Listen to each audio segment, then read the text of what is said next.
How to Write Non-Fiction. Turn Your Knowledge into Words. 2nd edition. Written and narrated by Joanna Penn. Introduction. Here's the thing. The book that will most change your life is the book you write. The act of writing things down, of justifying your actions, of being cogent and clear and forthright. That's how you change. Seth Godin. I can't do this anymore, I sobbed on the phone to my husband from a park just outside my office. I can't stand the work. It's so pointless. I feel like I'm wasting my life. I was working as an IT business consultant at the time, implementing process change into an entrenched government department. Every day was awful, but that particular day broke me. Then leave, Jonathan said. Do something else with your life. It's not worth it when it makes you so unhappy. His words struck me, even though we discussed me leaving my job many times before. I was the primary wage earner in our household. We had a lovely house with all the trappings and, of course, a mortgage to match. My consulting job paid well, and I couldn't see a way to escape those golden handcuffs. So I did what I always did when I was miserable. I went to the bookstore. I bought a whole load of non-fiction books on how to change your life. The Success Principles by Jack Canfield, The Last Lecture by Randy Pausch, The 4-Hour Workweek by Timothy Ferriss. In the weeks after, I binge read them all, scribbling notes in my journal along the way. I started listening to audiobooks and podcasts on my commute, and my mindset began to shift. I could see a different future. I talked to my colleagues at work and discovered that most of them were unhappy and stuck in their jobs too. They just didn't know how to change their lives. I decided that the only way I could help others was to help myself, and to do that, I would write my own self-help book. I spent much of 2007 researching and writing, and in early 2008 I published How to Enjoy Your Job or Find a New One. Catchy title, right? That book did not set the world on fire, but it certainly changed my life. It led directly to me starting my website, thecreativepenn.com, in December 2008. It jump-started my journey into learning how to write, publish, and market books, and I met other authors and online entrepreneurs along the way. I kept writing and started blogging, podcasting, and speaking as I built my business as a side hustle.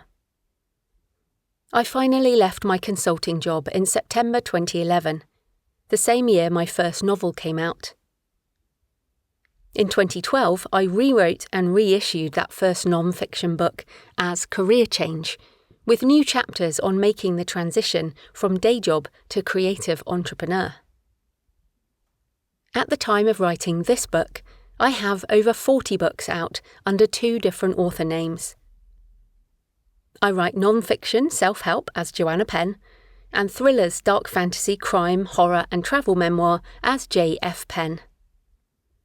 I'm an award-winning New York Times and USA Today bestseller, an award-winning creative entrepreneur and podcaster, and an international professional speaker. I run a multi-6-figure, one-person business around my writing, and these days, I love my work. All this came from the decision to write that first non-fiction book. I changed my own life by writing, and since then, I've helped change many more with my words. A non-fiction book is a powerful thing, but only if you give it your all. Life is too short to spend time creating something you don't care about. So tell your story, share your message, and write your non-fiction book to change your life and other people's lives. We need more of these kinds of books in the world. I hope yours will be one of them. What's in this book? Part 1 covers practical aspects of what you need to consider before you write, as well as mindset issues that might be stopping you from writing in the first place. Part 2 goes through the research, writing and editing process, as well as structure, organisation and legal issues.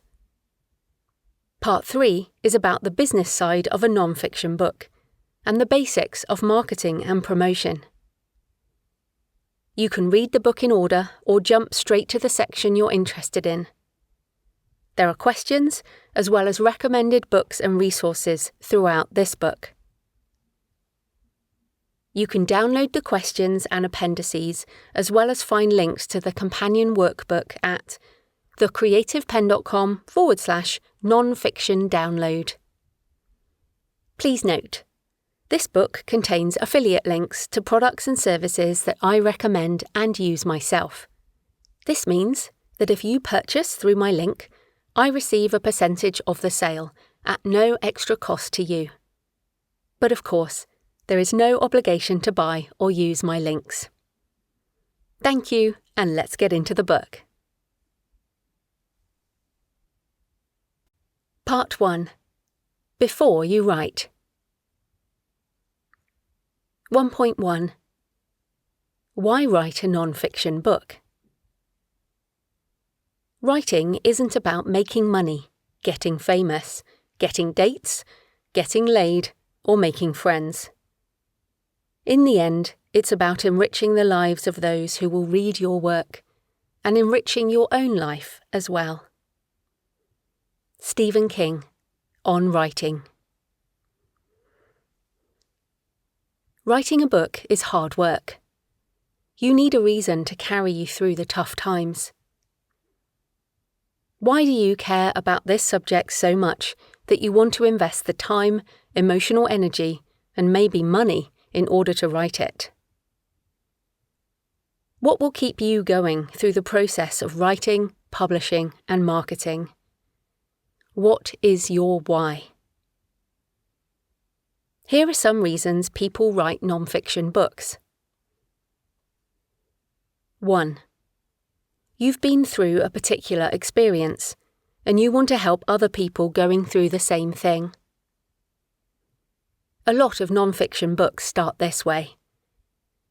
I wrote Career Change because I was miserable in my job, and I wanted to figure out how to move into something new. Even years later, that book continues to help others discover what they really want to do. Sometimes the book that burns on your heart can be the most powerful, as it represents your self-growth manifested in book form. My midlife memoir, Pilgrimage, is a book of my heart. I share my experience of solo walking 3 ancient pilgrimage routes, but I also explore the roller coaster of personal change at midlife, while in the midst of social changes resulting from the pandemic. I had to write it, regardless of its sales potential, and it continues to help others who feel untethered in difficult times. The universe buries strange jewels deep within us all, and then stands back to see if we can find them. Elizabeth Gilbert, Big Magic. 2. You want to build authority, credibility, and expert status in a particular field. Perhaps you want to write a book to demonstrate authority and thought leadership, to augment your business and open doors to professional speaking and other business or media opportunities. This is the book as business card approach. The point of the book is not necessarily to make money in itself, but to lead people to your other products and services. 3. You want to make non-fiction book sales the basis of your income. Although it's unlikely that you will make $1 million with your first book and retire in launch week, Some authors do make a full-time living writing only non-fiction.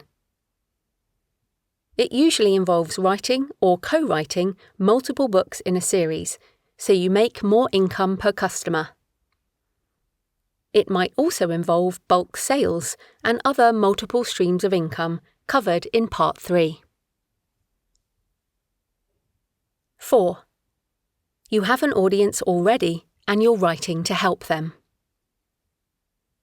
I started out writing non-fiction books for authors to share what I learned about writing craft and running an author business.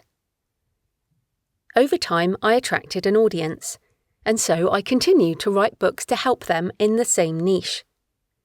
As I learned new things, I shared them in my books. The successful author mindset came out of a blog post on the roller coaster of the writing life. It attracted so many comments and resonated so deeply, I expanded it into a book. 5.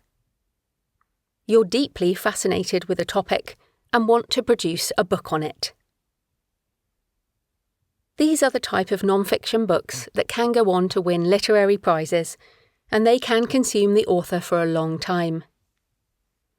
One example would be The Emperor of All Maladies, a biography of cancer, by Siddhartha Mukherjee, which won the Pulitzer Prize. But of course, you don't have to aim so high.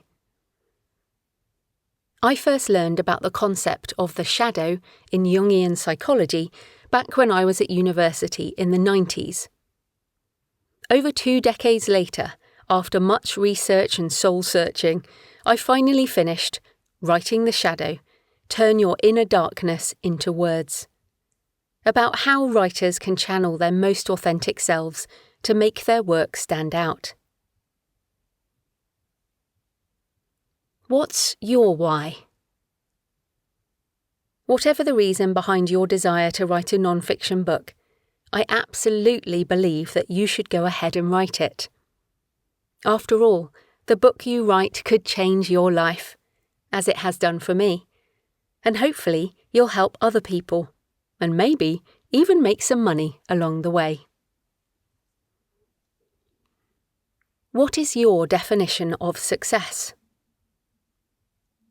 Your reasons for writing will also relate to your definition of success, which is important to clarify up front. Otherwise, how will you know when you've achieved it? Try to be specific and make it measurable.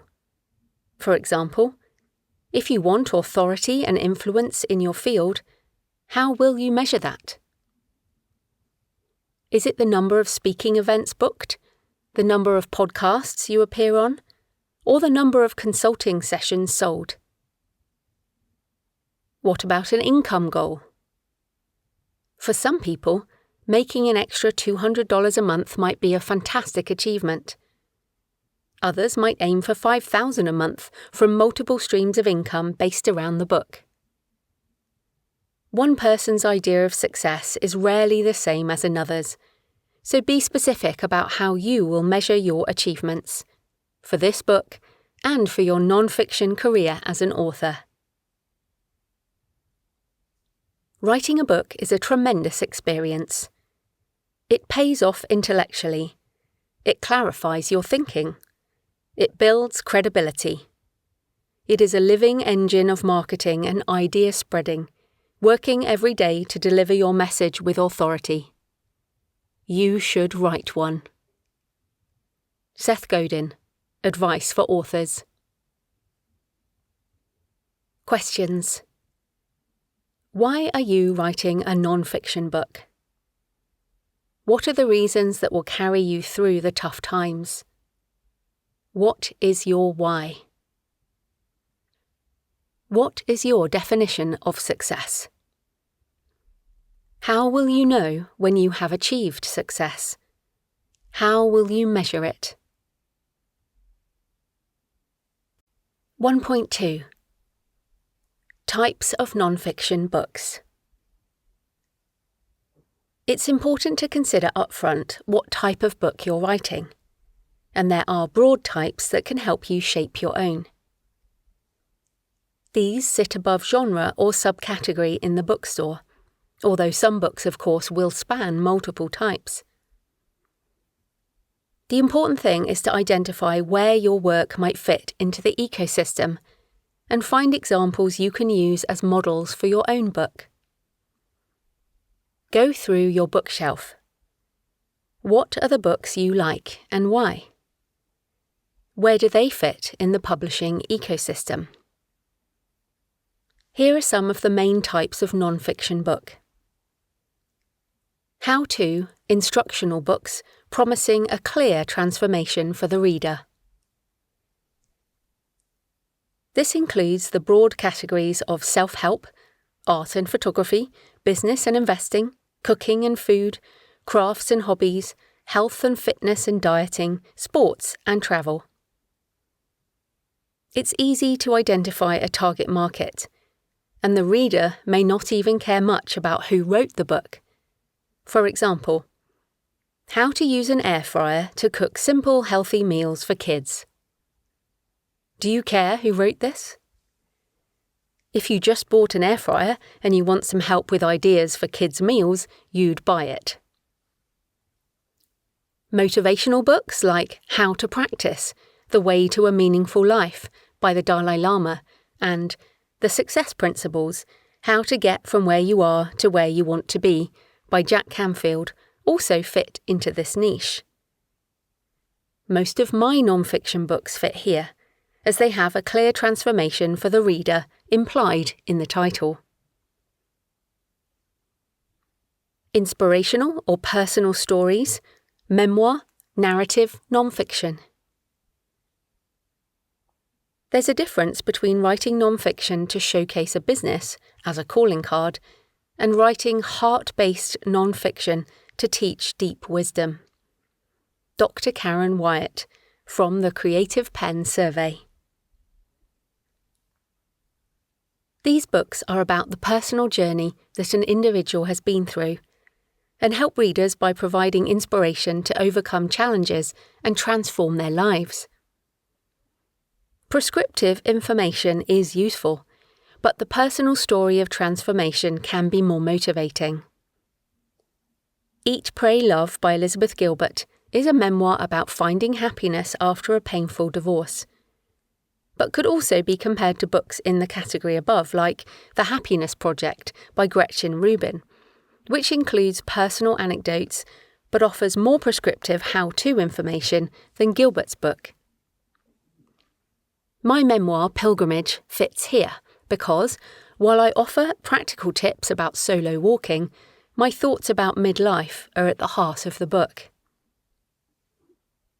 Narrative nonfiction uses more overt storytelling to engage the reader in the book, and perhaps has more in common with an engaging documentary film.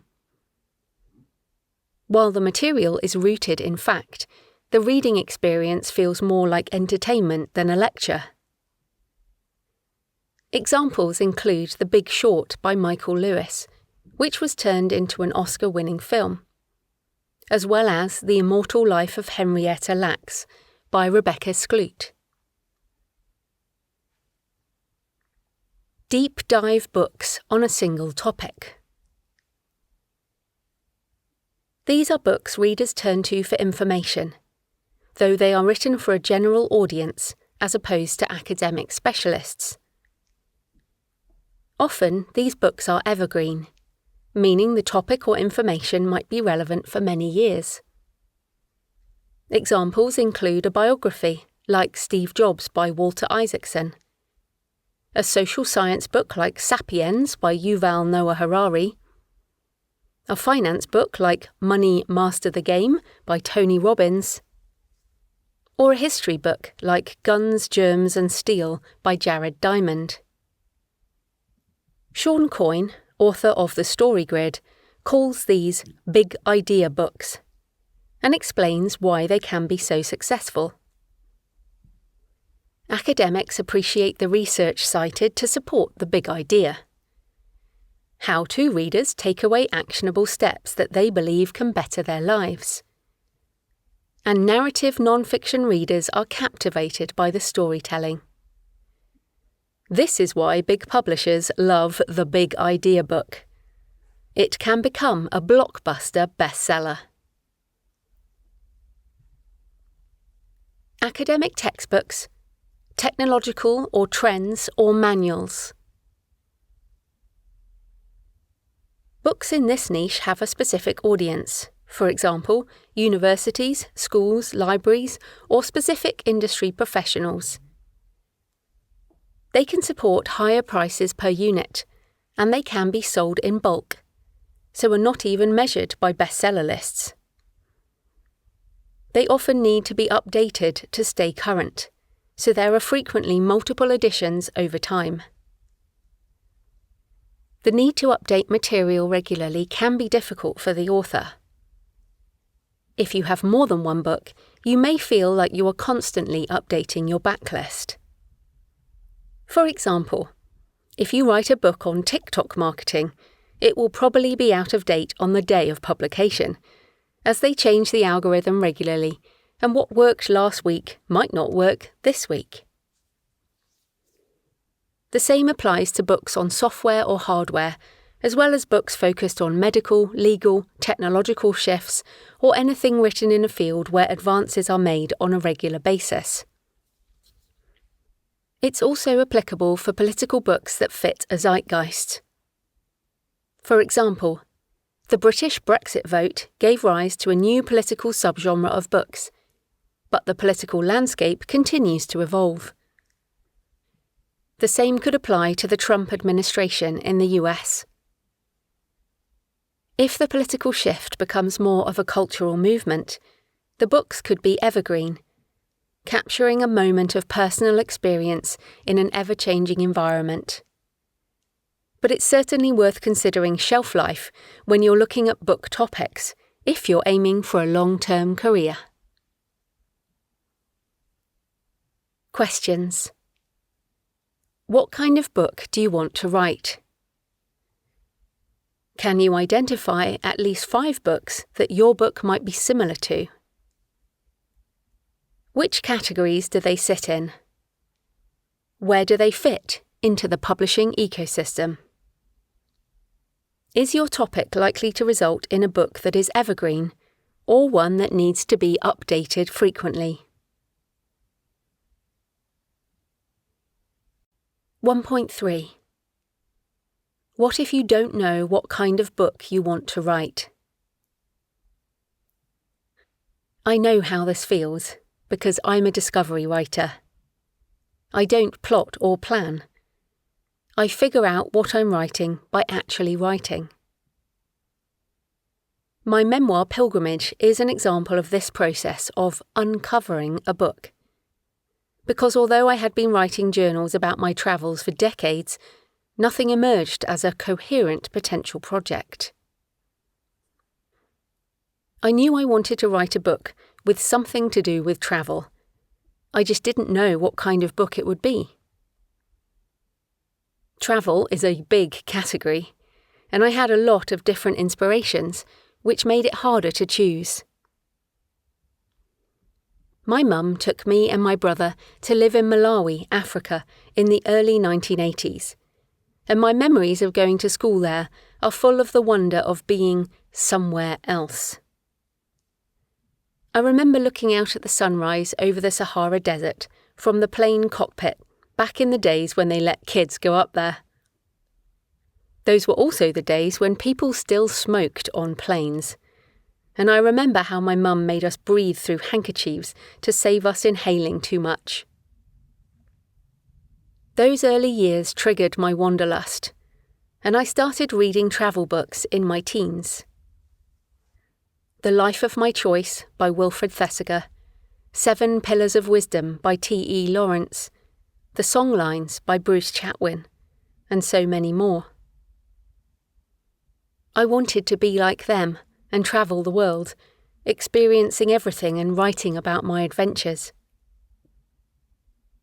Fast forward more than 30 years, and I was writing non-fiction for authors, and also fiction as J.F. Penn, incorporating my travels into my stories.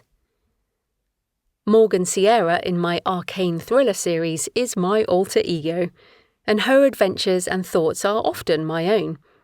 Although, of course, I'm not ex-military, and I don't investigate supernatural mysteries or chase bad guys around the world for a living. Despite all my published work in other genres, I still had a desire to write travel non-fiction. So in 2019, I started my site, booksandtravel.page, with articles and photos about travel and books, as well as a podcast. My aim was to use the site to write memoir-style essays and create thematic episodes around my travels, as well as interview other writers. I hoped I would figure out what I wanted to write and build an audience along the way. I did lots of solo podcast episodes on books and travel, including thematic pieces about why I travel, the importance of home in difficult times, and the 3 trips that changed my life, plus more focused pieces on topics like Venice, scuba diving, Oxford, Australia, Bath, and more. You can find them all at booksandtravel.page/listen. I considered starting a separate business selling guided trips and retreats, as well as books and other travel-related products. Then, in early 2020, the pandemic struck. The world changed. The travel industry changed too, and I also learned more about how the business side of it worked. My books and travel podcast sustained me during the years of no travel. And slowly, I found examples of books that helped me see a path to writing my own. At first, I thought I would write an A to B travel narrative with personal elements, like Alastair Humphrey's My Midsummer Morning. I could write several such books, one per walk or solo trip, similar to Holly Wharton's Alone on the Ridgeway. But after walking my first multi-day trip, The Pilgrim's Way, I realised I didn't want to write a book about individual routes. I didn't have enough material to make it a worthwhile narrative, and there were lots of other books that filled this gap. Also, if I started writing these kind of books, then I'd need to write them for every trip. I still wanted to write other books, and I couldn't see how I would have time for it all. Then I discovered travel books which are more a series of trips hung around thematic chapters, and that seemed like a better fit for my project. Open Road, a midlife memoir of travel through the national parks by Toby Neal, is a great example, as well as Not Quite Lost, Travels Without a Sense of Direction by Ros Morris.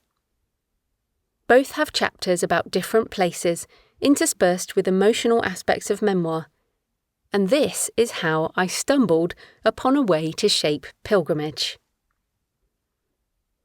I found this to be a critical part of the writing process, as until I had a model for the book, I struggled to structure it.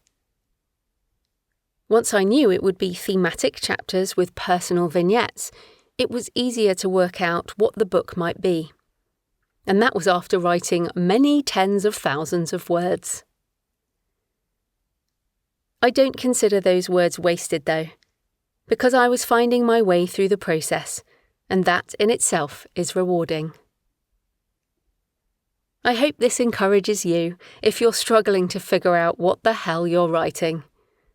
Just get words on the page, read around the niche, and you'll get there, eventually. Questions. What are some books that resonate with you, that you feel could be models for your book? Examine how the books are structured. What is the transformation for the reader across the book? How are the chapters ordered? What is the mix of factual versus emotional content? How might your ideas fit into such a structure? How can you use elements of these books to help you with yours? 1.4. Can I write a book if I'm not an expert? There's no one in the world who can do what you can do, who can think and see the way you do, who can create what you can create. Barbara Sher. I could do anything if I only knew what it was.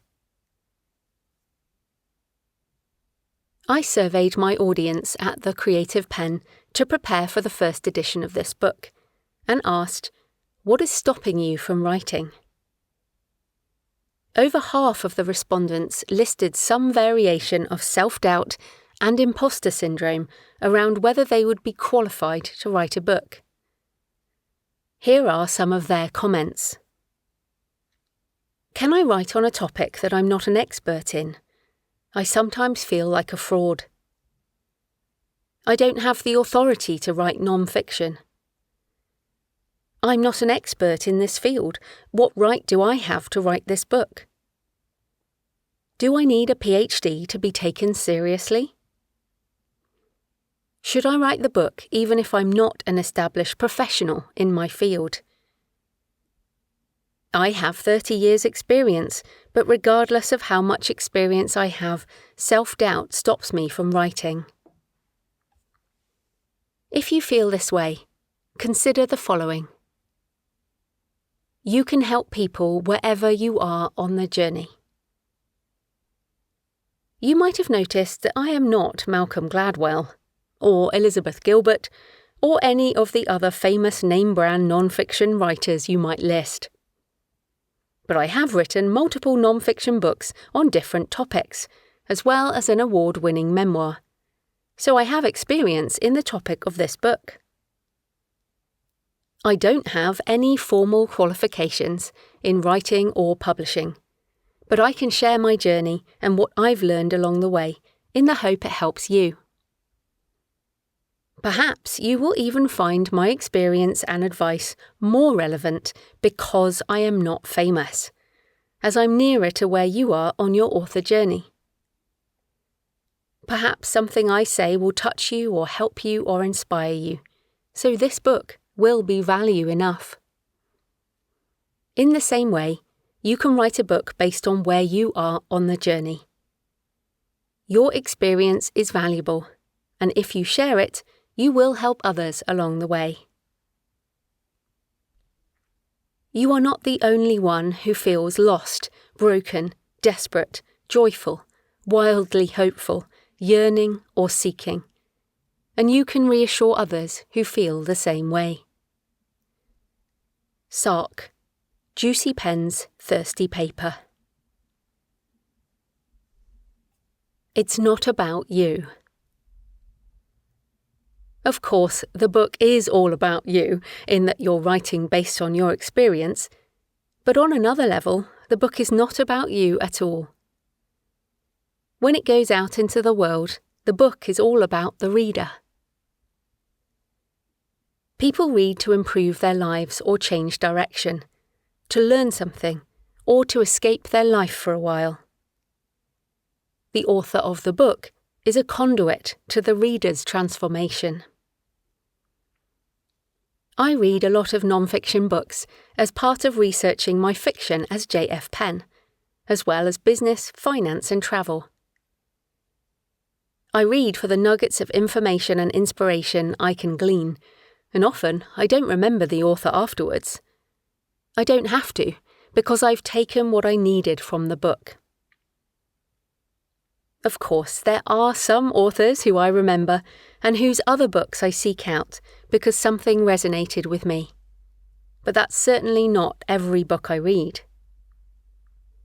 Perhaps when those authors were writing, they obsessed about their lack of credentials, but as a reader, as long as the book delivers on its promise, I'm happy. Your experience and worldview are valuable. Some writers worry that their book has to be objectively true and correct in every way. And since that's impossible, they never finish the book. Of course, this will depend on the book you're intending to write. Part 2 includes more on the importance of research, best practices for citations, and legal issues around using quotes and copyright material. But don't let these things paralyze you before you even start. In The Healthy Writer, my co-author Dr. Ewan Lawson included medical studies in peer-reviewed journals to back up his suggestions for healthy practices. But it was our personal anecdotes that affected people the most. This book is not the definitive guide to writing non-fiction. It can't be, because there are as many ways to write as there are writers, and all have a different take on the subject. But this book is based on my opinion and experience, and hopefully will help you in some way. Your vulnerability and authenticity will touch people. The moment that you feel, just possibly, you are walking down the street naked, exposing too much of your heart and your mind, and what exists on the inside, showing too much of yourself, that is the moment you might be starting to get it right. Neil Gaiman. Make good art. Another common response in the original survey was, why would people be interested in me? To revisit what I noted above, it's mostly not about you. Readers pick up books primarily for their own benefit, not yours. But once they pick the book up, you have a chance to touch people with your story. Emotion and heart will win over perfect factual prose every time. We are all flawed, and our life stories are filled with mistakes and wrong turns, heartache and, hopefully, moments of triumph and joy. Share those amongst the useful tips and transformative information, and the reader will end up being interested in you, whoever you are. You don't have to be a great writer to write a great book. You don't need a degree in writing to be a writer. I don't have one, and I'm doing okay. You don't need a college education at all to write a book that helps people and resonates with them. You don't need to be perfect with your grammar. You can hire an editor for that. You don't need to be the top expert in a field to write about something based on your experience. Dictionary.com notes that an expert is a person who has special skill or knowledge in some particular field. You wouldn't be writing a book without some knowledge and experience. Language is powerful, and our own beliefs about certain labels can limit our potential. You can either go get more degrees and more years of experience, or you can write from where you are now.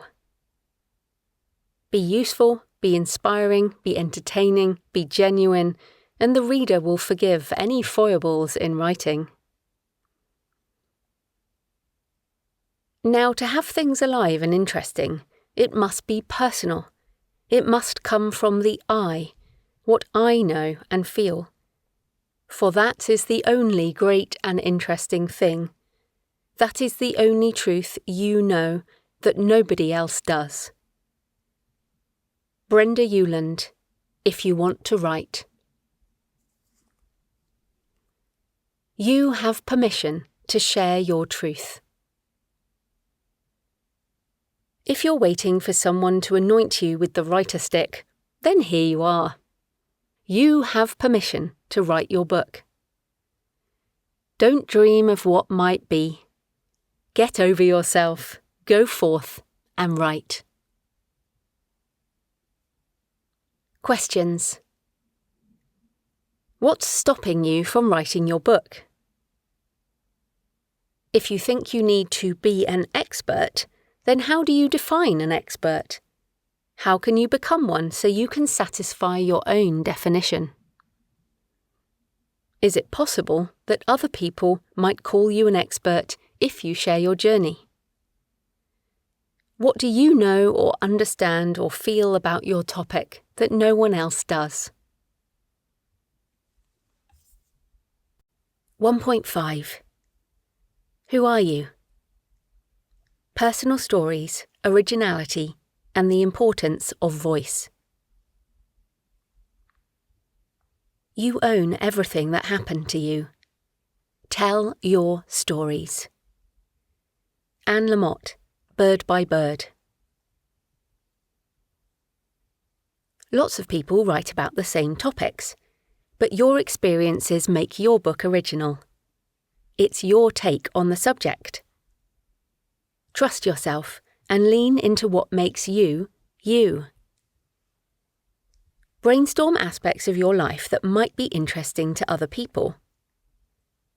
What's unique about your background that will help you stand out?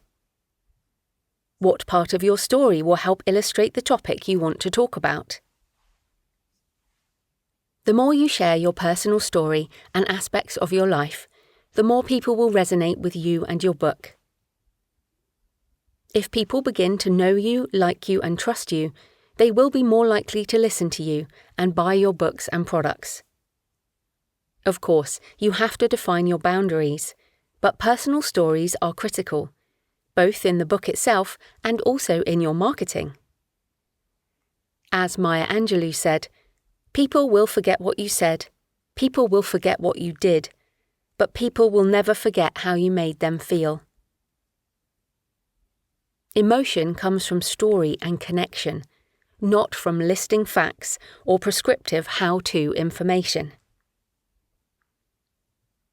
But there are already so many books on this topic.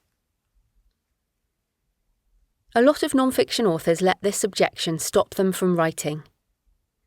Every gem of wisdom has been said before. Every story has been written before. All human experience has already been catalogued in countless books. These thoughts can paralyze us, especially in the early days of writing, when we don't know how to deal with the chronic self-doubt that is a completely normal part of the creative process. But your thoughts and ideas have not been written, and your story has not been told. You are the original aspect of creativity, and what you bring to the world will be different to what others bring, even on the same topic. Originality is just a twist on what has already gone before. Art is theft. Pablo Picasso, quoted in Steal Like an Artist by Austin Kleon. I read a lot of books on writing before I ever wrote a book, and I still read hundreds of books per year on all different topics. Some I actively read for research, but many others form a psychological milieu that inevitably influences my thinking and writing. When I originally started writing this book, I brainstormed my table of contents and then bought a load of books on writing non-fiction to look for what I might have missed. This kind of intense reading and deconstruction can help you understand the structure of successful books. You can then use what you've learned to put your own spin on the topic. This is not plagiarism, which is directly copying people's work. It also doesn't mean you should take another author's structure and directly reproduce it, changing names and places but keeping the same ideas. It's more about modelling and understanding what works with specific books, noticing what keeps you interested as a reader, and then using those lessons in your work. Whatever you want to write, you need to be aware of the expectations of readers and what has gone before in order to take your book into the realm of something new. Embrace what has already been written and read widely in the genres you enjoy and want to write in. Elements from those books will resonate in your writing naturally, and you can take them further using your ideas, your personal stories, and your author voice. Don't obsess over perceived imitation or clichés in a first draft. Just get the words down and, as you self-edit, go through and fix it up. The older I get, the less impressed I become with originality. These days, I'm far more moved by authenticity. Attempts at originality can often feel forced and precious. but authenticity has quiet resonance that never fails to stir me. Elizabeth Gilbert, Big Magic. Finding your voice as a non-fiction author. I hope you can hear my voice in this book. If you've listened to my podcast or watched my YouTube videos or heard me speak, then you should be able to tell that this is really me. I'm not putting on a specific tone to write this book. I'm just using my natural form of expression. My words, my voice. But my writing didn't start out this way. I used to work as a business consultant, implementing accounts payable software into large and small companies across Europe, Australia and New Zealand. I wrote process documentation and technical specifications, as well as training material for the system. Not the most creative work, and all deliberately written with no personality and no voice. It took me years of blogging and sharing online before I relaxed and could write as I speak. People connect with people, and they want some indication of your journey and who you are, even in a prescriptive how-to book. You can write with authority, but still be authentic. In an age of increasing automation and generative AI, your voice is the only thing that will stand out. If you come from an academic background or have spent years writing dry business documents, you may find writing in a more natural voice difficult. That's okay. Just write the first draft and edit it later. When I co-wrote The Healthy Writer with Dr. Ewan Lawson, he wrote his initial chapters in the same tone as his medical journal articles. They cited medical studies with no personal opinion or experience. Once I explained we were writing a self-help book for a general audience of writers, Ewan started using dictation to write his first drafts, weaving personal stories and opinions around the medical evidence, which brought the book alive. We also removed any technical jargon and made it as easy to read as possible. Read through the non-fiction books in your niche that resonate with you. What kind of voice does the author have? Write down a list of adjectives describing it. Next, write a list of adjectives describing the voice you want to cultivate as a writer. Put that list somewhere you can see it while you're writing. Questions. What aspects of your life might be more interesting to other people than they are to you? What's interesting about your background that will help you stand out? What part of your story will help you illustrate the topic you want to talk about? How will you set boundaries for privacy but also share authentically? What are some of the top books in your genre or top authors that you can look at modelling? What can you learn from them and expand on to include in your own book? What kind of voice do you want to cultivate as an author? 1.6. Who is your reader? Identify your target market. Niche is the new mainstream. James Watt, Business for Punks. Most authors writing their first book think that it's for everyone, but it's not. The good news is that there is likely to be a perfect group of people who really want your book. You just have to identify who they are and where they might hear about it. Put yourself in the mind of the reader. What's in it for them? You have to switch your head from author to reader, from artist to business person. It's not about you, it's about them. People read non-fiction for education, inspiration, or entertainment, and the promise of transformation from where they are to where they want to be.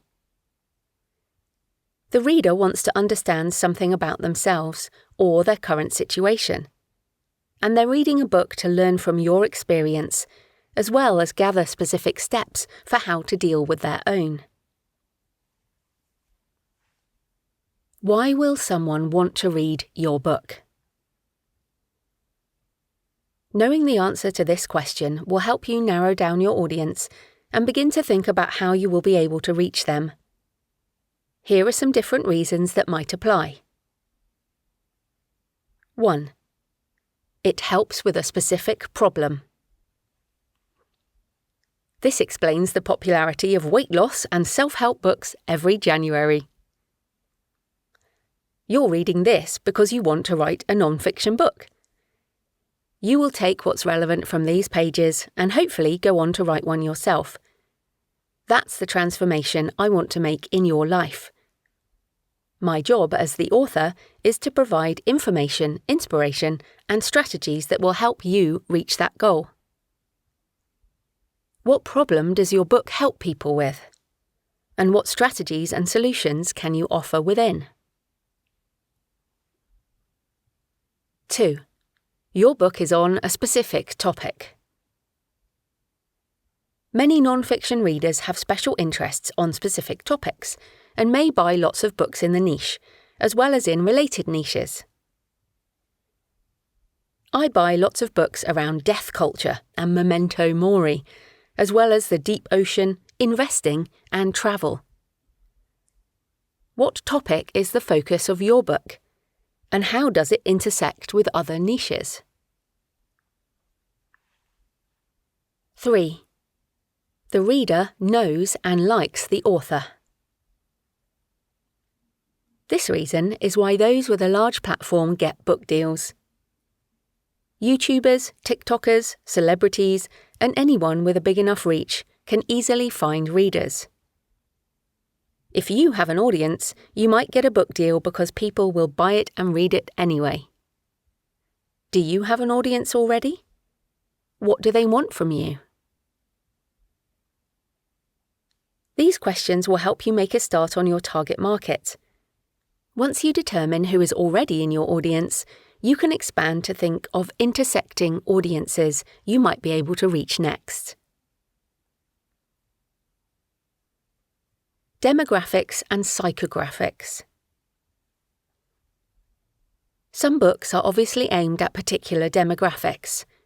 For example, What to Expect When You're Expecting by Heidi Murkoff is a classic book for women who are pregnant. It's still a bestseller, and frequently updated with new research. On Amazon, it's often bought together with We're Pregnant, The First Time Dad's Pregnancy Handbook by Adrienne Culp, a clear demographic switch in an adjacent niche. Personally, I don't find demographics so useful, since there are people who want to write a book across the divisions of gender, race, age, religion, country, and political persuasion. Psychographics are more related to aspects of personality and can be more useful. For example, my book, Public Speaking for Authors, Creatives, and Other Introverts, has a clear psychographic target market. While the tips in the book are just as relevant for the wider public speaking niche, I wanted to target a sub-niche that intersected with my other books for writers. You also need to consider where the reader is on their journey. Are they a beginner or an expert? For example, Rich Dad, Poor Dad by Robert Kiyosaki is a great book for those starting out in financial education, whereas Money, Master the Game by Tony Robbins is a doorstop book with tips that are more suited to those who know what they're doing with money. Stages of life also apply. For example, consider the different audiences being targeted by time management for students in grad school versus time management for busy mums versus making the most of your grandkids and still having time for holidays. If you're still struggling, consider who your book is not for, or what you won't cover in your material. For example, this book is not aimed at people who want to write a novel. I have a different book for that, cunningly titled How to Write a Novel. You are your reader. You are not your reader. It's a paradox, I know, but in many ways you are your reader, because you will generally be writing a book inspired by a problem you faced or a challenge you've overcome. I've written non-fiction books so I can share my tips and experience with you, because I'm a few steps ahead on the same journey. But in other ways, you are not your reader, because your demographics and psychographics might be completely different. It's likely that you and I differ in age, gender, race, religion, political persuasion, life stage, and all the other things that make up who we are. Even the very act of writing and finishing a book will set you apart, since most people never achieve that goal. So, as you write, keep yourself in mind, but don't fixate on reaching readers who are exactly the same as you. Research other books in your niche. You can also define your target audience by researching comparative titles. What are the 5 to 10 books that your book will be like? What can you find out about this market by how the books are packaged? What do the titles and covers have in common? What language is used in the sales description? In what way will your book be similar to those other books? In what way will it be different? Will you be trying to reach the same audience or a slightly different one? What if there are no other books in your niche? If you're writing in an emerging area, then there may well be no books in your niche, but it won't be long until there are more. When I wrote Business for Authors, How to Be an Author Entrepreneur, there were no other books on business for authors, as it was generally assumed that agents or publishers did all that stuff for you. Now there are lots of them, as authors take control of their own creative careers. It's much easier to sell books to an existing market. It's easier to identify readers, and you'll have better category and keyword choices, as well as books and authors to target with advertising. Given how fast new niches are filled now, it's more likely you haven't identified all the potential crossovers with other markets. Use AI tools to help you find your target market. Use ChatGPT or another AI tool to help you. Here's a simple prompt example. I have a book with the themes of pilgrimage, solo walking, menopause, midlife, and the deeper side of walking. Please give me 10 different target markets for this kind of book. You could provide a lot more information, like a synopsis or your table of contents, or a draft sales description, or anything else. You could even upload your work in progress if you're happy with the terms and conditions of the tool. With even my basic prompt, ChatGPT answered with 10 potential target markets, including women in midlife, pilgrimage enthusiasts, solo travellers and walkers, spiritual seekers, midlife career changers, and more, each with an explanatory sentence. You could then expand these by asking for customer avatars, detailed descriptions of your ideal customers in different niches. Having all of this information gives me a much clearer idea of who my readers might be, and how to craft a sales description and other marketing copy to appeal to them. You can use this same technique to go deeper and find other books in the niche, using a prompt like, "Please give me 10 books published in the last 10 years that are aimed at midlife career changers who are also interested in health and wellness." I can then see what kinds of books are available and which are highly ranked. I often find a lot of different books doing this kind of search on the various AI tools, so spend some time playing with this and seeing what you can find. Is your niche too big or too small?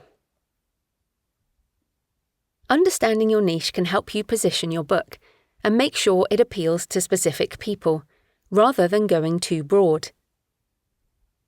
A book on gardening is too big, whereas a book on growing organic tomatoes in your window box might be too small. Understanding your target market can help you with this, both in your content and also your title and subtitle.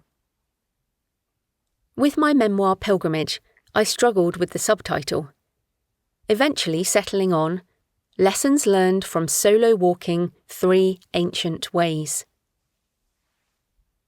I wanted to attract solo walkers, particularly women, who often feel unsafe walking alone, in order to provide encouragement and practical tips. While there are elements of spirituality in the book, it's not Christian. And while there are aspects of mental health, it's not primarily about that either. I'm happy with the balance, but it took some consideration of the target market to get right, as well as working with ChatGPT to come up with subtitle options. Is it worth writing in a small niche? My memoir Pilgrimage is aimed at a pretty small niche, so clearly I believe it's worth it to write your book regardless, if you care enough about the topic and it's personally important to you. There is no point in spending your precious time on a project that you only write for commercial reasons, unless you can be sure of making money on it. But if you're writing from the heart about something you care about, a book that might change your life in the process of writing it, then it's absolutely worth it. Write to market. Rather than taking a top-down approach in which you first decide on a topic and then define your audience, you can use a bottom-up approach by starting with a market and then designing a book for them. Writing to market is more common for established writers who have already written the book of their heart and are now looking for other income streams, thinking like a publisher rather than an author. You can find hungry markets by looking at Amazon categories and the ranking of top-selling books. You can do this manually yourself, or you can use a tool like Publisher Rocket, which can help identify underserved niches, as well as giving you a sense of the income for comparison books. You can find it at thecreativepen.com/rocket. Ideally, you will now have some idea of who your target market is, and perhaps a list of different groups to consider. You don't need to have it exactly mapped out yet. You can hone it further as you work through the process of writing. Don't try to sell your book to everyone. Far better to obsess about a little subset of the market. That subset that you have permission to talk with. That subset where you have credibility. And most important, that subset where people just can't live without your book. Seth Godin, Advice for Authors. Questions. Why will someone want to read your book? What problems does it help solve? What topic is your book on, or does it intersect with different topics? Do you have an audience already?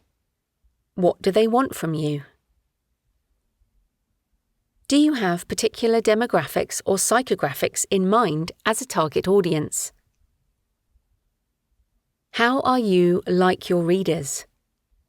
How are you not like your readers? Examine 5 to 10 books in your niche. What can you find out about this market by how books are packaged? What do the titles and covers have in common? What language is used in the sales description? In what way will your book be similar to those other books? In what way will it be different?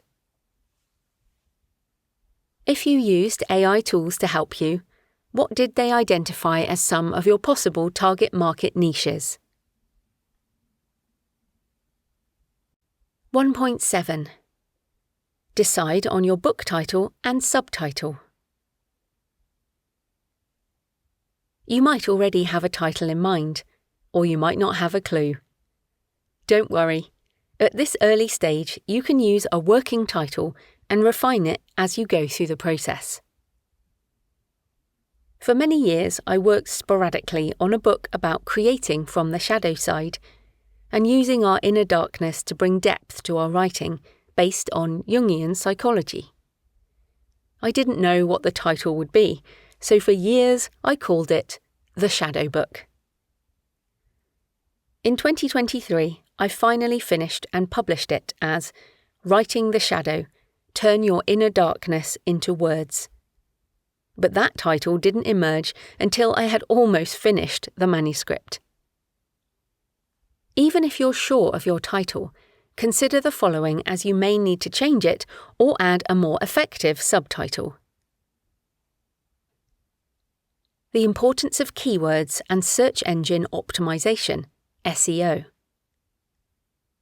Non-fiction book buyers are usually looking for help with a specific problem, information on a particular topic, or insights from someone who has experienced a transformation they want for themselves. Amazon and the other book retailers, Google and other search sites, as well as audio platforms like Spotify, are filled with people looking for books every day. How will those people find yours? Switch your brain to reader mode. What would you type into the search bar?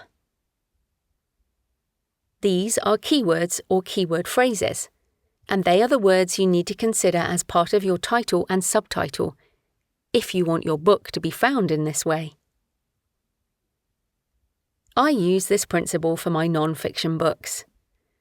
They don't have clever or obscure titles. They answer a specific problem for my audience, which is obvious from the titles. How to make a living with your writing. How to write a novel. And even my memoir, Pilgrimage, Lessons Learned from Solo Walking 3 Ancient Ways. You know whether you want these books by reading the titles. You can research keywords in titles by going through the top-selling books in any niche on Amazon, or you can use Publisher Rocket to do more of an automated competitor analysis. Use copywriting principles. Non-fiction book titles often use principles of copywriting, focusing on the benefits the reader will get from the book and encouraging the reader to take action. Examples include 7 Secrets of X, Stop Doing Y Now, or Overcome Z Fast. Classic benefit-driven titles include How to Win Friends and Influence People by Dale Carnegie and What to Expect When You're Expecting by Heidi Murkoff. The titles alone tell the reader exactly what they will learn if they buy the book. You can include time-specific benefits. Examples include The 4-Hour Work Week, Escape the 9-to-5, Live Anywhere and Join the New Rich by Timothy Ferriss, or Lean in 15, The Shift Plan, 15-minute meals and workouts to keep you lean and healthy by Joe Wicks. Some titles grab attention with an element of surprise or shock. For example, The Subtle Art of Not Giving a F by Mark Manson, Thug Kitchen, Eat Like You Give an F, or You Are a Badass, How to Stop Doubting Your Greatness and Start Living an Awesome Life by Jen Sincero. Other titles are more like listicles, for example, The 22 Immutable Laws of Marketing by Al Ries and Jack Trout, or The 7 Habits of Highly Effective People by Stephen R. Covey. Of course, these strategies can be overdone, leading to a whole niche saturated with books that look and sound the same. It's a balance, but the principles of copywriting for persuasion remain useful. Don't be clever, unless you use an obvious subtitle. Many authors like the idea of using a personal word or a catchy phrase that has meaning for them in the title, but this could be misunderstood by readers who aren't familiar with the term. One way to mitigate this is to use a clear, targeted subtitle. Irresistible by Adam Alter could be a dessert cookbook, a romance novel, or something on how to attract a partner, but the subtitle makes it clear: the rise of addictive technology and the business of keeping us hooked. Another example is Still Stripping After 25 Years by Eleanor Burns, which is actually about quilting. The cover makes it quite clear that it's not about the sex industry, but the title alone could be confusing. Seth Godin, marketing guru and non-fiction best-selling author, had to retitle one of his books because there was so much misunderstanding. The original title was All Marketers Are Liars. The subtitle made it clearer: the power of telling authentic stories in a low-trust world. Seth eventually changed the title to All Marketers Tell Stories, although the cover still has the word liars crossed out. Make it a one-click buy for your target market. Think about your book buying behaviour. There will be some categories of books you're always interested in. For me, that includes the darker side of history and travel, as well as creativity, business, and investing. If a title or subtitle stands out, I will buy the book, most often without knowing anything about the author. This is why it's so important to have a target market in mind. Will they see your book or hear about it and think, "I must have that," or click buy now immediately based on the title alone? Consider testing your book title. Tim Ferriss, author of The 4-Hour Workweek, tested multiple title ideas using Google AdWords to see which one his target audience preferred, a practice known as split testing. Tim's original title was Drug Dealing for Fun and Profit. His first business was in health supplements, so it was a clever title with an element of shock. During his testing phase, he found that the 4-Hour Workweek got a better result, and he also split-tested his covers. The book was originally published in 2007 and continues to sell and change lives. It's a modern classic, but possibly would not have been if Tim had kept the original title. You can do split testing yourself, using Google AdWords or Meta Ads or PickFu, a service that creates a poll for testing covers and titles. Consider what people want, not what you think they need. When I left my day job to become a full-time author entrepreneur, I realised pretty quickly that the skills of running a business were quite different from the craft of writing books. A successful author needs both. As I learned how to run my business, I wrote a book to help others on the same journey. Business for Authors: How to Be an Author Entrepreneur. It contains everything an author needs, including detailed information on accounting and taxes, topics that aren't sexy but are critical for business. For a while, I couldn't work out why the book only sold a few copies. It was so clearly needed in the author community, and it had great reviews from those who bought it. Then I considered the title and the topics included and decided to write something related but without all the technical business stuff. How to Make a Living with Your Writing is now in its 3rd edition. It's one of my best-selling non-fiction books in every format, and the original edition was included in a list of the best business books of 2015 by Inc. magazine. Self-help guru Tony Robbins did something similar.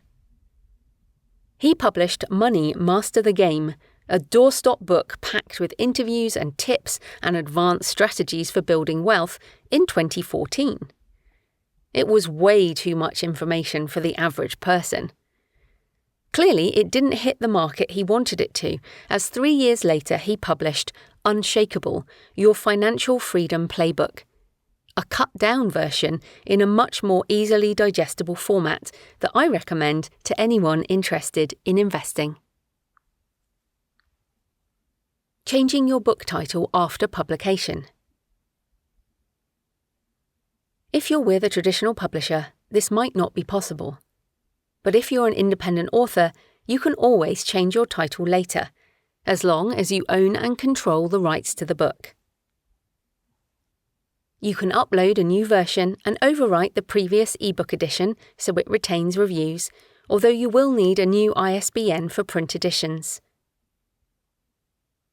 My first self-published non-fiction book was originally called How to Enjoy Your Job or Find a New One. When I discovered SEO and keyword research, I rewrote and republished the book as Career Change. There were 10 times as many searches for career change as for how to enjoy your job, so my sales went up after the change purely through organic search. If you search for career change now on Amazon, you should still find it on the first few pages for that keyword phrase. Use AI tools to help you generate title and subtitle ideas. You can use ChatGPT, Claude, or other AI tools to help you with ideas for your title and subtitle. Tell it about your book and ask for 20 ideas for titles and subtitles. Then ask it for another 20 with a specific focus on each target market. Repeat until you have a good list, and then you can mix and match the ideas or use them to spark your own variations. Remember to check whether a book already exists with the exact title and subtitle. Although there is no copyright on titles in the English language, it's good to make sure yours is unique. Questions. What are the top-selling titles in your niche from the last few years? What do they have in common? Look at your bookshelf, physical or digital. What are some of the book titles you have bought because the title itself attracted you? Research keywords and keyword phrases in your niche. What words and phrases are the best for your target market? How could you use copywriting tips to improve your title? What are some of your possible book titles and subtitles? How could you test these? 1.8. Your author name. If you're considering a long-term writing career that goes beyond 1 or 2 books, your author name will become a brand in the minds of readers. It will be a promise of what to expect from your books, and an indication of what experience they will have every time. It will also be referenced in online content, social media, and other publications. Here are some things to consider before you decide what name to put on the front of your books. The practicalities of an author name. If you want to use your real name, check whether someone else is already publishing under it on Amazon and whether you can get the domain name for your website. For example, if your name is Dan Brown, that author name is already taken. Even if you're writing a textbook about particle physics, it may still confuse readers, so you could add a middle initial or use your middle name. Another consideration is whether your name is easy to spell and also to say out loud on podcasts or radio or TV interviews or in other media. A distinctive name can be an asset, but if people can't read it or spell it, it will be challenging for people to remember and use in online book searches. Audio and video are a huge part of marketing now, so this is an important consideration, even if you can't see that far into the journey yet. Some authors anglicise their names in order to market more easily to readers in the US and UK. Ayn Rand of Atlas Shrugged was actually Alisa Zinovievna Rosenbaum, and Joseph Conrad's real name was Joseph Theodor Conrad Korzeniowski. But of course, your name is your name, and it may be important to you to retain your individuality. Chimamanda Ngozi Adichie and Ta-Nehisi Coates are two examples of authors whose distinctive names help them stand out. Only you can decide which way to go. The impact of big data and algorithms on discoverability. The online bookstores use your author name to group your books together on an author page. If you have more than one author name, you'll get a separate page for each.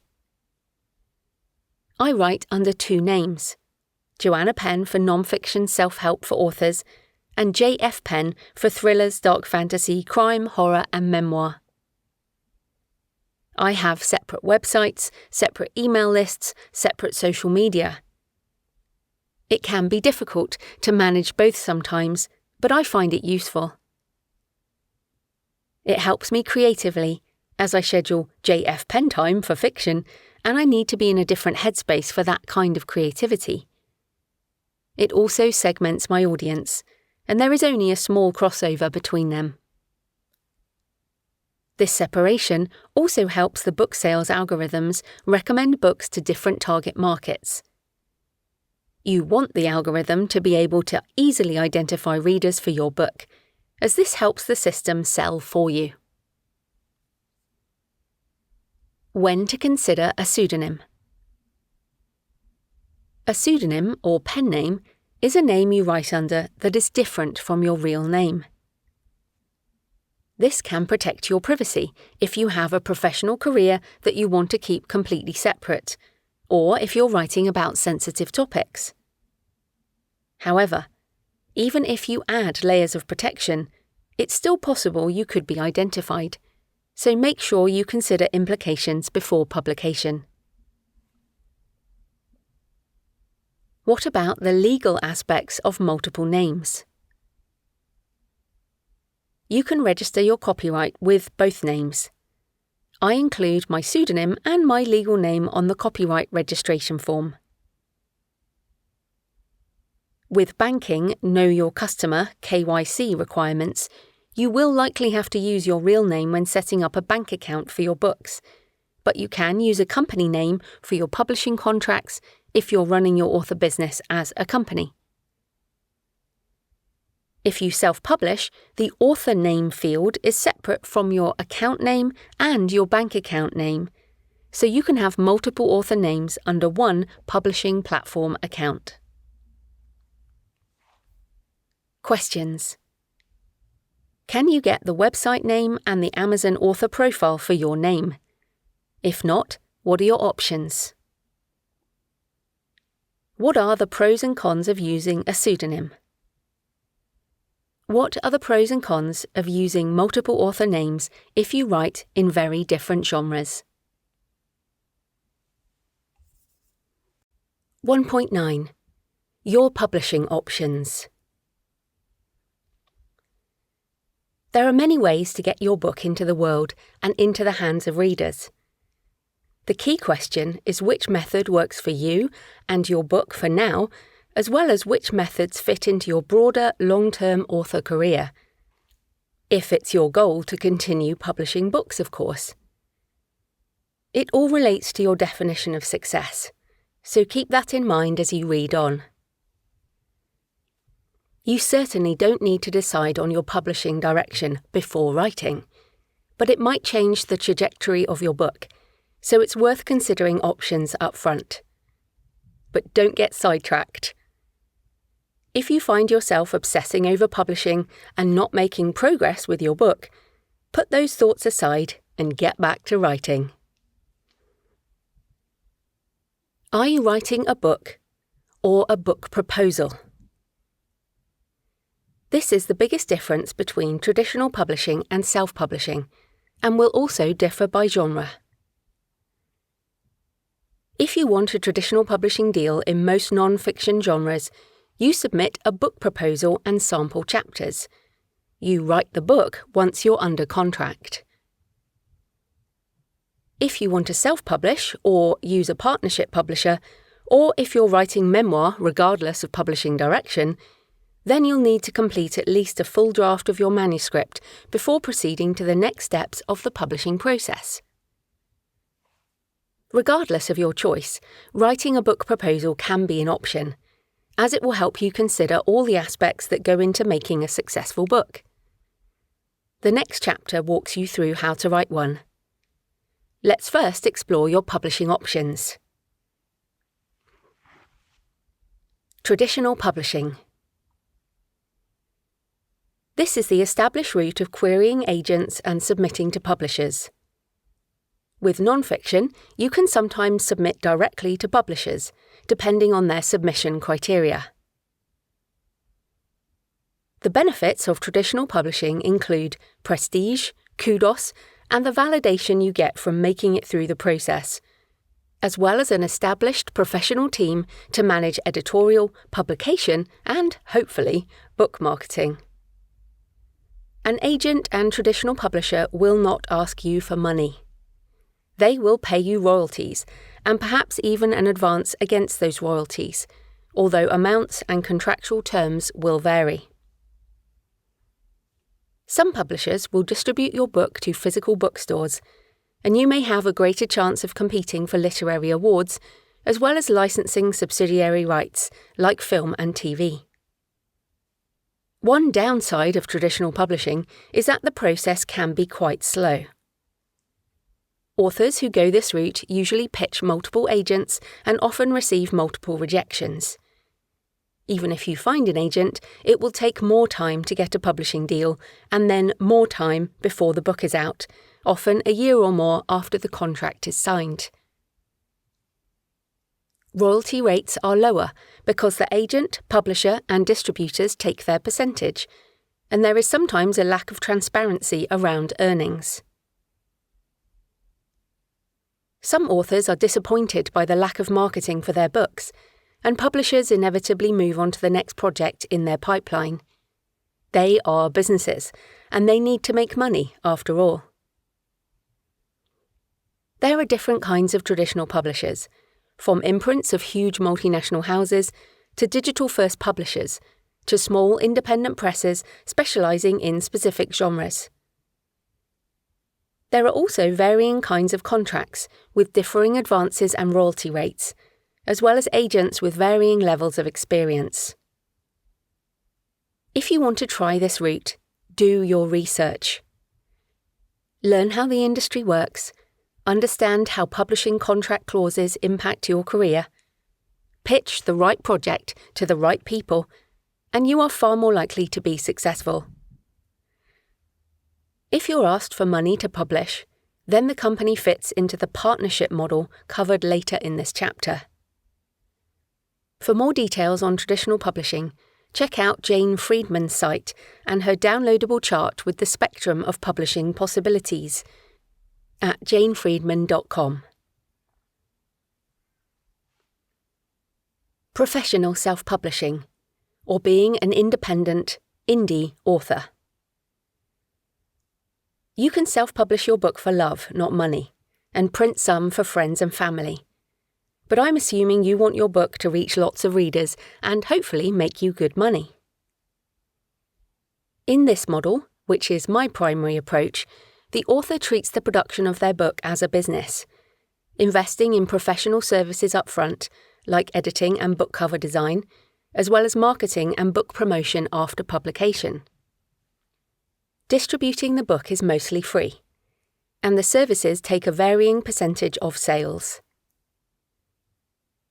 There are also different book-centric business models within the broader scope of being an indie author, which can be mixed and matched per book, series, or format. Here are the main approaches. Exclusive to Amazon through KDP Select, Audible, and KDP Print. Wide and retailer-centric, using Apple, Kobo, Google, Draft2Digital, Findaway Voices, Ingram Spark, and other retailers and distributors to reach readers in online stores globally in all formats, as well as libraries and bookstores. Crowdfunding through Kickstarter or other sites. Subscription models like Patreon or Substack. Selling direct through an online store, from simple services that deal with taxes like PayHip and Gumroad through to full e-commerce stores with Shopify or WooCommerce. You can also use social selling through TikTok Shop and other platforms. These steps often represent a progression of the indie author business, with authors starting out with a simple ebook on Amazon and progressing over time to more sophisticated ways of selling books and reaching readers. I use all these methods as part of my indie author business for both fiction and non-fiction. I'm exclusive to Amazon KDP Select for my non-fiction in German and French, as well as some fiction.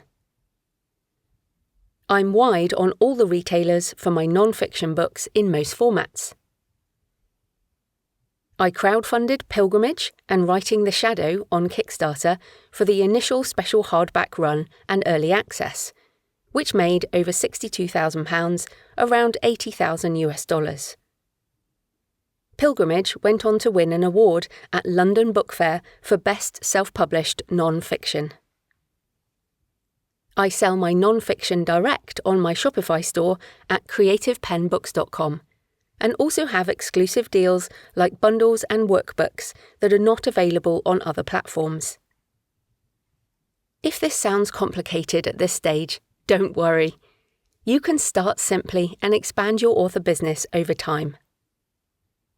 For an overview of the tools and sites I use to professionally self-publish, check out thecreativepen.com/publishing. The pros and cons of being an indie author.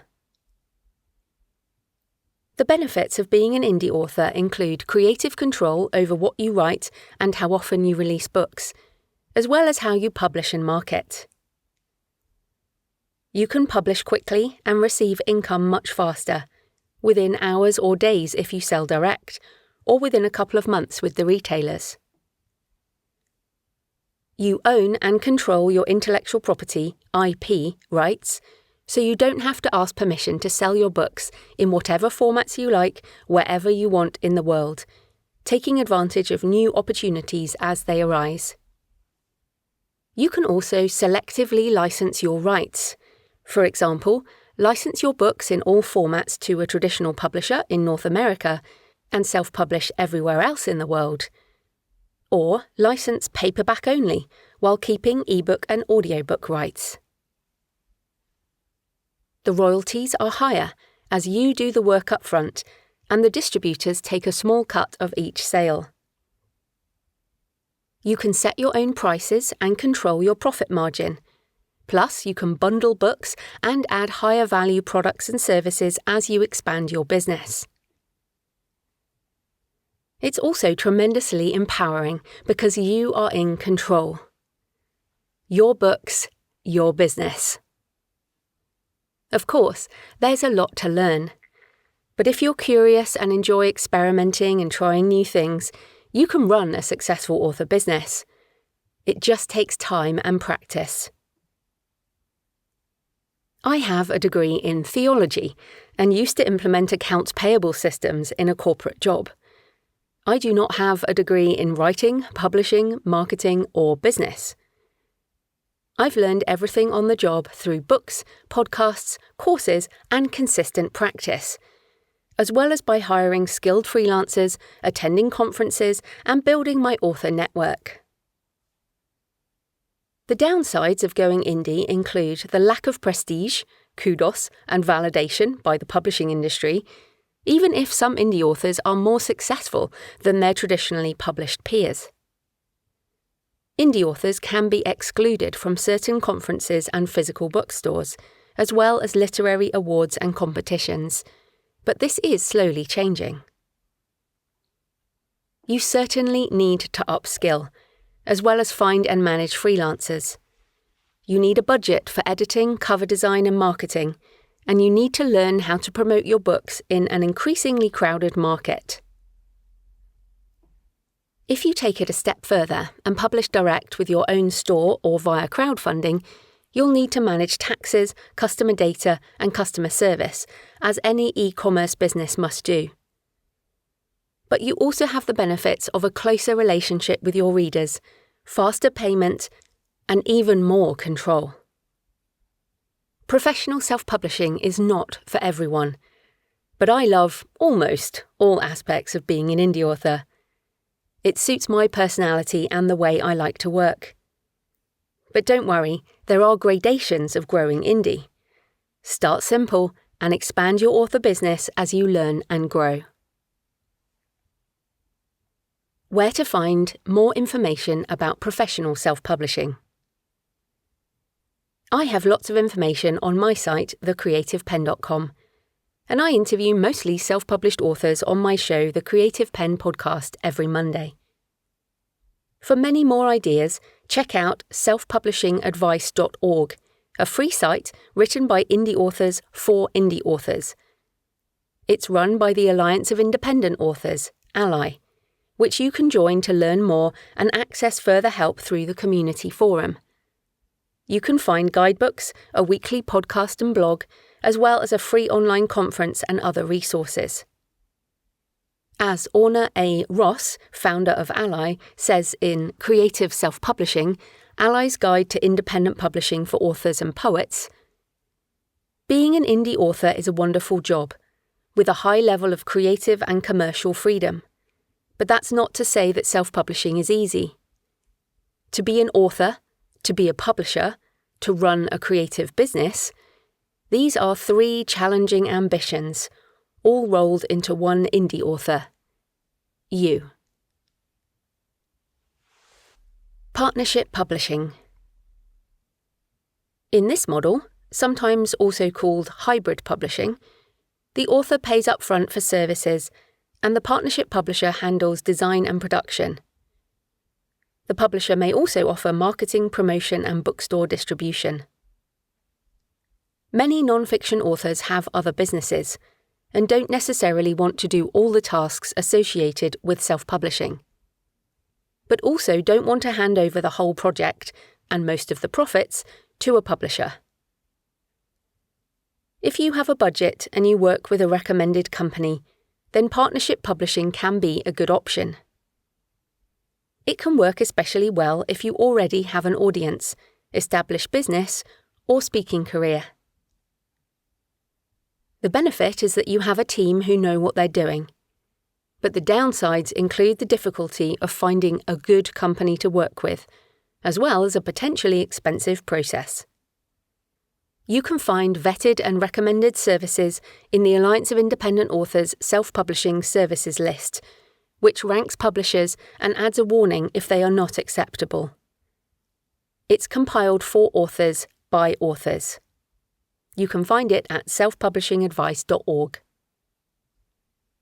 White Fox is an example of a quality partnership publisher who I'm happy to recommend and I am an affiliate for. Find them at thecreativepenn.com/whitefox. There are some great companies, but there are also sharks in the water. Companies who operate with shady terms and conditions and rip off authors along the way. Do your research and due diligence and check all contracts carefully. You can also check Writer Beware for publishing scams, of which there are many, at writerbeware.blog. Your creative work is valuable. You can write a book for love, but publishing is about reaching readers, and, in order to be a sustainable business, that book has to make money. Publishers are not charities, and neither are the online book platforms. They are businesses who make money from your books. Empower yourself.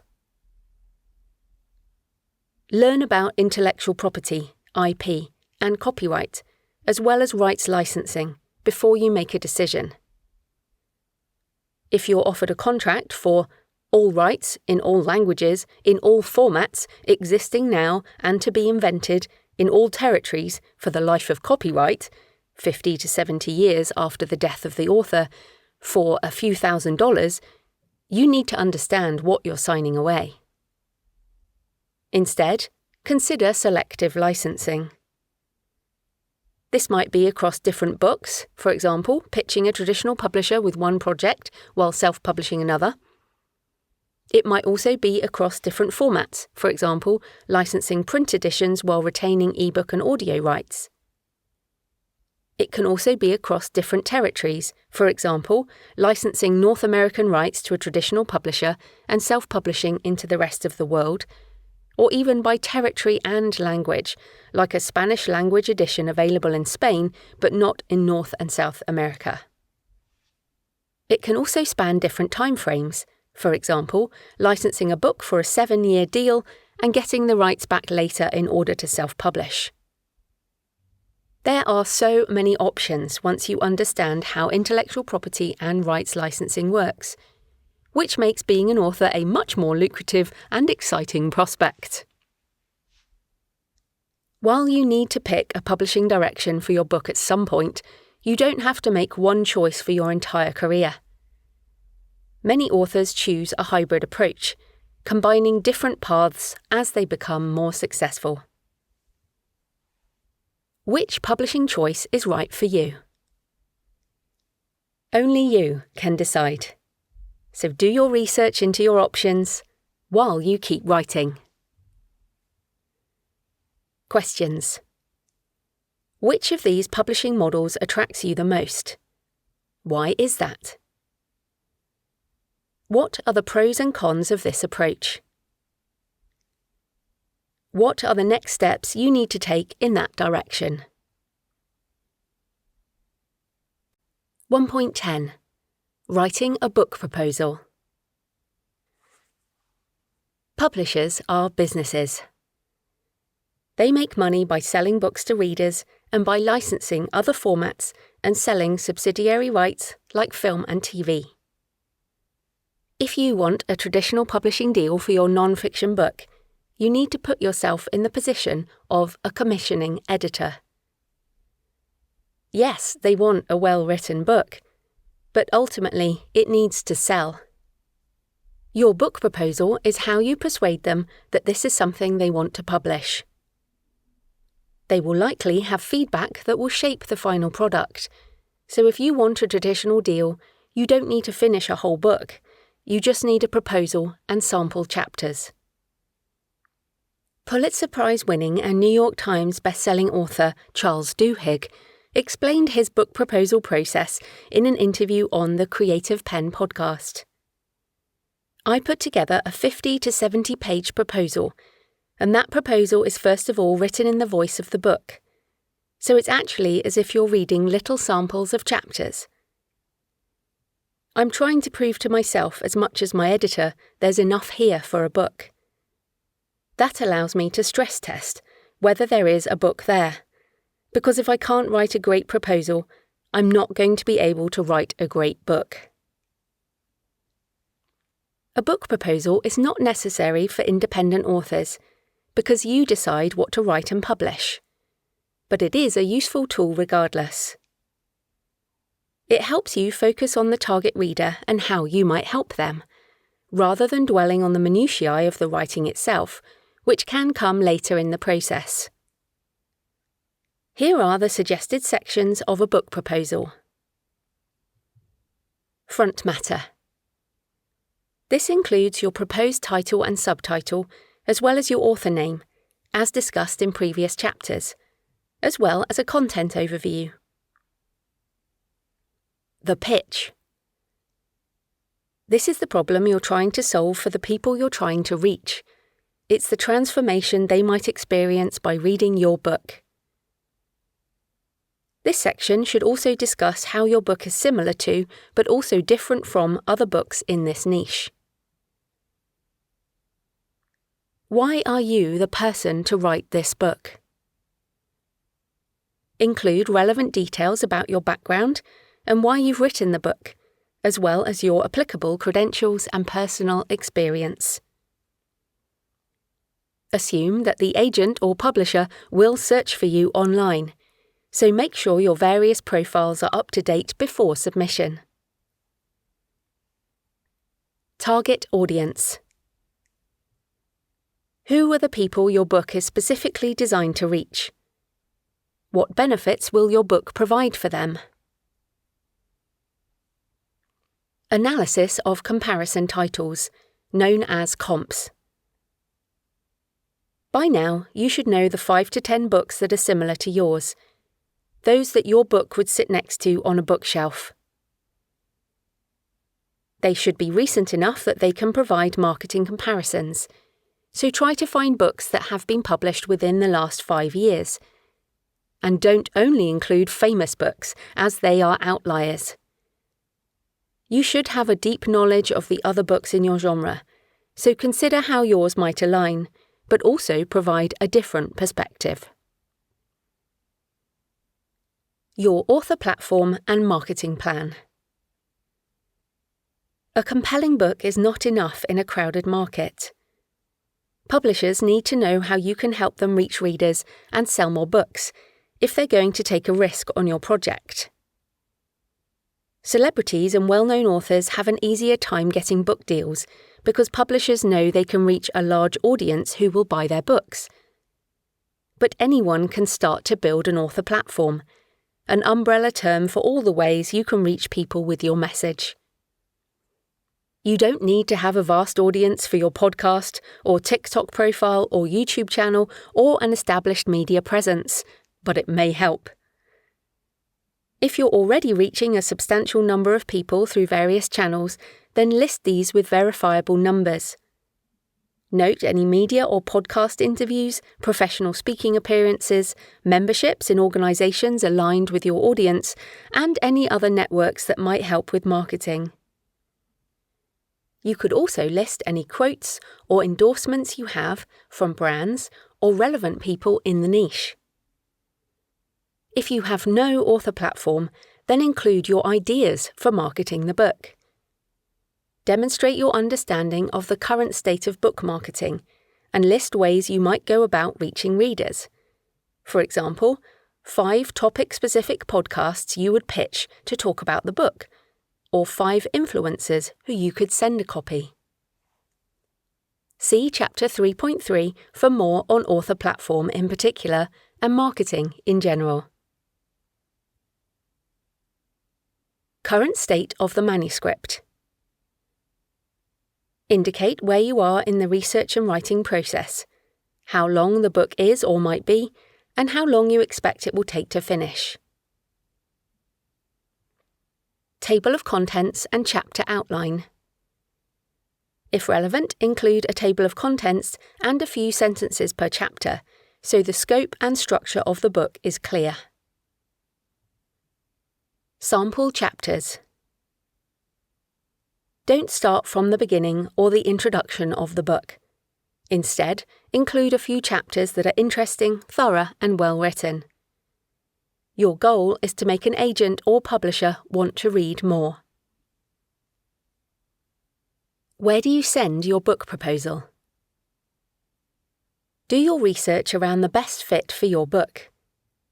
Which agents or publishers work with books in your genre? Have you shaped your proposal to best showcase your book, and also to make it a good fit for your target agent or publisher? Make sure to check their submission guidelines, which are usually on their website. Ideally, send the proposal to a specific person's email, rather than the main company address, since otherwise it may end up in the slush pile. Personal relationships also help. You might meet another author in the niche at an event and get a referral, or do a pitch session at a writing event and meet an agent who asks for your proposal.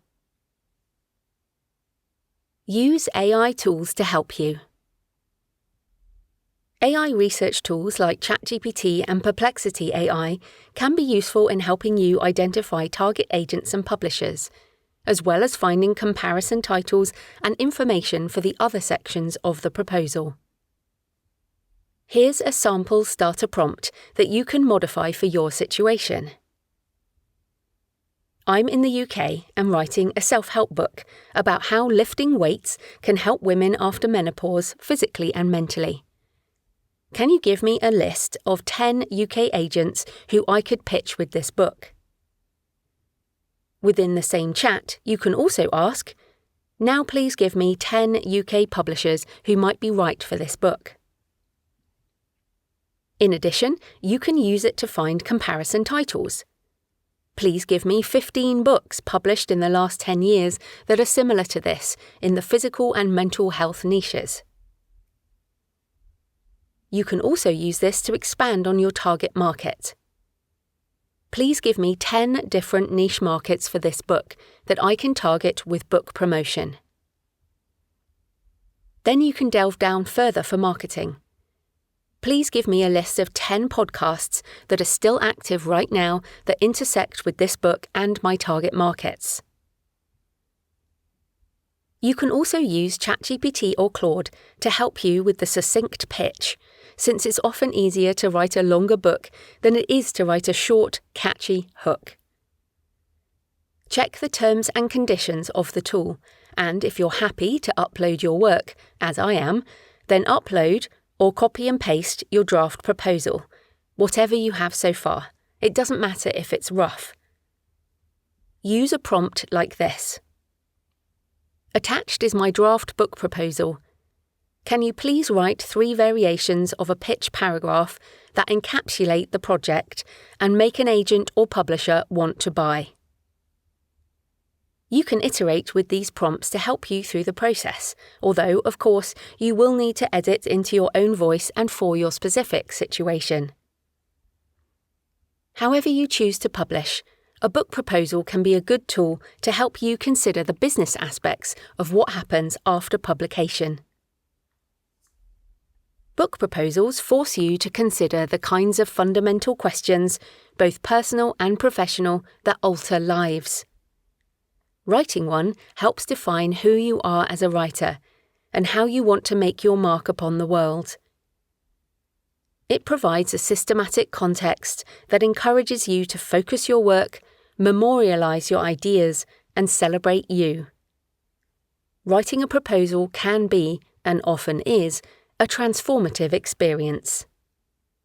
Michael Larson and Jody Rhine, How to Write a Book Proposal. Questions. However you choose to publish, have you considered the various aspects of a proposal for your book? What research or other steps do you need to complete before you're ready to write your proposal? 1.11. Fear and self-doubt.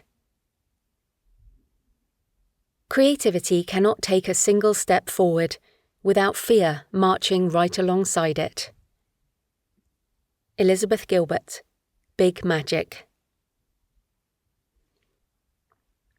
Writing is a mind game.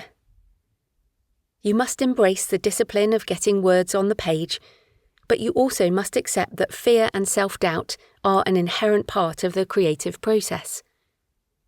Successful writers learn to see them and keep creating anyway. Here are some of the most common ways fear and self-doubt show up for writers, so you know how to recognize them when they invade your thoughts. Self-doubt. My writing is terrible. I just can't seem to get what's in my head onto the page. I feel like a fraud. I'll never be as good as. insert author name here, so I might as well give up. Fear of failure. What if I don't get an agent or a publisher? What if I self-publish and no one buys my book? What if no one likes it? What if I tell everyone I'm writing a book and then I never finish? What if I don't make any money and it's all a waste of time? Fear of rejection and criticism.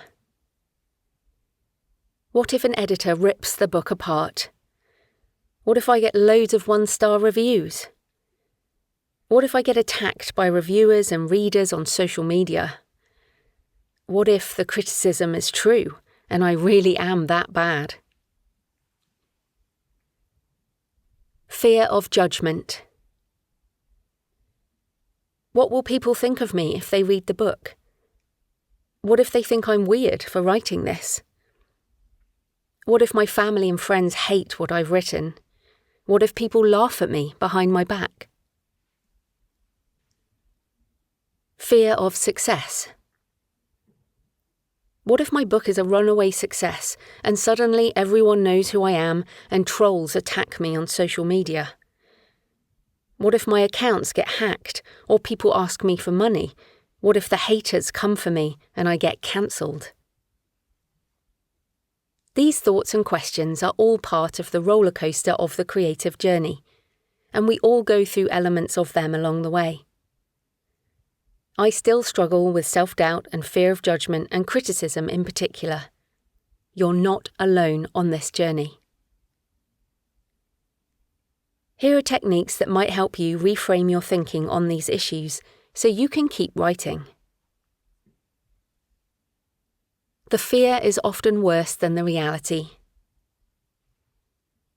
Your wonderful mind is trying to protect you by conjuring potential threats and helping you avoid them in advance. But we have all faced fears in the past, and most often they are not the monsters of our imagination. If you write your book and it only sells 5 copies, then figure out how you can do better next time. If you get a 1-star review, check out all the other famous authors who also get 1-star reviews. Or better yet, don't read your reviews. If your friends and family judge you for what you write, then find a community who accept you. There are many who will love your work, whatever the genre you write in. Our friends and family are never our target readers anyway. Consider all the positive things that could happen instead. Your own self-development and creative transformation for a start, along with the possibility of reaching people and changing lives. Finish your book and face your fears. You'll likely find they are unfounded, and if they come to pass, then use that experience as fuel to write about in your next book. Embrace these fears as part of the creative process. Be encouraged, as virtually all other creatives, including your writing heroes, feel these things too, with every book they write. In fact, if you don't feel any kind of doubt or fear, perhaps you don't care enough about your book. When fear and self-doubt arise, acknowledge them. Write your feelings in your journal if you need to. Let it all out onto the page. Then get back to writing. Protect yourself in practical ways. Some of these fears can and should be tackled in a practical manner. Work with a professional editor to ensure your book is the best it can be. Research legalities if you're worried about getting sued or revealing too much about people who are alive. If you're writing something that might shock your loved ones or your community, then consider using a pseudonym. If you're concerned about people finding you online, check your privacy settings on your website host and social media, and set up a post office box or other proxy address. Be clear on your boundaries and how much you're willing to share about your personal life, and then stick to them. Find a supportive community of people who understand the creative process, and learn how to deal with all these things from those who are ahead of you on the journey. Return to your why. If you still find yourself paralyzed with fear, return to where we started. Why are you writing this book? Why do you care enough to spend your time and effort working on this project? What drives you? If you're still unclear, return to chapter 1.1 and figure it out. Write your why on a sticky note and put it by your desk. Look at it whenever you feel like giving up or when fear and doubt batter you. Then take a deep breath and get back to the page. You can find more detail on aspects of the author journey in The Successful Author Mindset, a handbook for surviving the writer's journey. Questions. What are some of your fears and doubts? Identifying them is half the battle. What can you put in place to help you manage when the roller coaster feels like too much? What is your why that will help you through difficult times? 1.12. The day a non-fiction book changed my life. Before we move into the next part of the book, which is focused on writing and editing, I want to return to the question of why we write. We write to change lives, our own and other people's. There are moments where a decision changes everything. That moment may be out of our control, or it may be a conscious choice. But when life forks, the opposite path becomes the road not taken, a parallel life. Here's how a non-fiction book helped me make an important life decision. Bali, 2008. I tucked a frangipani flower behind my ear and lay back on the recliner, looking up at the blue sky. The air smelled of jacaranda and lime leaf. Birds sang in the palm trees, and in the distance I could hear the putt-putt of local scooters. Jonathan swam in the hotel pool in front of me, his strokes making a light splash as he moved through the water. We'd been out walking along the waterfront earlier, looking out across the ocean where we planned to scuba dive later in the week. For now, we relaxed by the pool with a cocktail as the bright day turned to balmy evening. Our week in Bali was a late honeymoon after our wedding in Australia, attended by our international family.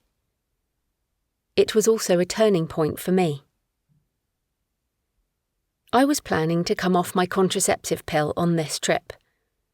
I was 33, and we'd talked about starting a family. We had a house with extra bedrooms, we had stable jobs, and now we were in paradise. So why was I hesitating? I pushed my concerns aside and picked up the book I'd found at the airport, Eat, Pray, Love by Elizabeth Gilbert. Everyone was talking about it, and the story was partially set in Ubud, a town in the hills north from where we were currently staying. I started to read, and in the next 10 minutes my life changed as I read the words of her opening chapter. I couldn't stop thinking about what my sister had said to me once as she was breastfeeding her firstborn. Having a baby is like getting a tattoo on your face. You really need to be certain it's what you want before you commit. Elizabeth talked about her excitement at future travel, and that if she couldn't be as excited about having a baby as she was about booking her next trip, then she really shouldn't be having one. I put the book down, even though I was only a few pages in. I recognised myself in those words, and it shocked me. I looked over at Jonathan in the pool, calmly swimming lengths, and wondered if our new marriage, would survive the conversation we desperately needed to have. Whatever your feelings about having children, I hope you can respect my choice and my husband's. The subsequent conversation revealed that we both felt the same way. We had just assumed the other one was so sure that considering a different path wasn't possible. All these years later, we're still happily married and happily child-free, by choice. This is not a discussion on the pros and cons of having children. It's about the importance of sharing your story and writing a book to help yourself, which may also help others. Elizabeth Gilbert's memoir shared the truth of her life, and it connected with me across time and space. Her words resonated deep inside and gave me permission to acknowledge what I thought was taboo. I don't know why I needed permission, but I did. I'm a good girl, always have been. I want people to like me. I want approval. I wanted to be the perfect wife, the perfect daughter, the perfect daughter-in-law, the perfect mother. By actively making the decision to be child-free, I would be none of those things. But I would be living the life of my choice.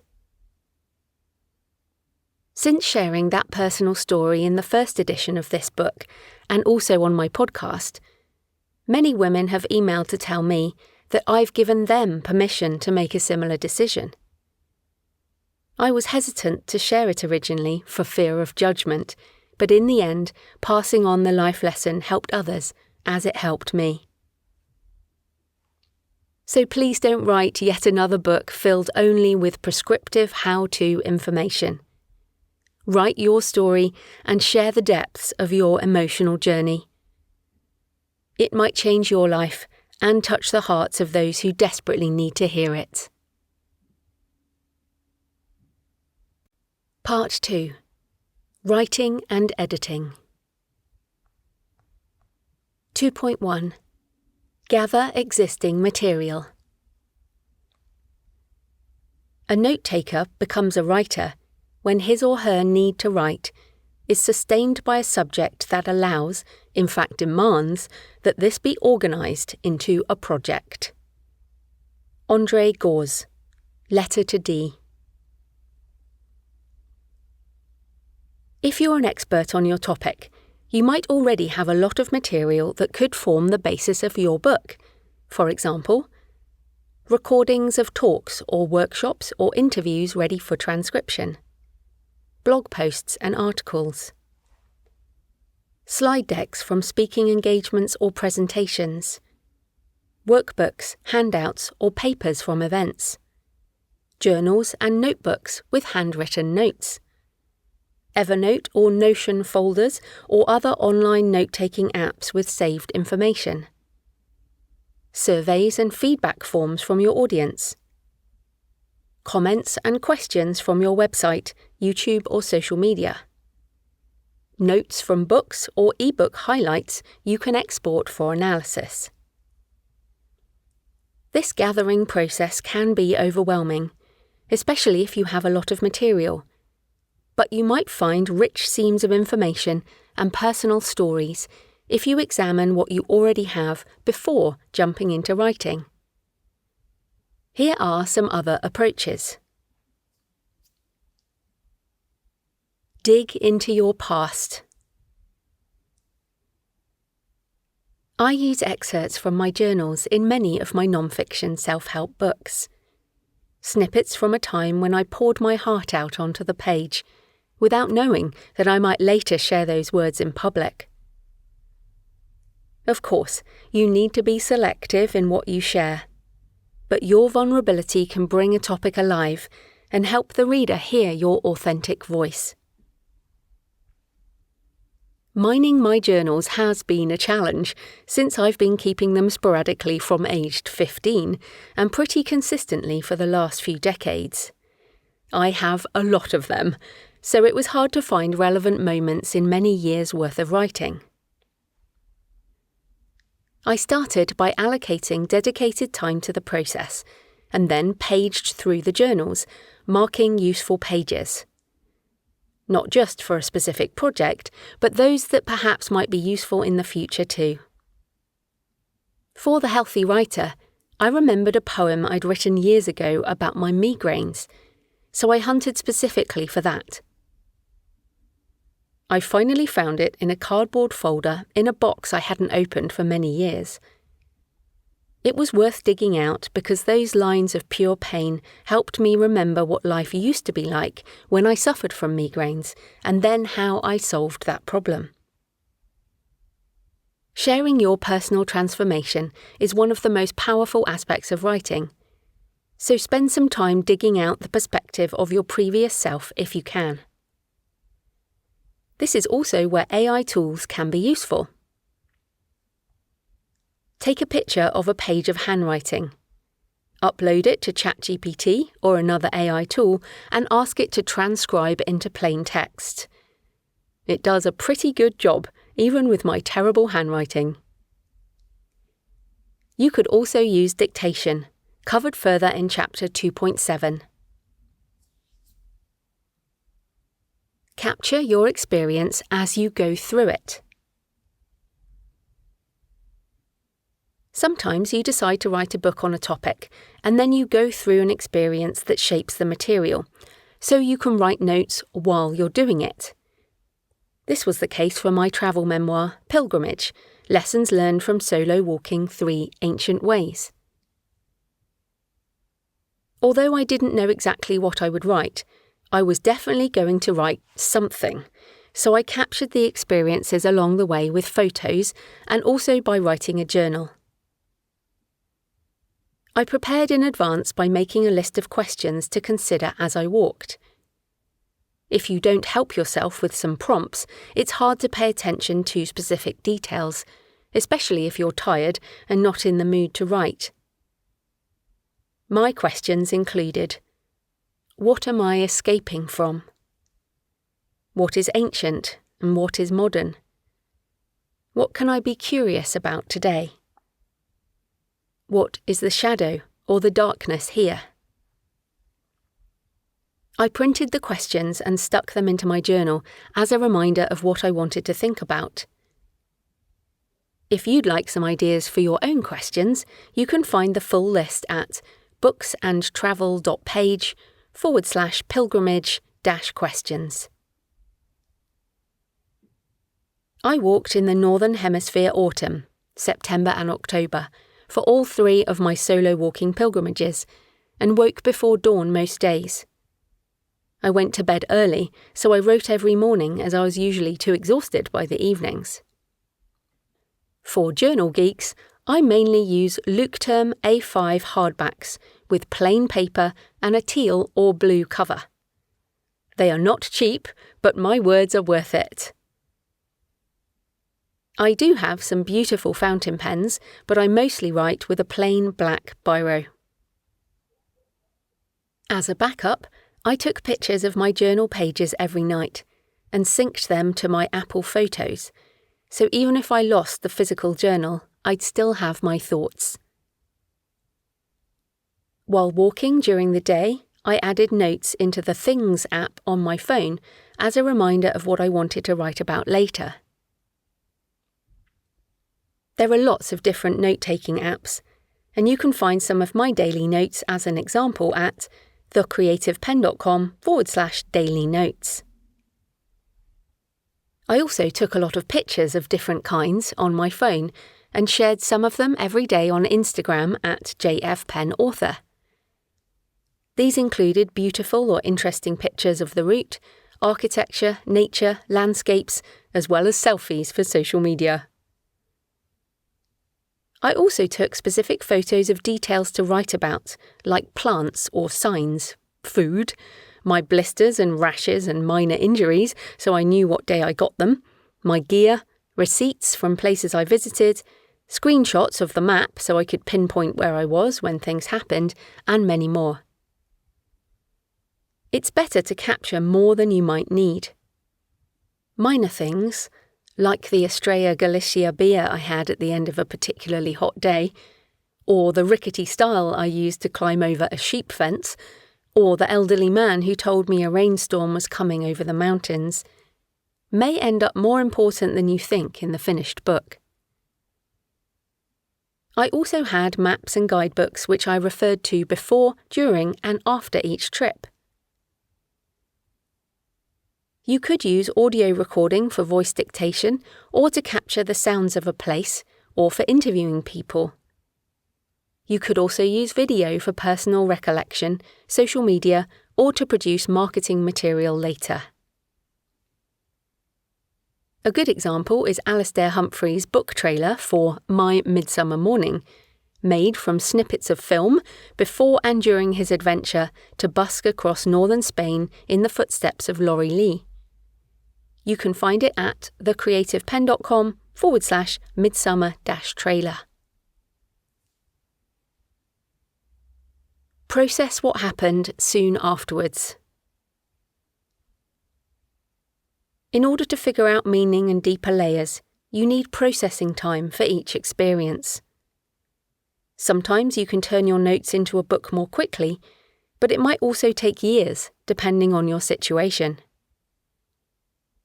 I walked my first pilgrimage in October 2020, and did the next two in 2021 and 2022. For each walk, I processed my notes and photos on return, and shared the day-by-day experience on my blog, as well as creating standalone podcast episodes about them. I did this within a month or so of each trip, and this helped my initial thoughts coalesce towards what I wanted the final book to be. When I sat down to write, I already had a lot of the material processed, and was able to spend time thinking about themes rather than trying to organise it all.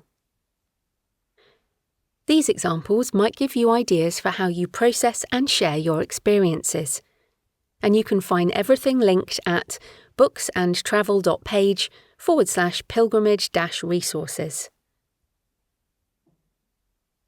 Of course, it might be years before you revisit a trip or an experience, and you may have lost elements of meaning or reframed them based on a new perspective.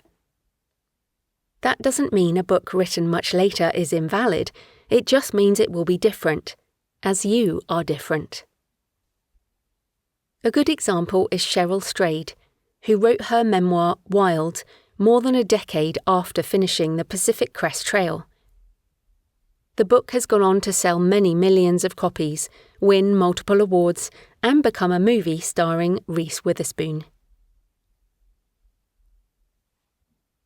Questions. What existing material do you have already that could be used in the writing process? Do you want to use this existing material, or would you prefer to start from scratch on this topic? Why do you feel that way? 2.2. Research, interviews, surveys, and social listening. While you will probably be writing much of your book based on your knowledge and experience, it's always a good idea to augment that with research and other inputs that will make your book even better. These additional elements might spark new ideas and open up areas of the book you hadn't considered before. Here are some ways you might expand your scope.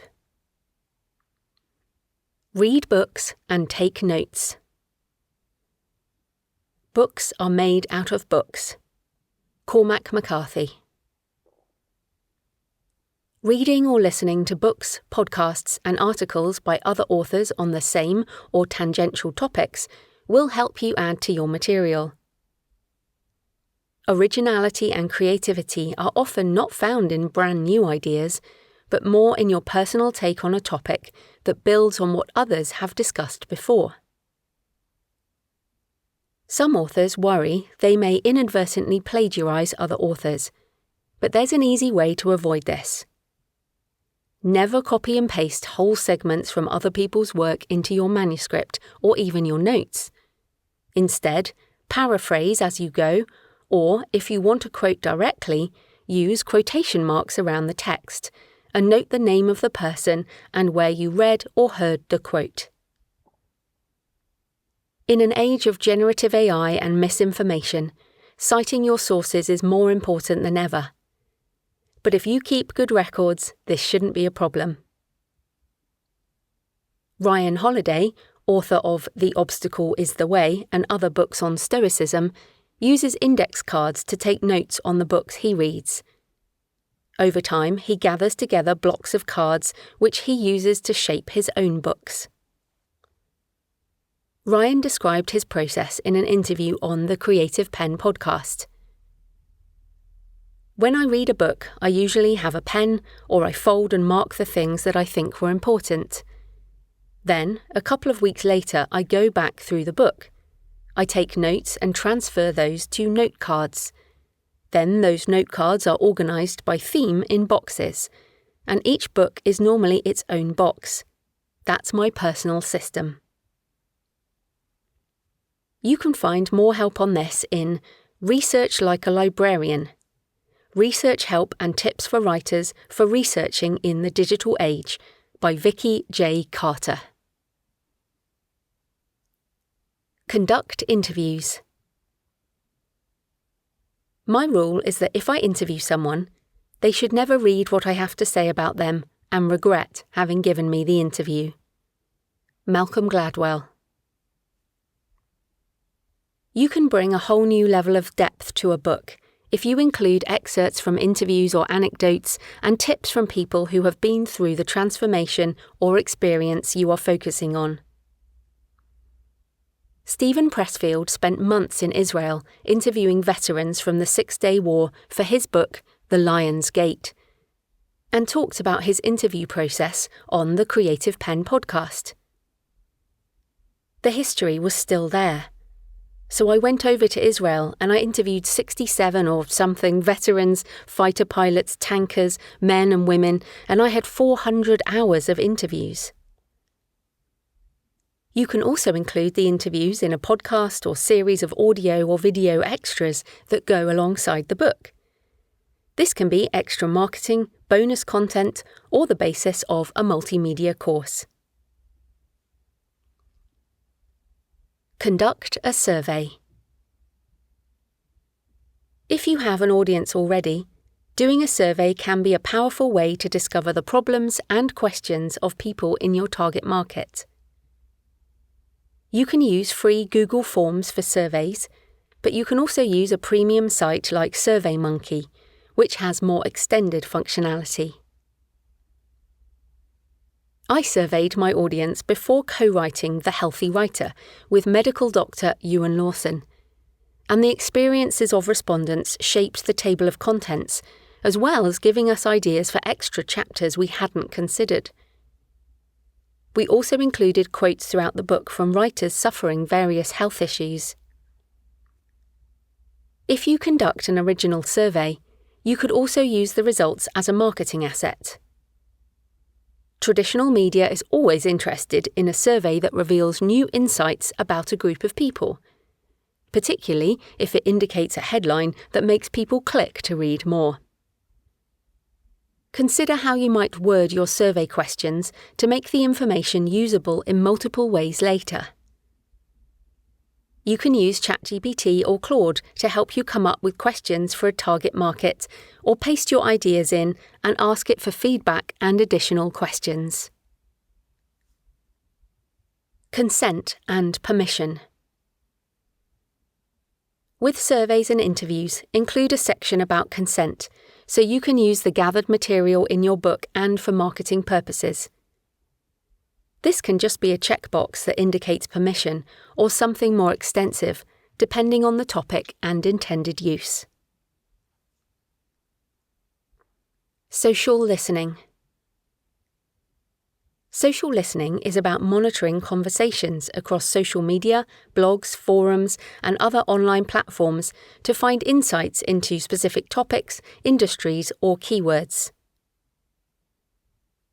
When writing a non-fiction book, social listening can be a powerful tool for staying relevant and understanding what your target audience cares about. By tracking discussions, you can identify trending topics, validate book ideas, and align your content with demand. You might follow relevant hashtags on Instagram or TikTok, research LinkedIn topics, or monitor search terms. You can also ask ChatGPT or Claude to help you identify the best ways to conduct social listening for your niche. This kind of social listening helps you understand the language, tone, and pain points of your readers, enabling you to write a book that resonates with their needs and interests. It can also offer insights into the competitive landscape by showing what other authors and content creators are doing. You will be able to spot gaps in the market and differentiate your work, as well as identify key influencers in your niche who may provide opportunities for collaboration or promotion when you're in marketing mode. Organising your material so you're ready to write. There are lots of ways to organise your notes prior to writing. You might use a physical box or files of printed material, or a folder on your computer or cloud service, or organisational software like Notion. It doesn't matter what it is, as long as you use something to organise your material.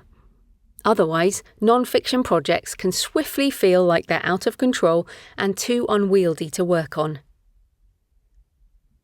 I use Dropbox to sync all my computer files with the cloud, and I have one folder per book project. I use Scrivener to organise my material. I start a new project file when I have an idea for a book and throw everything in there. One-liners of ideas or quotes, links to articles, notes on books, transcripts, and more. In terms of AI tools, Google Notebook LM is useful as you can chat with your gathered material across multiple sources. It can give you new insights into your work, surfacing themes and key topics, as well as provide a briefing document and even a podcast discussion about your material, which may spark new ideas.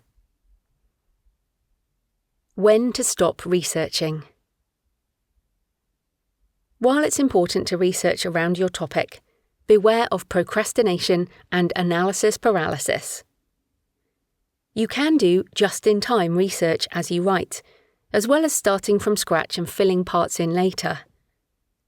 You probably know more than you think, and a lack of self-confidence may keep you in the research phase too long. How much is too much? That depends on your project and the scope of your book, but setting a deadline for the end of the research phase can be a good start for controlling the time spent. Don't get lost in the weeds. Make sure you stop researching and start writing. Questions. How can you expand on your initial thoughts and material with these research methods? Have you asked for appropriate permissions and consent for using survey information or quotes in your book? How can you prevent yourself from being lost in analysis paralysis? 2.3. Structure and organise your book. Writing non-fiction is more like sculpture, a matter of shaping the research into the finished thing. Joan Didion. Although non-fiction books don't contain the classic narrative arc of novels, they still need to take the reader on a journey from beginning to end. If you jump around, you'll confuse the reader. So structure and flow is critical to ensure they finish the book satisfied. We all have different brains, and we all work in different ways. If you have a structured mind that works in a linear step-by-step process, you might have an easy time identifying an organisational structure. But if you're like me, a discovery writer who moves in a non-linear fashion from one topic to the next and enjoys wrangling chaos, then I want to encourage you too. You don't need to nail your structure up front. Just be aware of it and keep iterating as you write. The structure of my non-fiction usually falls into place once I've written most of the book, and often changes during the editing process. I'll have placeholders that disappear and sections that are absorbed into other chapters or expanded into new segments entirely. If you're ready to structure your book, these tips might help. If you're writing memoir, I've covered structure in the next chapter, as it's a little different from other non-fiction books. Think in parts or sections first. These broad subtopics will help you fill in the blanks later, and perhaps you have some in mind already. Some books are easier to structure than others, so don't worry if you can't finish this process until later. When I considered the flow of this book, it was obvious that I needed a section covering topics to consider before you begin writing, then one on the actual writing process, before moving on to elements of business. It's a clear linear progression for the book and reflects the journey of an author over time. When I co-wrote The Healthy Writer with Dr. Ewan Lawson, we struggled with the chapter order, as each could be read independently of the others. We kept working on the draft until we discovered the transformation for the reader, from unhealthy writer to healthy writer.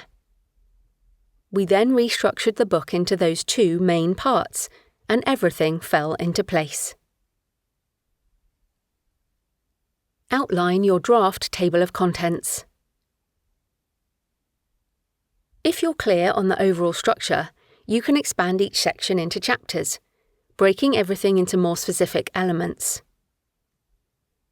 At this point, you might discover your book is way too big and ambitious, and you might decide to cut some aspects in order to make the book more targeted. This also leaves room to write more books in the series, so don't delete anything, just move it to a separate project. When I wrote Business for Authors: How to Be an Author Entrepreneur, I had lots of ideas about the psychology of writing. That section ended up growing so big that I carved out the chapters, and they became the seed for the Successful Author Mindset. When I have an idea for a book, I create a new Scrivener project and use the binder area to add ideas for chapters. These are often just one-liners when I start out, but then I shape the table of contents from those initial thoughts. Scrivener enables you to drag and drop chapters, which makes reordering them super easy. Very useful since I never write in order. Of course, you can use MS Word, Google Docs, Atticus, or another word processing program, even a spreadsheet, whatever works for you. You could also use mind mapping, a visual way of organising information. Write the major topic in the middle of the page and then brainstorm outwards, creating hierarchical branching trees that go deeper into each subtopic. There are lots of different software options for mind mapping, but you can also just use pen and paper to get the ideas flowing. If you prefer to talk through your ideas, try dictation, covered in more detail in Chapter 2.7. Or you could ask someone to interview you on your chosen topic with a prepared list of questions and use the transcript as the basis for your table of contents. However you choose to work, you'll need to come up with a coherent list of chapters at some point. You can add to and refine these as well as change the order later, so at this stage, just make a list of all the different topics under your sections. Use subheadings. If you want to take your organisation a step further, you can use subheadings within each chapter to split the material into easily digestible chunks. Many non-fiction readers skim through books, looking for the most pertinent and useful sections, and subheadings help the reader find what they're looking for. Of course, you can also add these in later. Other possible sections. At this stage, you can use placeholder headings to collect other material.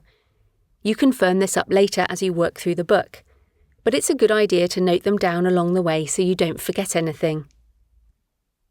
Optional extras could include case studies, checklists, exercises, tutorials, downloadable audio, video, or workbook pages, images, or illustrations. Make sure you also keep note of resources, references, citations, and any other material used as part of the process. It's much easier if you do this along the way, rather than waiting until you are done drafting.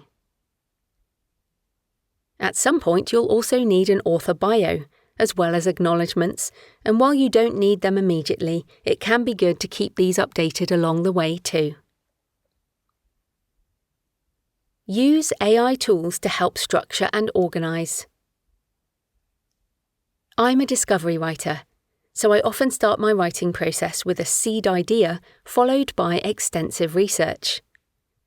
I read books, write notes, listen to interviews, as well as develop lists of ideas and snippets of paragraphs. It can be chaotic, and nothing is in order. I usually write at least 3/4 of the book before the structure makes sense, and even then, I often restructure in editing. That's been my process since 2007, when I started writing my first book, Career Change. I enjoy wrangling chaos, but now there are lots of tools to help with structuring your material. Google Notebook LM is a good place to start. You can bring in multiple sources from your own material, as well as links to websites and videos, anything you want to use as a reference. You can then, with a couple of clicks, generate a table of contents for the whole collection, as well as a study guide and an audio overview, or you can just begin chatting with the material. While I'm not suggesting you use any of the generated material verbatim, it's a great start to help organise and begin to make sense of a large mass of information. You can also prompt Google Notebook LM for help. Just type in the chat as an example, "I'm writing a non-fiction book on this topic. Can you please create me a draft outline to help with my book structure?" Notebook LM will output a draft structure with links to your source material, which is a great way to find a logical flow through the content. You can also return to your target market questions here, asking, "Who is the target market for this book? Please give me 10 different market segments and reasons why they might want this book." You can use a similar prompt with ChatGPT or Claude or other AI tools, but Google Notebook LM will only use the source material you specify, whereas the other models will pull in material from other sources in their answers.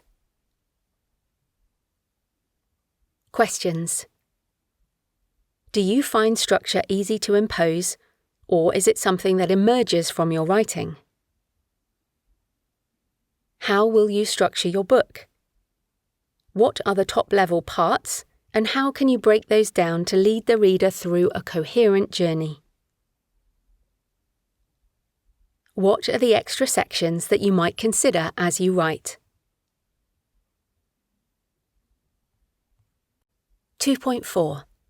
The particular challenge of writing memoir. Writing the self is a tricky, slippery business. Kathy Rensenbrink, Write It All Down. While every book is a challenge, I found writing memoir to be particularly difficult. From deciding what the shape of the book would be, to writing the first draft, through the editing, and all the way to publication. In this chapter, I'll go through some of the specific things you might face when writing memoir, or even including aspects of memoir in other types of non-fiction. Memoir might take longer to write. Before writing my memoir pilgrimage, I knew intellectually that it might take a lot more time than other kinds of writing, but practically I didn't expect that to apply to me. After all, I'd written more than 40 books. I know what I'm doing. My non-fiction self-help books usually take a few months to write once I knuckle down to the first draft, and I write pretty clean these days, so my edits are not usually significant. But actually, I'd been working on some kind of memoir for decades. As I said during an interview with memoir teacher Marion Roach-Smith on the Creative Penn podcast, I keep walking up to the idea of memoir and then walking away again. That's how it's been for a long time, and perhaps you know how that feels. Threads of ideas that emerged in pilgrimage started in my teenage years, and the idea of walking the Camino de Santiago stemmed from those early days of faith. The words that eventually became pilgrimage were written between early 2020 and the end of 2022, over a course of almost 3 years, and most of them were discarded in the editing process. I've never taken so long to write a book. I've never discarded so many words. I've never wrestled with the material so much, and I've never found it so hard to produce a finished book. But I am so proud of the result. Pilgrimage is a snapshot of my life, and the time and effort it took was certainly worth it. Not that memoir must take a lot of time, or that books written quickly are less worthy in any way. It just shows that writing memoir in particular is a messy process, and shaping a semblance of your life into a book that others might want to read is a challenge. Let your memoir emerge. It cannot be forced into being. It may take much longer than you expect to write, but it will be worth it. Structuring memoir. I use Scrivener as my primary writing software, and I had several Scrivener projects for what eventually turned into Pilgrimage, all started and left unfinished over many years. The original project was called Untethered, and it was a series of essays about my travels and my search for the idea of home. I turned many of those into solo episodes on my books and travel podcast, but I couldn't find a thread to link them together or a theme to anchor a book I wanted to write. I started another project after solo walking the Pilgrim's Way. It was more a travel log with a day-by-day account of the route and my thoughts as well as practical tips. But once I wrote it down, it seemed pointless. There are enough route guides already, and I had nothing new to offer. I walked the St. Cuthbert's Way the following year, and I kept writing up my journal entries into Scrivener. I wrote thousands of words under chapter headings, some of which made it into books and travel podcast episodes, others which still lie dormant, perhaps never to be used in a published work at all. After I returned from the Camino de Santiago in 2022, the book I wanted to write solidified in my mind. I started a fresh Scrivener project and copied and pasted elements from all the old projects into it. I also added transcriptions of various solo podcast episodes and interviews I'd done on other shows, as well as typing up more journal notes from each trip. In my initial phase of using Scrivener for any project, it's a complete mess. I add placeholder text for everything I can think of, then I organise it and fill in the blanks later. It truly is wrangling chaos, and sometimes I just have to walk away and return when I can see clearly again. Sometimes an initial chapter was just a brain dump. I added lots of raw notes with no commentary, including practical things that I intended to expand later. You can see an example at thecreativepenn.com/pilgrimage-raw1. Those raw notes are also a good example of not knowing what you will consider important until later. They mention The Surprising Mural by Adam Kosowski in Peckham, but there are very few details in my journal. Luckily, I took lots of photos, which you can see on Instagram at thecreativepenn.com/pilgrimage-adam. In the finished book, this mural became part of a chapter. Walking in the Path of History puts life in perspective, in which I expanded the description and reflected on its meaning. The mural illustrated 2,000 years of London's history, and I included a picture in the limited edition hardback. While I enjoyed the art while walking past, it became even more important in retrospect, representing historical aspects in both a metaphorical and physical way. Don't try to write in linear order or decide what's important at an early stage. Just get everything down and reorganize later once you can see the scope of the entire book. If you try to impose order too soon, you might miss some of the richest parts. The importance of vulnerability and emotional honesty. Be as honest as you dare, and as honest as you're possibly comfortable with, and then a bit beyond. Alistair Humphreys on the Creative Pen podcast. Although I had published many books, both fiction and non-fiction, before Pilgrimage, it was terrifying to put the book out into the world. I've always struggled with fear of judgment, and it was in full force as my memoir reached readers for the first time. But perhaps this emotional honesty is what enables memoir to connect with people in such a deep way. We bare our hearts on the page, and readers respond. Memoir requires emotional vulnerability and the sharing of personal stories and insights. As such, it requires more depth from the writer than other genres. I was intimidated by this, especially as my pilgrimage story includes aspects of depression and suicidal thoughts that I hadn't shared before. I'm also British, and I'm not an oversharer in general. I was taught to pick yourself up, dust yourself off, and start all over again. One of my mum's favourite mantras when things were difficult. Don't dwell on the past, just get on with whatever's next. But we're all broken, and the pandemic years in particular beat everyone into the dust. If I hadn't shared my difficulties, it would not be a memoir, but a travelogue or a trip guide.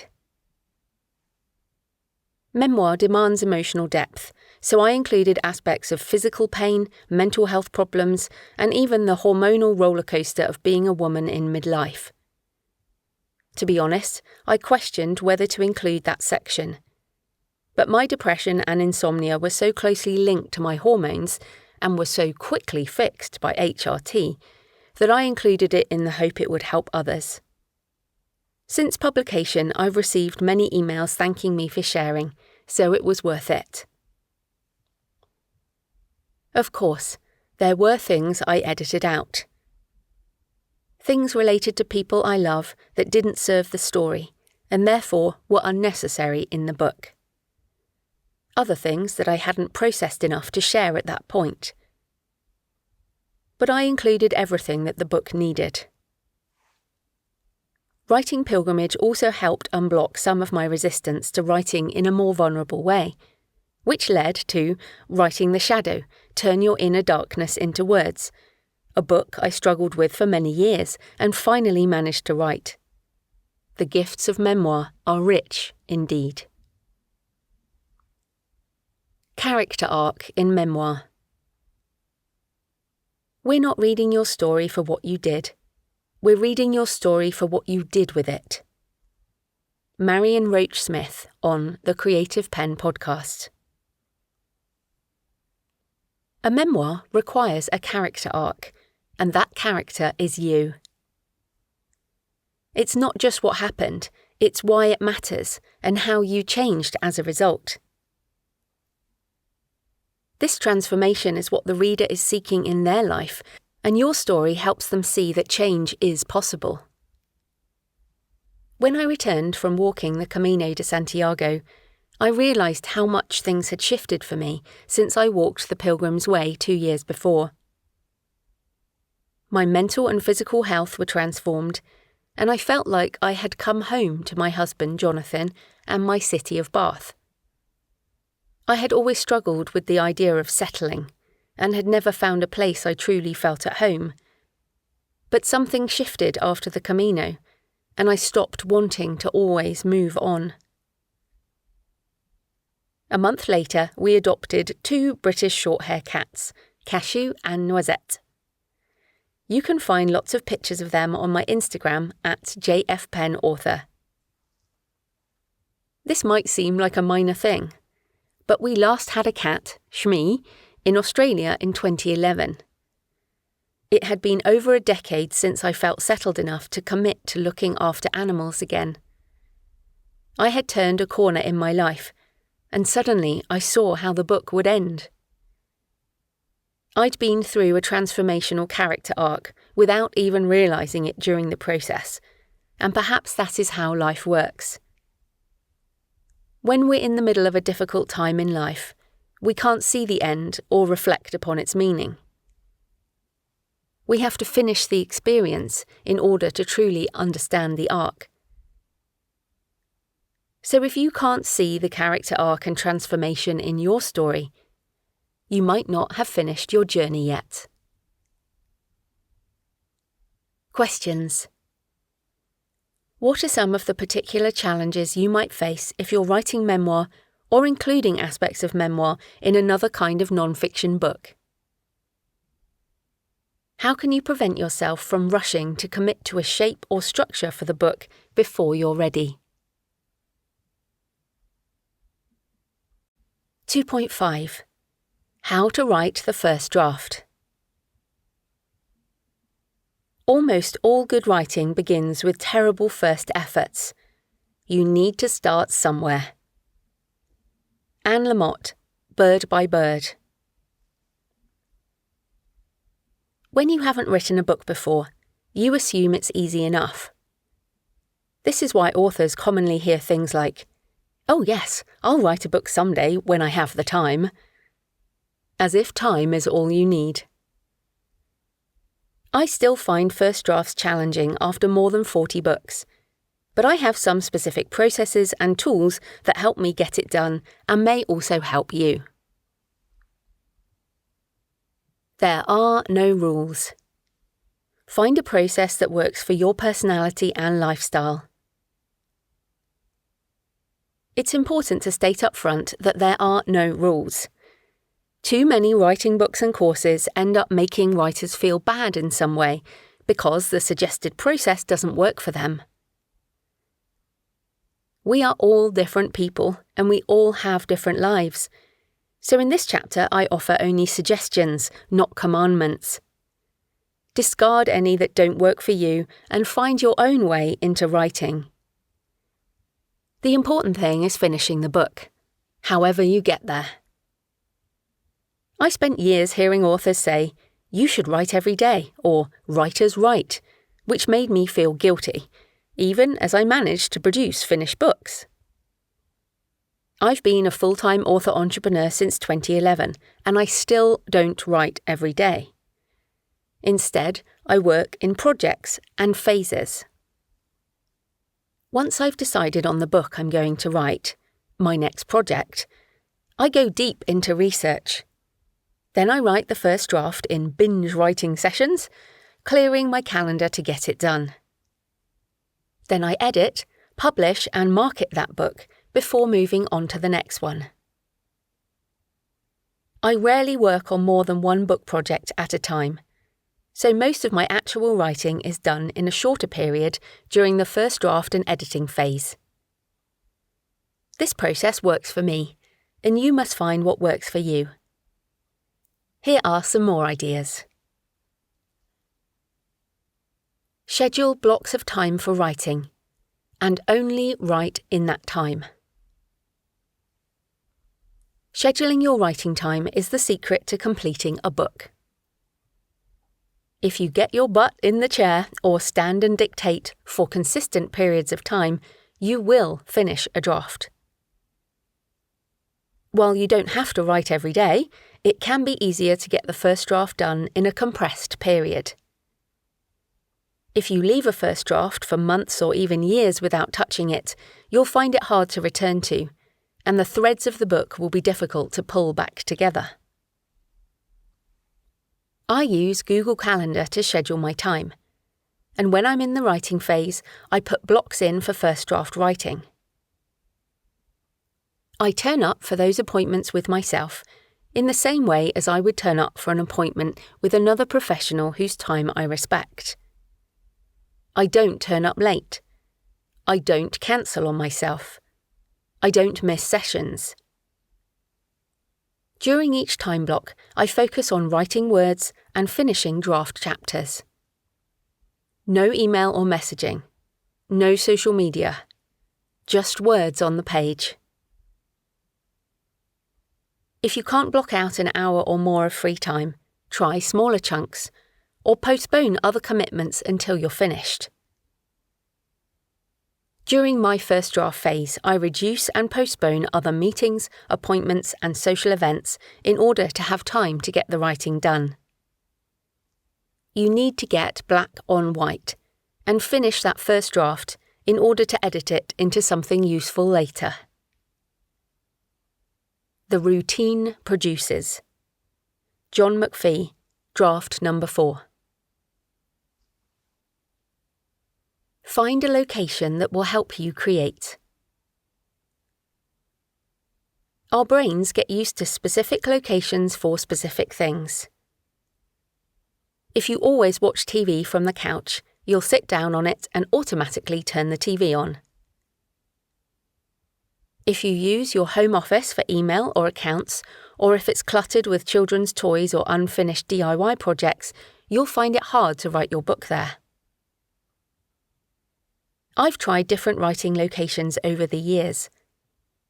My local cafe is great for a few hours when I need to get out of the house. I wear noise-cancelling headphones and listen to rain and thunderstorms on repeat. I drink 1 black coffee per hour, leaving once it gets busy, so the cafe can use the table more profitably. I've also booked a desk or private room in a local co-working space for writing and dictating, which also gave me the opportunity to meet other people in my area who work remotely and online. When we lived in London, I used to write in the London Library, and when I had a day job in Australia, I would write from 5 a.m. before work in the spare room of our house. These days, I often write in my home office with one of my British short-hair cats, Cashew or Noisette, beside me.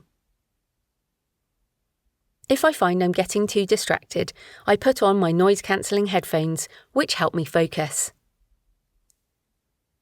If you're struggling to write, consider finding a different location. Once you're there, make sure you won't be disturbed. Turn your phone to Do Not Disturb or airplane mode. Turn off social media and email. Put a sign on your door. If you're continually disrupted, get out of the house. Do whatever it takes to get the words on the page. Use timed writing sessions. Once you've scheduled your writing blocks, use the time effectively. This might be heads down for the whole time, or broken up by small breaks for coffee, stretching, or comfort stops. Setting a timer can help you focus more intensely. You'll achieve more if you do several smaller time chunks than if you try to write for long periods with no scheduled breaks, especially if you haven't yet gained the stamina for long writing sessions. Use challenges, sprints, and community support. Some writers find it useful to write communally, spurred on by the collective energy of a challenge. You can find genre communities and groups online, for example, #WritingSprint on social media or #5am Writers Club if you're an early bird. WritersHour.com offers an online group writing experience, and there are many other online options in every time zone. You can also find groups of writers who meet at cafes or libraries on Meetup or Eventbrite, so you will probably be able to find something to suit you. Or you could start your own writing group. Just remember to write and not chat. Write in any order. As a discovery writer, I write all over the place, and I never write in linear order from beginning to end, whether that's a chapter or even a paragraph. My process is quite chaotic, but I get there eventually. If you find yourself struggling, don't try to write the first sentence of the first chapter first, unless you have such a detailed outline that it's ready to go. You can jump around and write in any order, especially if you're a discovery writer like me. You can reorder and edit everything later. Just get it all down in the first draft phase. Track your progress. Writing a book can be daunting, especially if the words are hard to produce and you manage little in some sessions. But when you break it down, a book is just a series of words arranged in sentences, gathered together into chapters and collected into book form. If you've managed a sentence, a paragraph, or a page, you have taken another step on the journey. Tracking your progress can help you feel you're achieving something, however small. Some authors use spreadsheets to track time writing or number of words. You can also add them to a wall chart or note them in an app. I keep a yearbook by my desk, where I write a few lines about what happened each day. When I'm writing a first draft, I add a coloured sticker for each writing session, no matter the word count. My inner creative child loves stickers. I also write in Scrivener, which has a project targets area. You can set and track word count per session, and it turns green if you achieve your goal.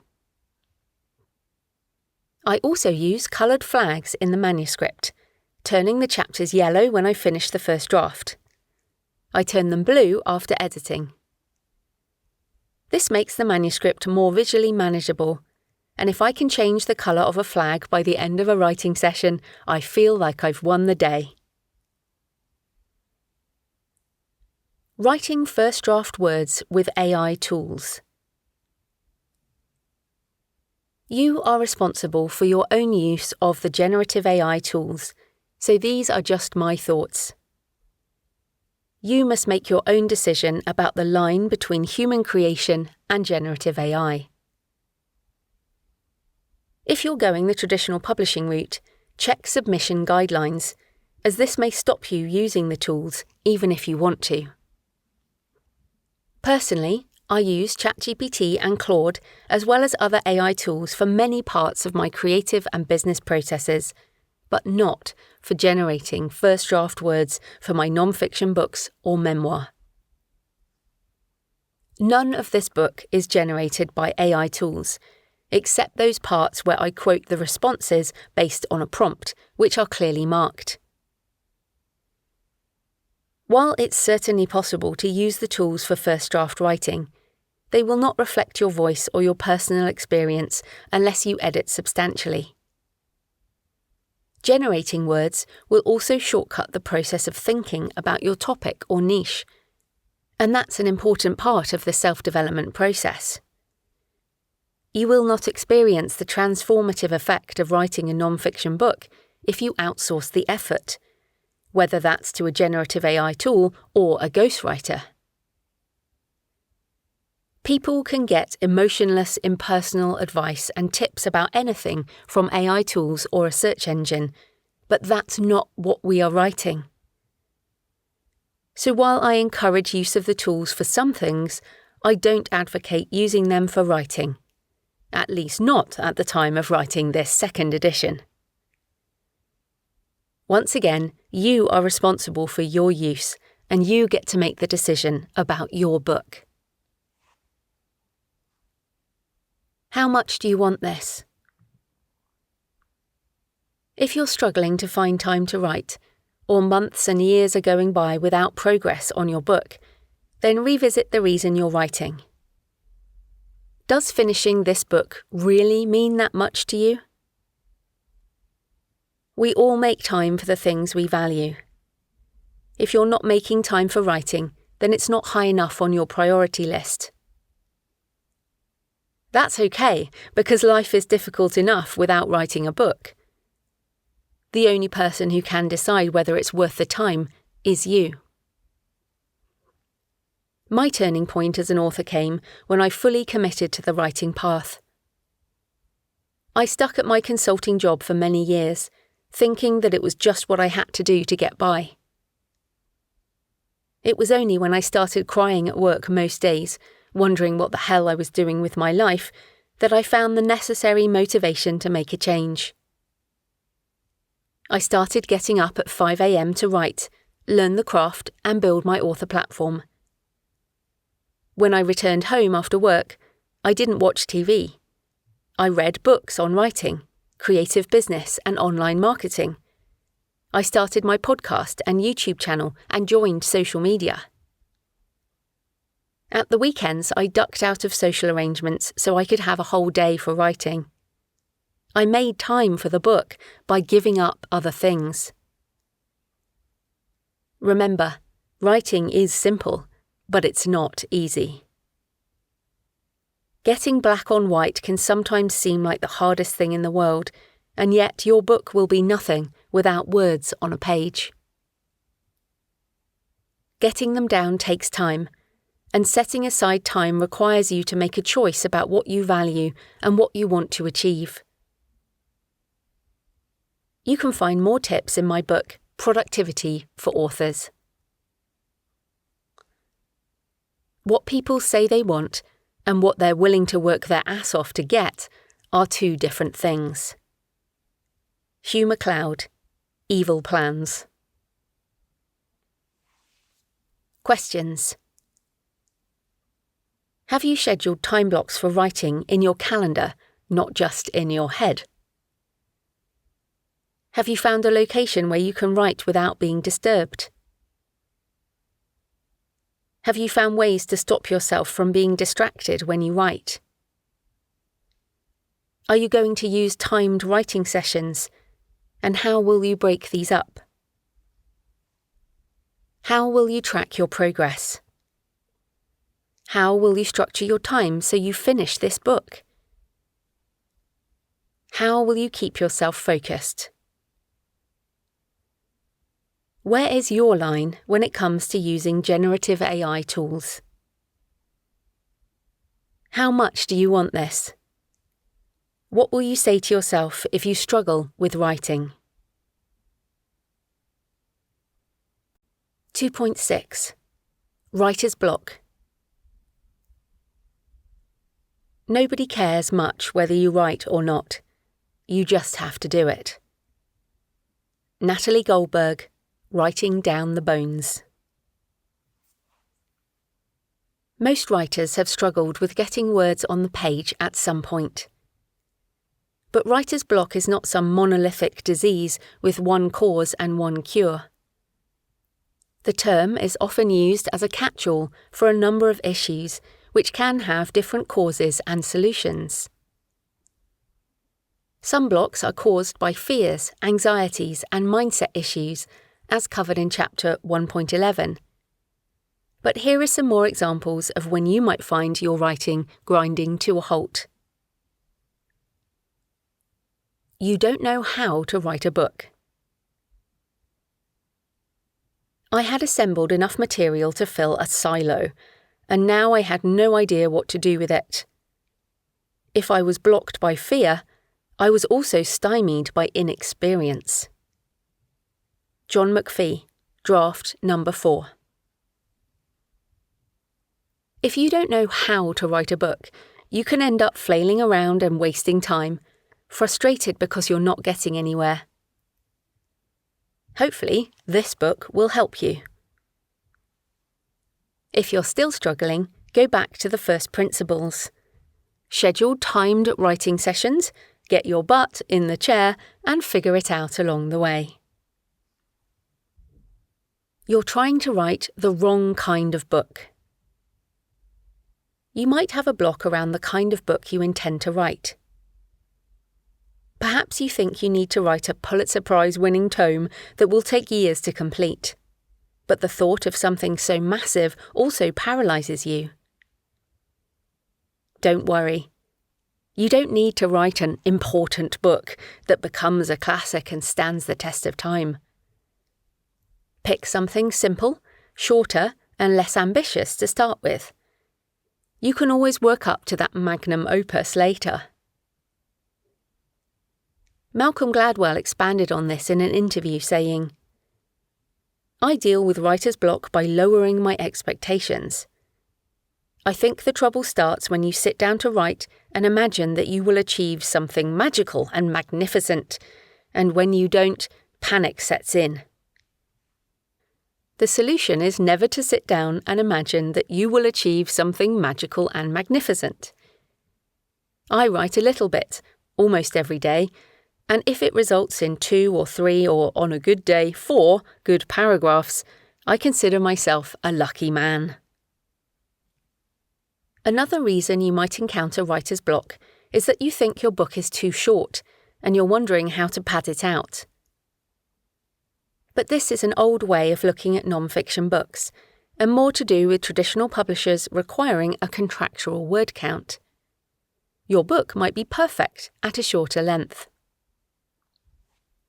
The reverse might also be true. The book might already be too long and unwieldy. Perhaps you need to break it into several shorter books so you can finish something and make more income over time. You haven't filled the creative well. The word block suggests that you are constipated or stuck, when the truth is that you're empty. Anne Lamott, Bird by Bird. You cannot create from an empty mind. You have to fill it somehow. Think of your brain as a pipe. You have to put things in the top for ideas to come out the bottom, transformed by your personal experience and worldview. Research, read, watch, travel, talk to people, do whatever you need to, but fill your mind with the raw material you need to write your book. I need external input in order to create. My self-help non-fiction books like this one are based on my experience of writing, but I also read many other books on the topic to inform and enhance my craft. My memoir pilgrimage was based on the experience of solo walking 3 ancient routes, which formed the backbone of the book. But I also read a lot of memoir and travel books during the writing process to help me figure out what I was writing. You might find inspiration in different ways, but if you're struggling, get away from the blank page and fill your creative well, whatever that means to you. You're trying to create in a way that is wrong for your personality or lifestyle. Sometimes you might feel blocked because you're trying to force yourself to create in a way that just doesn't fit with who you are. If you're trying to structure your book and it's not working, just try writing around a topic and seeing what emerges, rather than trying to control and organise the text. You might be a discovery writer, like me. If you're trying to write every day, stop for a week until the energy builds up and you need to binge write all the stuff in your brain onto the page. If you're trying to write early in the morning at your kitchen table and you're distracted, try dictating on your phone while walking at lunchtime. If you can't carve out an hour because you have a busy family and work life, try writing in 15-minute blocks instead. If you feel guilty because you're not writing, then consider why. Perhaps it's just not the right time in your life. I know writers who have young children, elderly parents, a busy job and health issues, and they still feel guilty about not writing. But sometimes life is just too much. You might not be blocked, you might just be overloaded. In this situation, maybe writing can wait.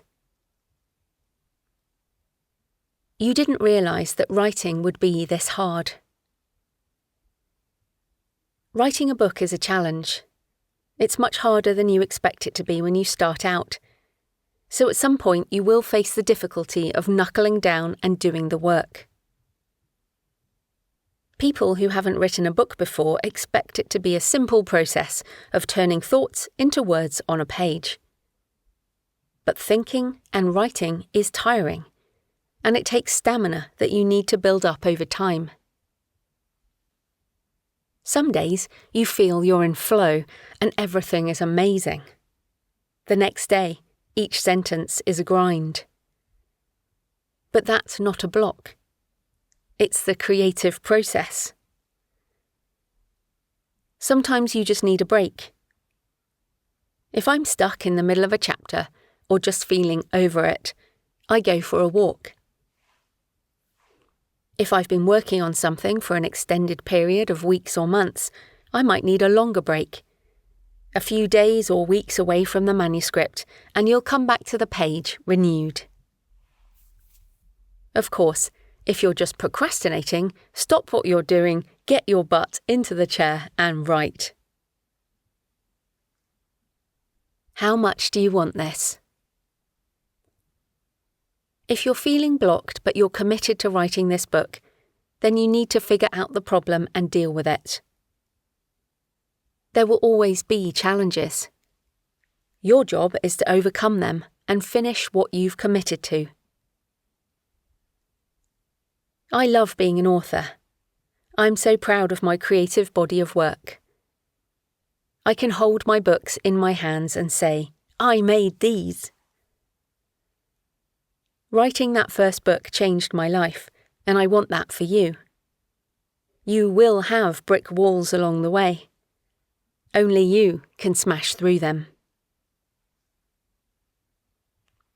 Brick walls are there to stop the people who don't want it badly enough. Randy Pausch, The Last Lecture. Questions. If you're struggling with your writing, can you identify the reason behind the block? How can you deal with this and still achieve your goal of writing a book? What practical steps will you take to move your project forward and still look after yourself? 2.7. How to dictate your book. Embrace dictation as a productivity tool. It's a weapon in your writing arsenal and your workflow. If you're not embracing voice, you're missing out on a lot of technological help. Scott Baker, The Writer's Guide to Training Your Dragon.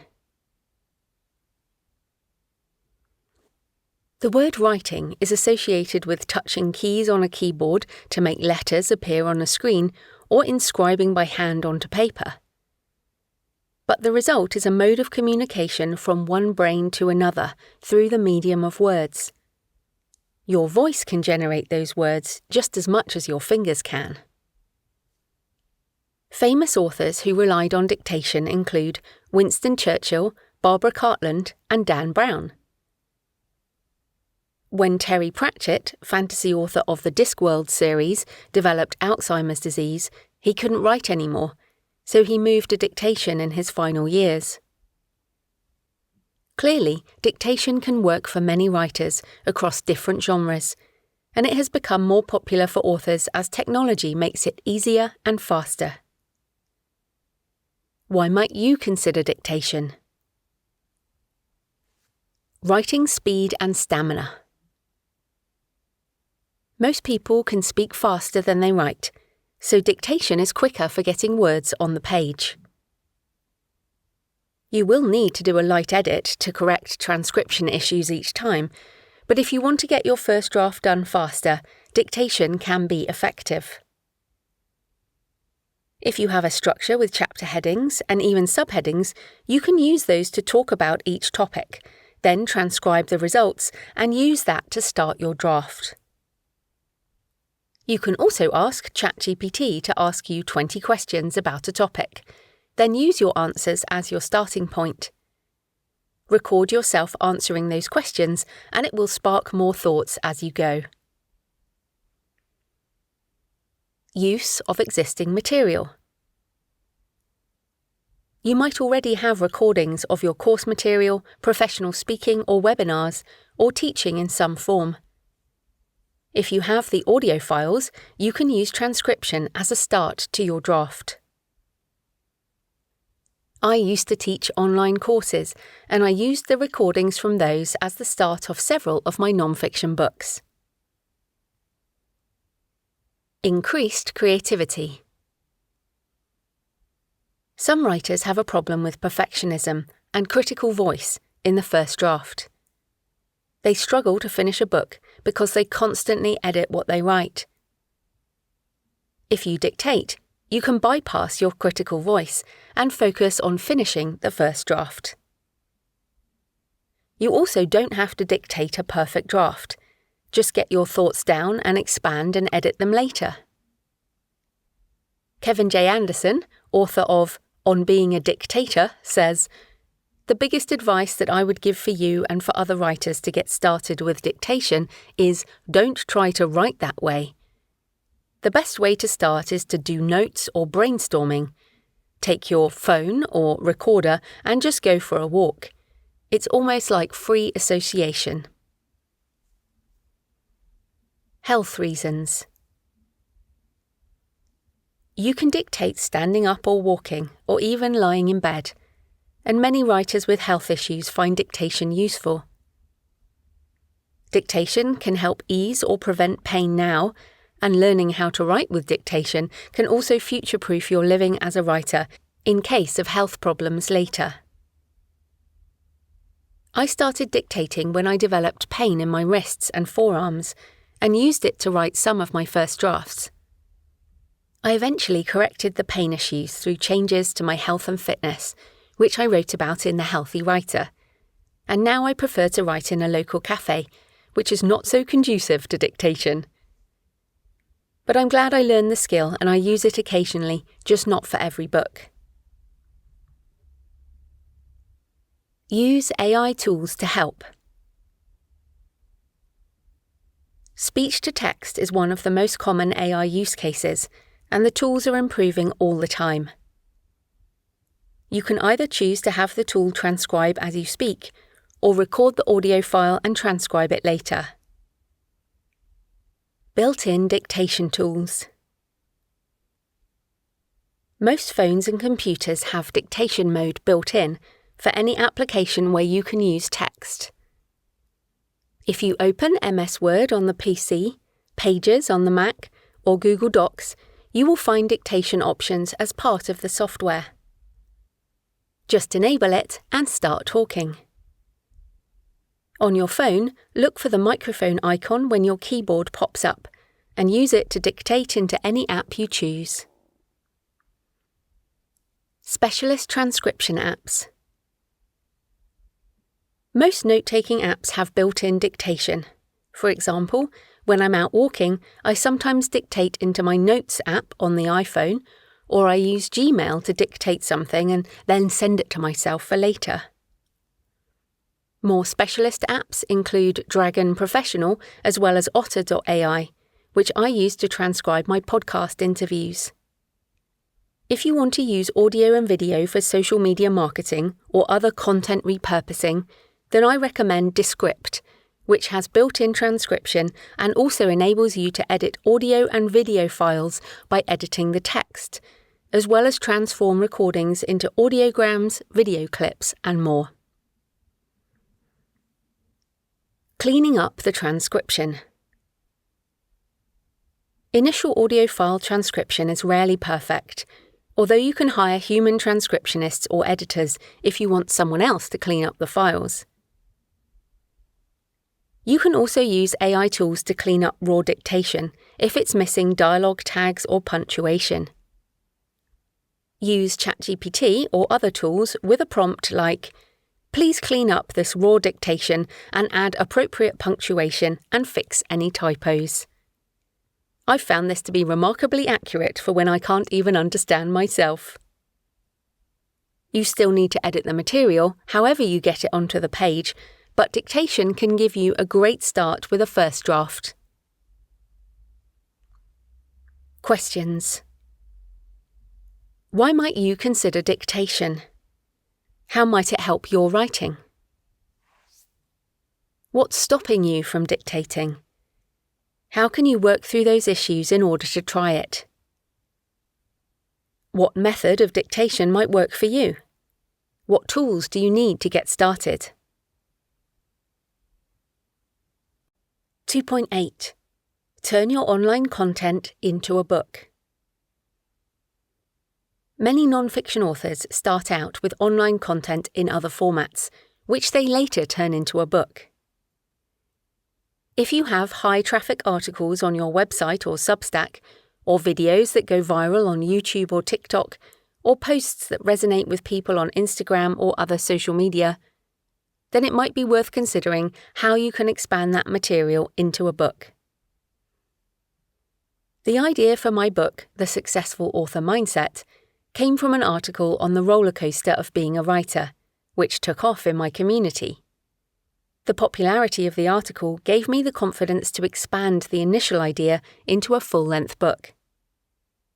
Mark Leslie Lefebvre and I decided to write The Relaxed Author after a podcast discussion about stress in the community resonated so much with our audiences that we knew we had to delve deeper. Why write a book if you're already serving an audience in other ways? A book is a completely different medium than online content, and it can help your audience in a different way, as well as helping you think more deeply about your topic. Online content is shorter and more ephemeral. It's quicker to produce and faster to consume. Books allow readers to spend more time with your material, take notes, and revisit important ideas.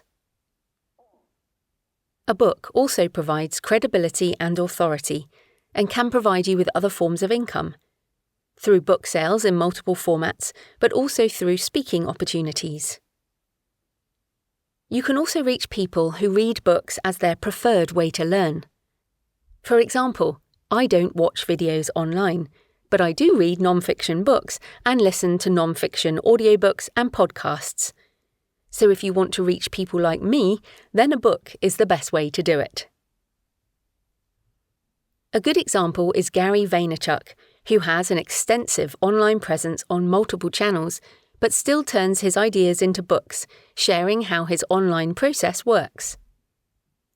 Day Trading Attention: How to Actually Build Brand and Sales in the New Social Media World is a handbook for online marketing, which includes screenshots of viral TikToks, effectively bridging the gap between online and print to reach a new audience.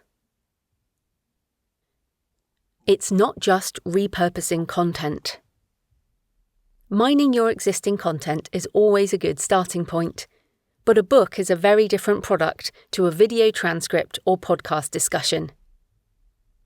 You still need to decide on the angle of the book and the transformation you want for your target market. You will also need to write more chapters or rewrite what you have to fit into the structure of a book. It needs to be a coherent journey for the reader, not just a selection of formatted sound bites.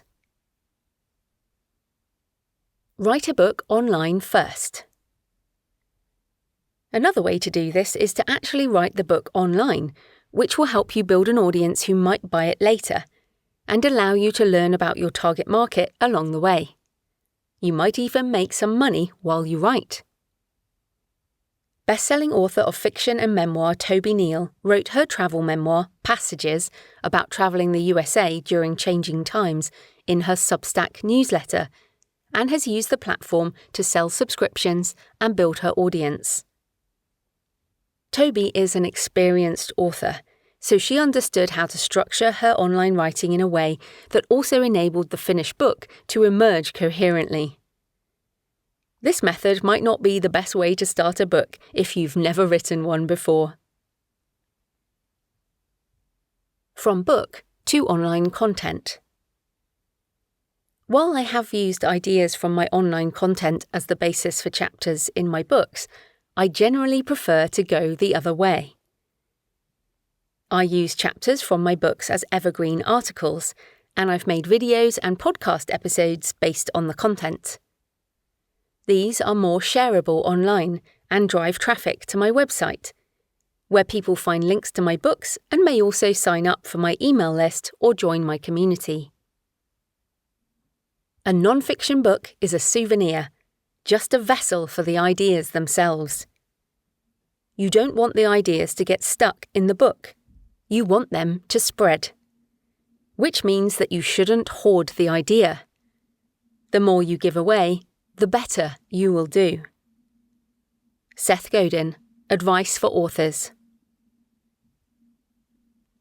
Questions.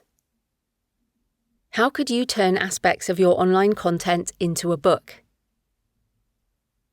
How can you create a coherent journey through the material and differentiate it from the online version?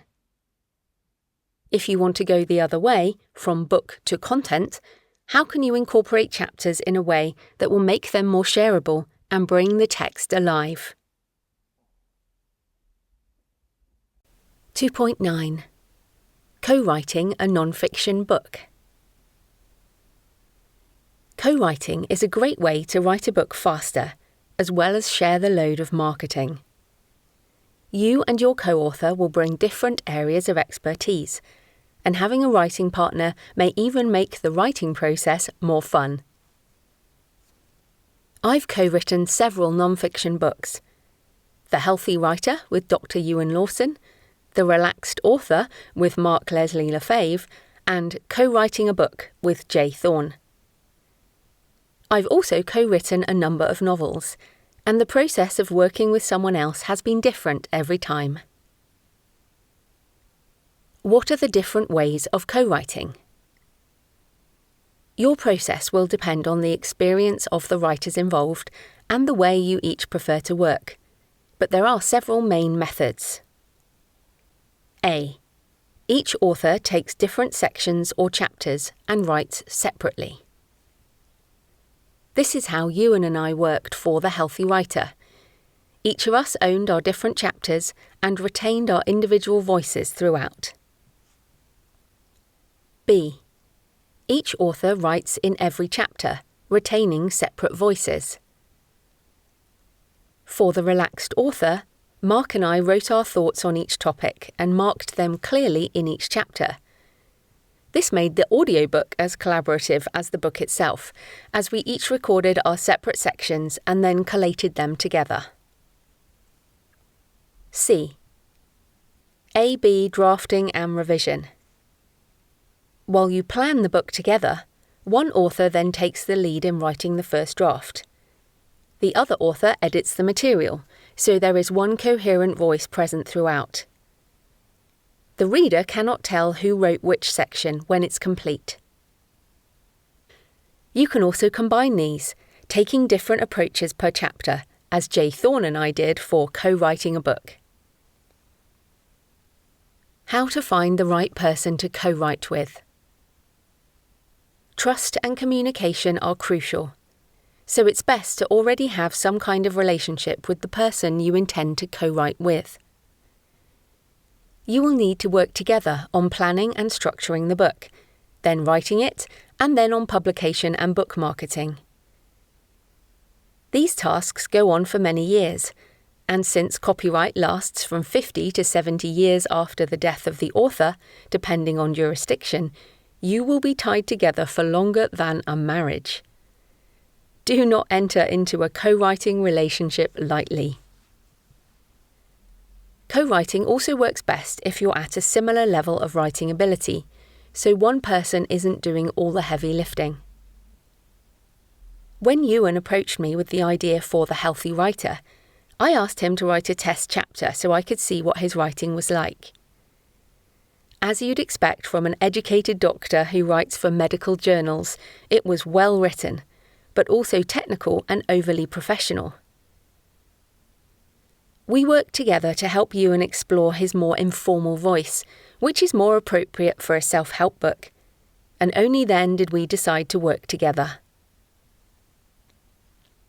Even if you're the one leading the project, it won't be what you think it's going to be when you begin. If you have control freak tendencies, and we all do, it will take a period of adjustment. Compromise is key when co-creating any kind of art. J. Thorne and Joanna Penn, co-writing a book. How to work together effectively. Before you write a single word, have a series of conversations with your potential co-author to decide exactly how you will work together and to talk through thorny issues before they derail the book. 1. Agree on a contract. It's critical to nail down responsibilities for writing, publishing, marketing, finances, and your time up front, as these are the things that may cause stress later. Even if you're great friends, and perhaps especially if you're great friends, you need to put everything in writing. There are template contracts online, or you can work with an intellectual property lawyer. But even if you just create a basic document listing all responsibilities, you need something to lay out the ground rules. 2. Plan for success. What if you sell millions of copies and become household names? What if you get asked to speak at events or go on podcasts or TV or radio? Who has the responsibility for that? Whose bank account will the money go into, or are you starting a company in your joint names? When will each of you get paid? Who will own the email list or social media accounts for the book? Who pays for marketing? 3. Plan for failure. What if you can't agree on the book and end up dissolving the partnership? Who gets the material already written? How will you unwind your finances? What if one of you feels the other isn't pulling their weight? What if one of you dies? What happens to the intellectual property and the money from book sales? If you talk about all these things up front when no one is emotionally fraught, it will be easier to sort out any difficulties in the future. The Self-Publishing Advice blog has a great article on author collaboration, quoting attorney Helen Sedgwick. For every successful writing partnership, there are dozens of failed ones, despite the best of intentions. To improve the odds of a successful writing partnership, take the time to put the collaboration agreement in writing. If writers do a good job discussing issues at the start, they are less likely to have misunderstandings later. 4. Agree on working schedules and timelines. How much time will you spend on the book each week? And how long will you need to work at that pace? You could agree to commit to a certain number of hours per week or a certain number of chapters, with the first draft due in 4 months' time. What works for the people involved will differ, but you need to agree, or you may find time slips away from you, or one person may feel like they are doing more of the work. Emily Thompson and Kathleen Shannon, co-authors of Being Boss, scheduled blocks of time to write together even though they lived apart. As Emily discussed in an interview on the Creative Penn podcast, we would get on Zoom together and on Google Docs. We were face to face, so we're basically writing in the same room with each other. We would open up a Google Doc because you can do live writing and live editing, and we would sit there quietly and write the thing, and then we would switch and read each other's. Sometimes we would read our own out loud and workshop it together. With The Healthy Writer, Ewan and I agreed on specific checkpoints where we would go through what we had written. We used Google Docs for the draft chapters up to the point of structuring the book, when we moved everything into Scrivener. Then each of us took ownership of the master file while we worked on it, before handing it back to the other. We went through these iterations several times. Mark Leslie Lefebvre and I had an interesting discovery process for The Relaxed Author. We'd been friends for over a decade and worked together professionally in different contexts, but never co-written together before. I'm always early with my material, and Mark works best to deadline. So we found our preferred way of working differed more than we expected. Of course, we adapted quickly, and we could be honest and realistic about the process based on our years of trust and friendship. Communication is critical. Make sure you have regular calls or email for status updates. You could even keep a writing diary, which I did with Jay Thorne when we co-wrote together. We worked in different time zones and, as introverts, we didn't find speaking a necessity, so we just wrote to each other after every session. It doesn't matter how you do it. Every writing partnership finds its own rhythm. But the most important thing is to agree on what you're doing up front, adjust as you go, and keep communicating along the way. The communication doesn't stop after the book is written and published. Marketing is an ongoing process, and you will both need to collaborate on that too. If one party takes control of publishing, you may have to pay the co-author for years into the future, even if sales are negligible. In the collaboration article on the Self-Publishing Advice blog, Jay Thorne, who has co-written many books with many authors, says, "Putting your ego aside is by far the most emotionally challenging aspect of collaboration. It is impossible to collaborate without getting your feelings hurt at some point. It is the nature of working with another person. Don't react immediately if you feel hurt or slighted. Often, taking a day or two to respond will give you time to feel the sting and then move logically beyond it. Compromise with your partner and continue to move the project forward." Multi-author projects. Co-writing is most often done as a partnership, but sometimes there may be separate chapters written by many different people. This is common in academia for textbooks and also for collections of essays on a topic. With multi-author projects, one author needs to take control and act as project manager and central communication point, as well as editing the project for a consistent theme. This type of book can be a logistical challenge, so only take it on if you enjoy organisation and working with others. Once again, the contracts and communication should be clear. Questions. Are you considering co-writing? Why would it be a good fit for your project? Have you identified a potential co-writing partner? Do you already have an existing relationship? What needs to go into your contract?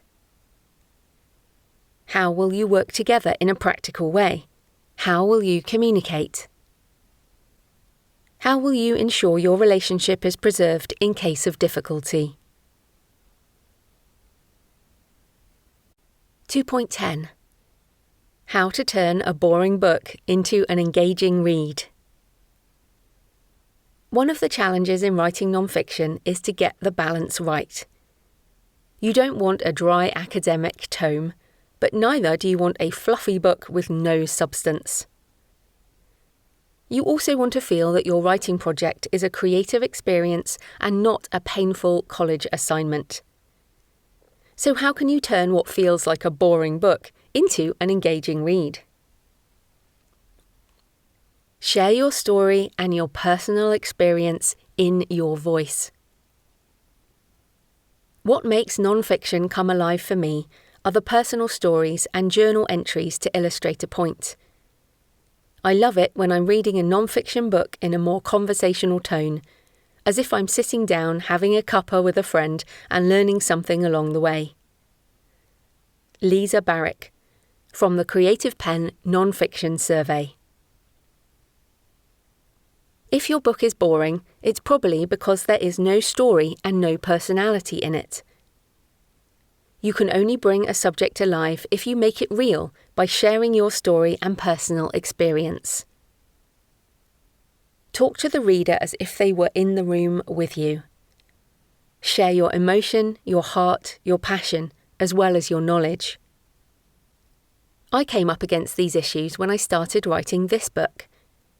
I felt bogged down in how-to information, and the writing was boring even me and not engaging my creative side at all. Then I took a hard look at why I cared about this project, and how non-fiction has changed and improved my life. I considered why I love reading and listening to non-fiction, why my bookshelves and my Kindle overflow with non-fiction books. I went back through my journals and found notes on various books and the turning points in my life that came after reading them.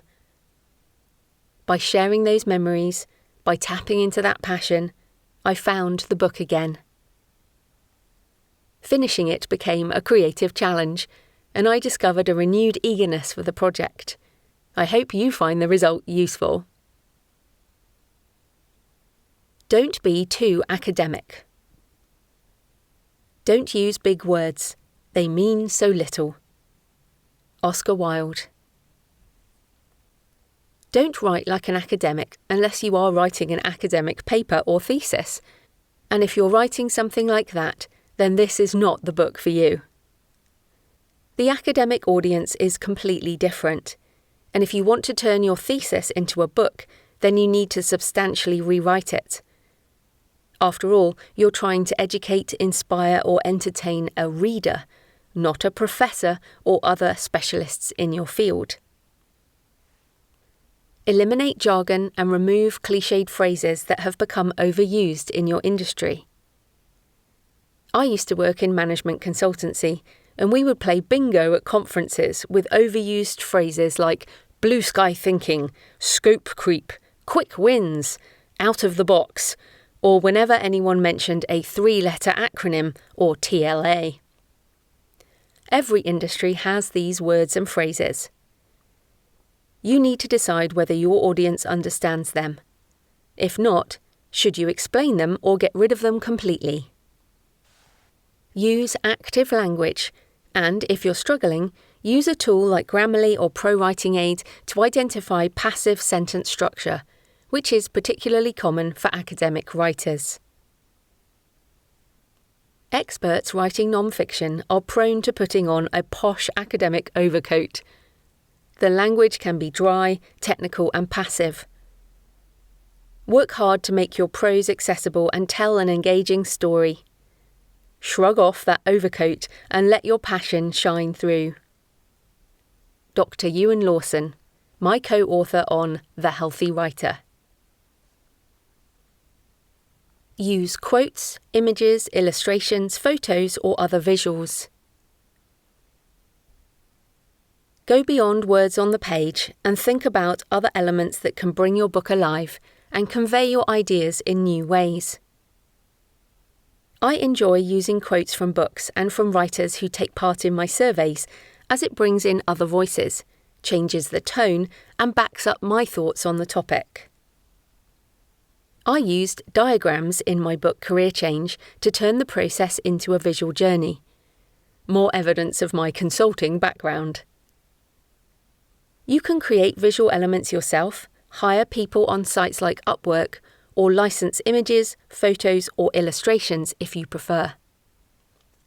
Ensure you understand the intellectual property rights around use in a book if you are using other people's work. Chapter 2.13 covers legal issues in more detail. If you want to turn your book into an audio product, then also review Chapter 2.15, as there are aspects you might need to adapt for that medium. Questions. Is your book boring you? Will it bore the reader? Have you used academic writing, passive language, or too much jargon? What elements can you add to bring your book alive? 2.11. Elements of fiction in non-fiction. Yes, you're writing non-fiction. but there are techniques you can borrow from fiction writers that will bring your book alive. People are interested in people. Great fiction is all about character, because people are interested in people. You are the main character in your non-fiction book, so you need to include personal aspects of your journey that will enable readers to get a sense of your emotional story behind the facts. Obviously, you're not going to make anything up because this is non-fiction, but you can dramatise your writing by showing, not telling, as I did in part 1. I wrote about my decision in Bali as if it were happening, rather than just telling you the result. An anecdote like that one brings life to the book and anchors the meaning of a chapter in a personal story. If you conduct interviews for research, you can also use dialogue or reported speech to bring aspects of the book alive, as I have done throughout with excerpts from podcast interviews. Stephen Pressfield also talked about doing this for The Lion's Gate, as he described in an interview on the Creative Penn podcast. In non-fiction, you have to go by the rules of storytelling. The book was narrative non-fiction. I put it together as an artist would put it together, and moved one interview here and one interview there, and cut this and cut that, to tell a whole story with recurring characters. Use a narrative arc.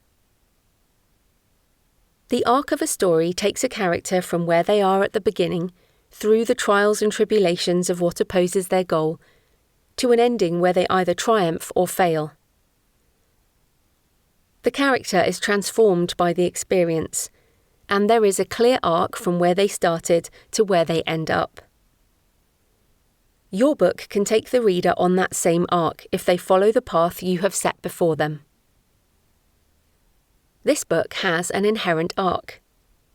The reader, you, starts with wanting to write a non-fiction book and, if you put the steps into practice, can finish with holding your published book in your hands. If you're writing a memoir, the arc is the emotional and perhaps physical transformation of the character, the writer, but is also about the reader going through a similar journey inside. Wild, A Journey from Lost to Found by Cheryl Strayed, is the perfect example. While the vast majority of the millions who loved the book will never walk the Pacific Crest Trail, they identify with the emotional heart of the book, which is about finding yourself when life is difficult. The subtitle, From Lost to Found, signals the arc, so the reader knows what the transformation will be. Open loops. If you ask a question early in the book, don't answer it immediately. Keep an open loop in the reader's mind, so they want to read on. Diet books do this all the time. They have an enticing title and the promise of weight loss and health at the beginning, and then spend the first part of the book outlining all the problems you might have, and usually the transformation of the author, before finally giving you the key to success at the end. Use specific details. The truth of writing is the more specific we are, the more universal our experience becomes.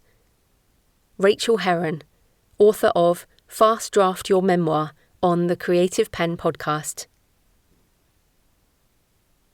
If you want your writing to be effective, you need to control what happens in the reader's head. One way of doing this is to use specific details as opposed to generalities.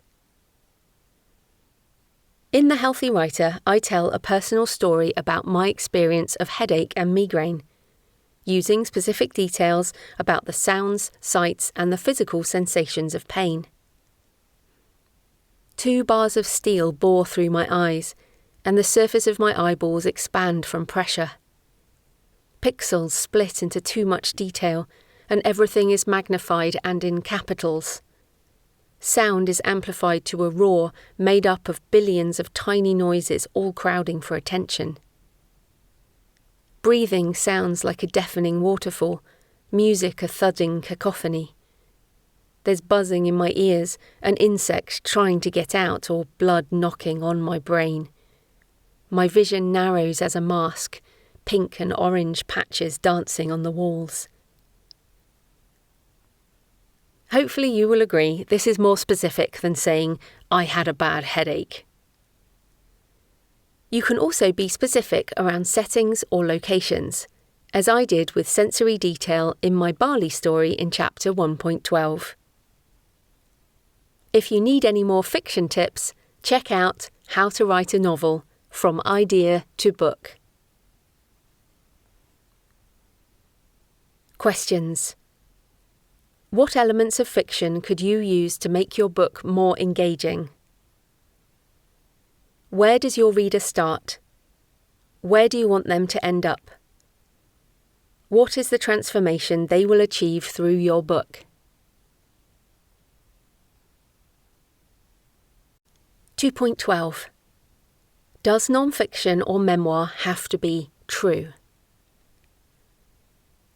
Authors often wrestle with the concept of truth when writing non-fiction, and how you define truth will depend on the type of book you're writing. Consider these different scenarios. You're writing a biography and need to be exact about the place and year of the subject's birth. You're writing a book on depression and want to reference specific medical studies about the efficacy of treatment to back up your personal experience. You're writing a memoir, and you're trying to remember which particular episode came first in your personal history. You're writing self-help, and you want to use a personal anecdote, but your memory is a little fuzzy on the details. You want to quote someone, but can't remember the exact words they said. Use references and citations if possible. If you can verify with reputable sources, then do so as much as possible. Check dates, quotes, studies, scientific papers, and publications. Keep detailed references as you make notes during your research, and then, if you come across something while writing or editing that is not referenced or in quotation marks, check the provenance again. The appendix of The Healthy Writer lists the scientific studies in peer-reviewed medical journals that back up the individual chapters about physical and mental health. In this book, I've included citations for quotes and references in each chapter and in the appendix. Even with my fiction, I include an author's note, listing books and research material so readers know where my ideas came from. However, this is not a book about academic writing or investigative journalism, and your personal experience doesn't need citations to be valid. There's a balance, and only you can decide how much you need to include in your book. If you've used AI tools as part of the process, double-check everything with other verifiable sources, since the models can hallucinate and make things up.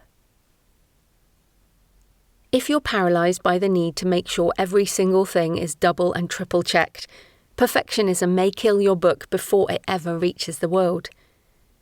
So be careful not to spend years in research checking every little thing, or maybe consider hiring someone to help you.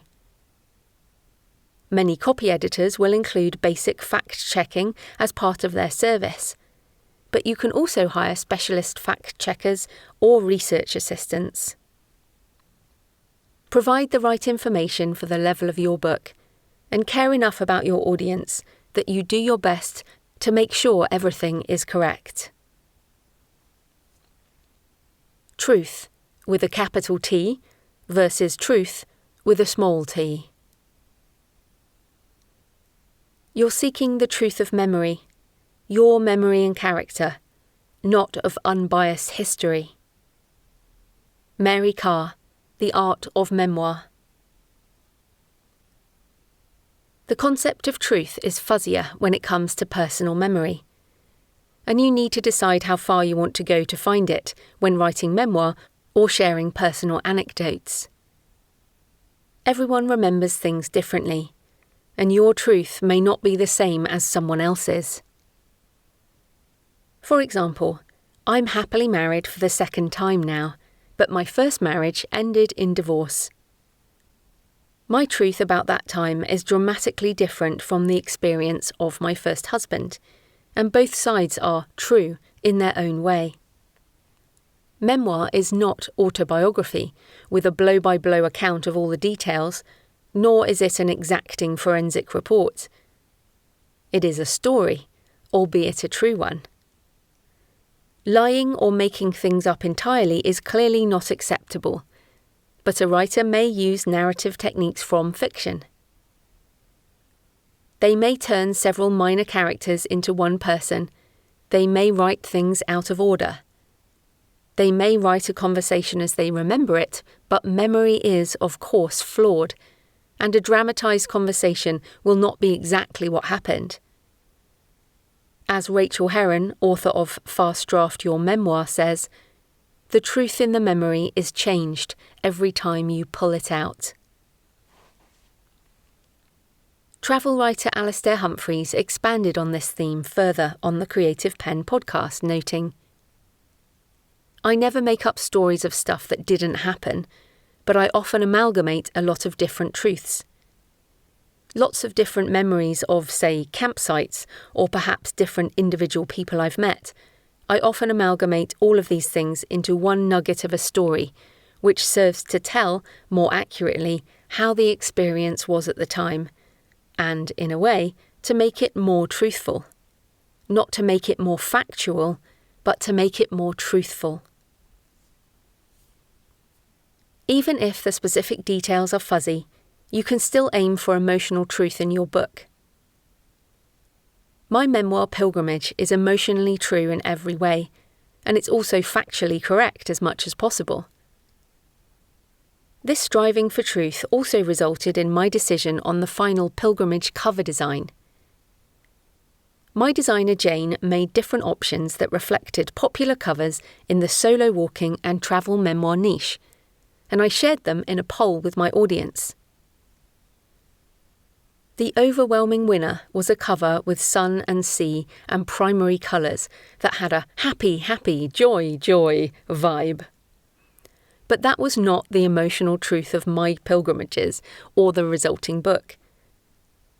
I decided against the popular choice and went with one of my photos taken on the St. Cuthbert's Way, with a stormy sky and a mountain to climb ahead.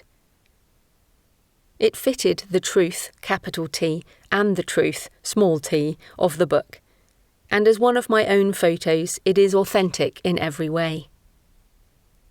You can see the process with the cover options at thecreativepenn.com/pilgrimage-cover. Questions. What are the important things that need to be true in your book, and what might you adapt for the sake of story and impact?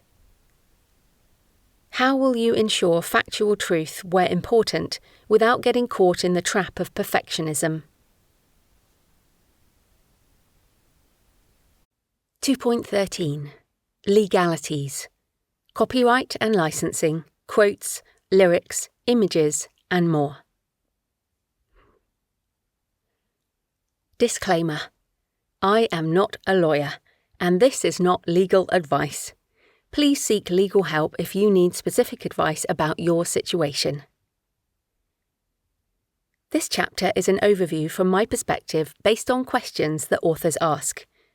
Please check the books listed in the resources section, which are on the download page, for more detail. Copyright. Copyright is a legal device that provides the creator of a work of art or literature, or a work that conveys information or ideas, the right to control how the work is used. Stephen Fishman, The Copyright Handbook. Copyright law grants authors specific rights over their work, including the right to make copies, reproduction, distribution, adaptation, as well as performance and display rights. Those rights can only be used by the author or by another person or entity to whom rights are granted. You cannot copyright an idea, but the unique expression of the idea belongs to you, in this case, a draft manuscript or finished book. It is your copyright whether you add the copyright symbol or not. The Berne Convention is an international agreement that protects copyright in different countries. Usually, copyright lasts for 50 to 70 years after the death of the author, depending on the work and the country it is published in. You don't have to register the work for copyright to be applied, but there may be benefits to doing so in certain countries. Look up copyright registration plus your country to find the appropriate service. As an author, it's important to understand copyright, as it gives your work value and is the basis of any publishing contracts you might consider. The value of your copyright will also hopefully help you appreciate the need for permission and licensing to use other people's copyrighted work. Your book is not just one manuscript. If you own and control your copyright, you can then license your book in almost unlimited ways. For example, an audiobook in English, a paperback book in French sold in France and Belgium only, an audiobook in Arabic, or an adaptation for a Netflix documentary. Each of these examples require selective rights licensing within a contract, clearly specifying which format and language is being licensed, as well as the length and terms of licensing, covered in Chapter 1.9 on publishing options. Don't sign away all your rights. Consider how important and valuable your original work is. If you see a clause that says something like, all rights for all formats existing now and to be created for the term of copyright, stop and negotiate specific terms. Quotations. Many non-fiction writers use short quotes from other books and media, as I do in many of my books, including this one. These usually come under the terms of fair use, which permit limited use of copyrighted material with no need for permission for the purposes of commentary, criticism, education, or parody. Whether a quote is fair use also depends on the length of the original work. You can quote a few lines from this book with attribution without my express permission, but you can't copy and paste an entire chapter into your book or website to use verbatim, even with attribution. Some written work is in the public domain, which means the copyright has expired. For example, Shakespeare's plays. This means you can use the entire work if you want to. But be careful, as translations of older works are often still in copyright. For example, the King James Version of the Bible, published in 1611, is in the public domain, but modern translations are still under copyright. Song lyrics and poems. Songs and poems are shorter works, so even if you quote a single line or recognizable phrase, you might exceed the limited definition of fair use unless the song is in the public domain.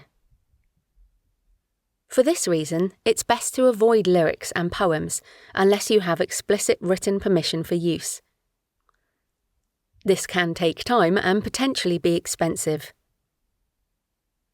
Song titles are not copyrighted, but lyrics are, so be careful.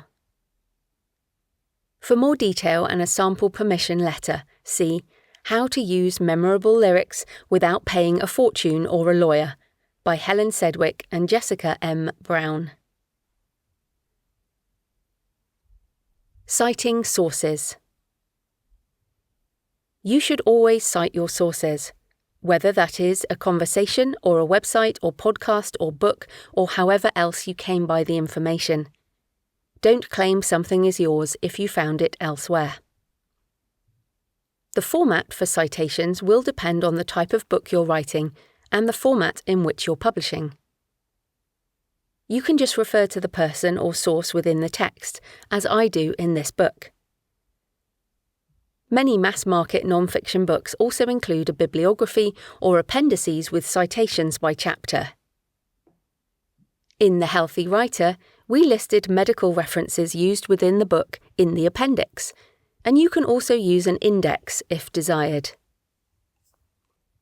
Academic books use footnotes and specific citation layout, as outlined in the Chicago Manual of Style and other style guides.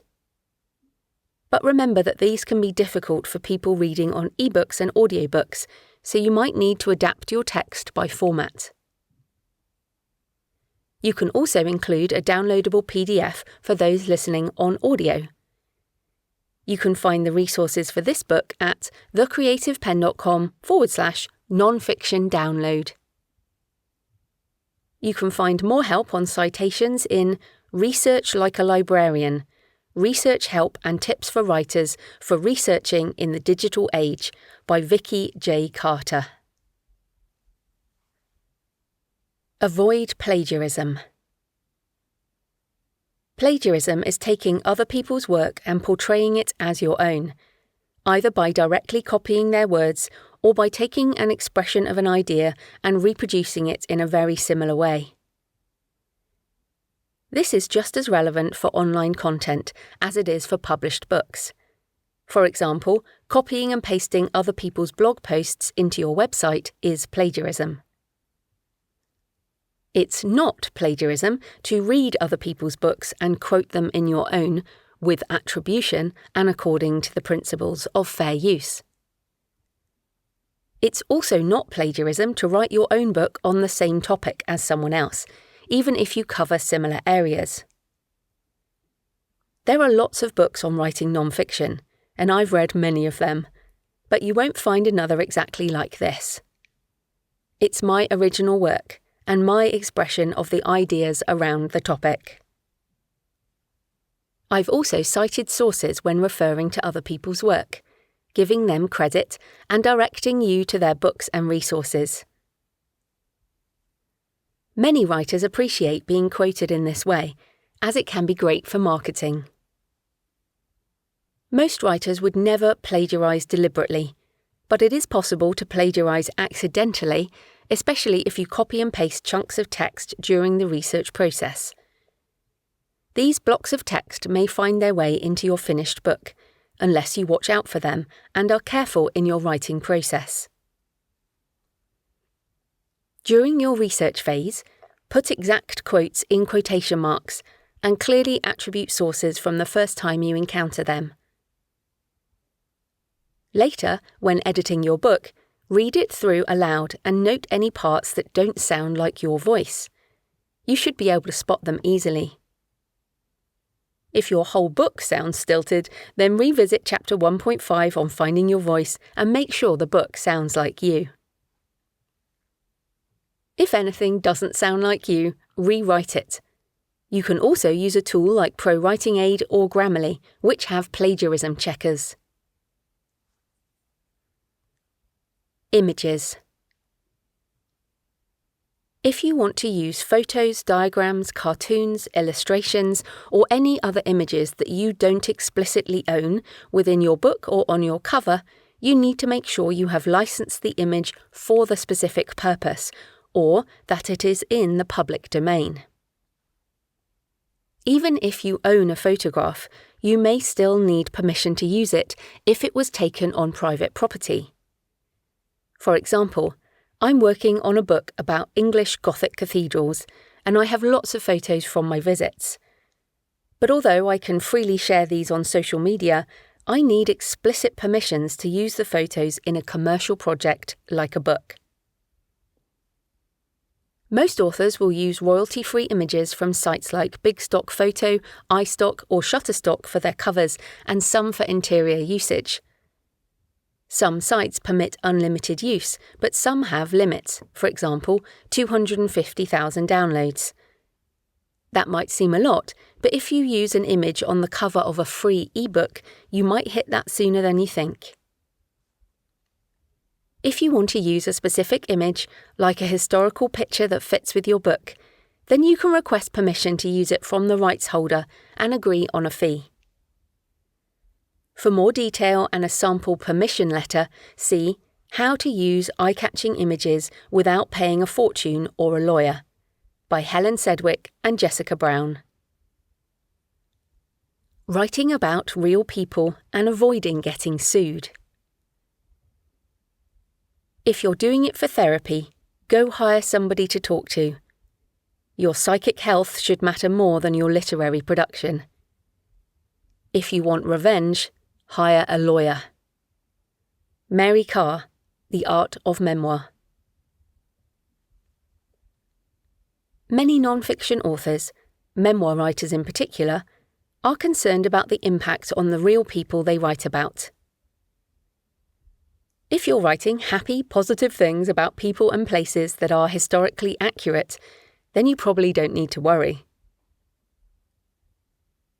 If you're writing about people who are alive and what you're writing may damage their reputation or livelihood, embarrass them, or attract negative public attention, then you need to consider possible legal ramifications around the invasion of privacy or libel and defamation. These laws vary by country and jurisdiction, and the UK in particular has strict libel and defamation laws.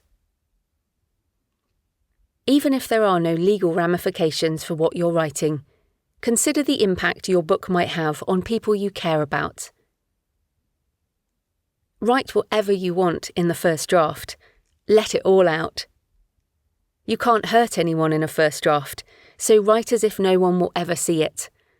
Password protect the file if you need to. Whatever it takes for you to feel safe while writing. Then, when you're ready and have some distance, edit the manuscript with fresh eyes, a clear perspective, and an awareness of legalities.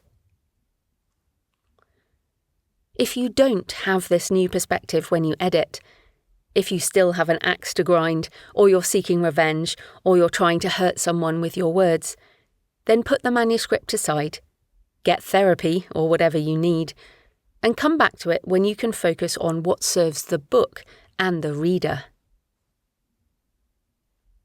In your editing process, consider cutting out, rewriting, or disguising anything that might be a problem. You could also consider using a pseudonym or perhaps even fictionalizing events. Please seek legal help if you need specific advice about your situation.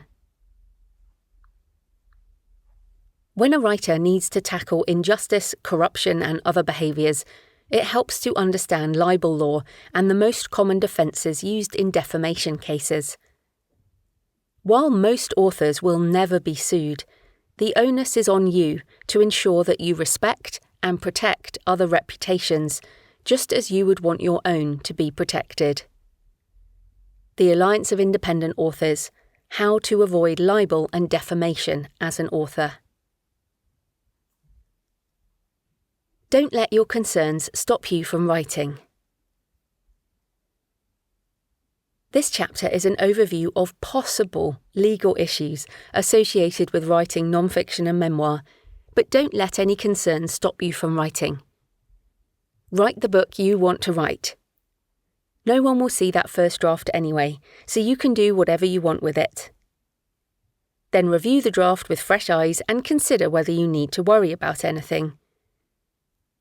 Make changes if you need to, secure permissions to use material, or work with a lawyer to check the manuscript if you're still worried. I've written many non-fiction books and have never had any issues. However, I have been pragmatic and avoided the use of lyrics or other people's images and illustrations, at least for now. Readers will not notice their absence, so if in doubt, leave them out. Artificial intelligence, AI, and copyright.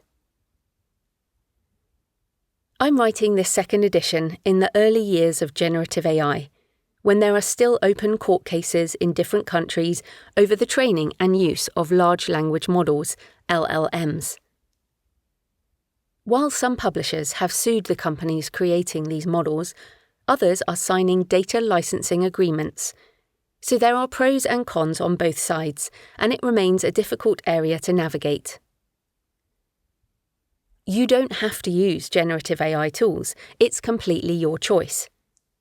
You can also use them for some things and not others. In this book, I recommend using ChatGPT, Claude, and other tools for market research, comparison titles, publishing options, and more. But personally, I choose not to use the tools for writing first draft non-fiction material. You are responsible for your use of generative AI tools. If you want to investigate further, each jurisdiction has their own legal cases and recommendations. You can find further advice and guidance in AI for Authors, Ethical and Practical Guidelines from the Alliance of Independent Authors at selfpublishingadvice.org. In the US, copyright is all about human authorship. And in March 2023, the United States Copyright Office issued guidance around the definition of human authorship in an age of generative AI.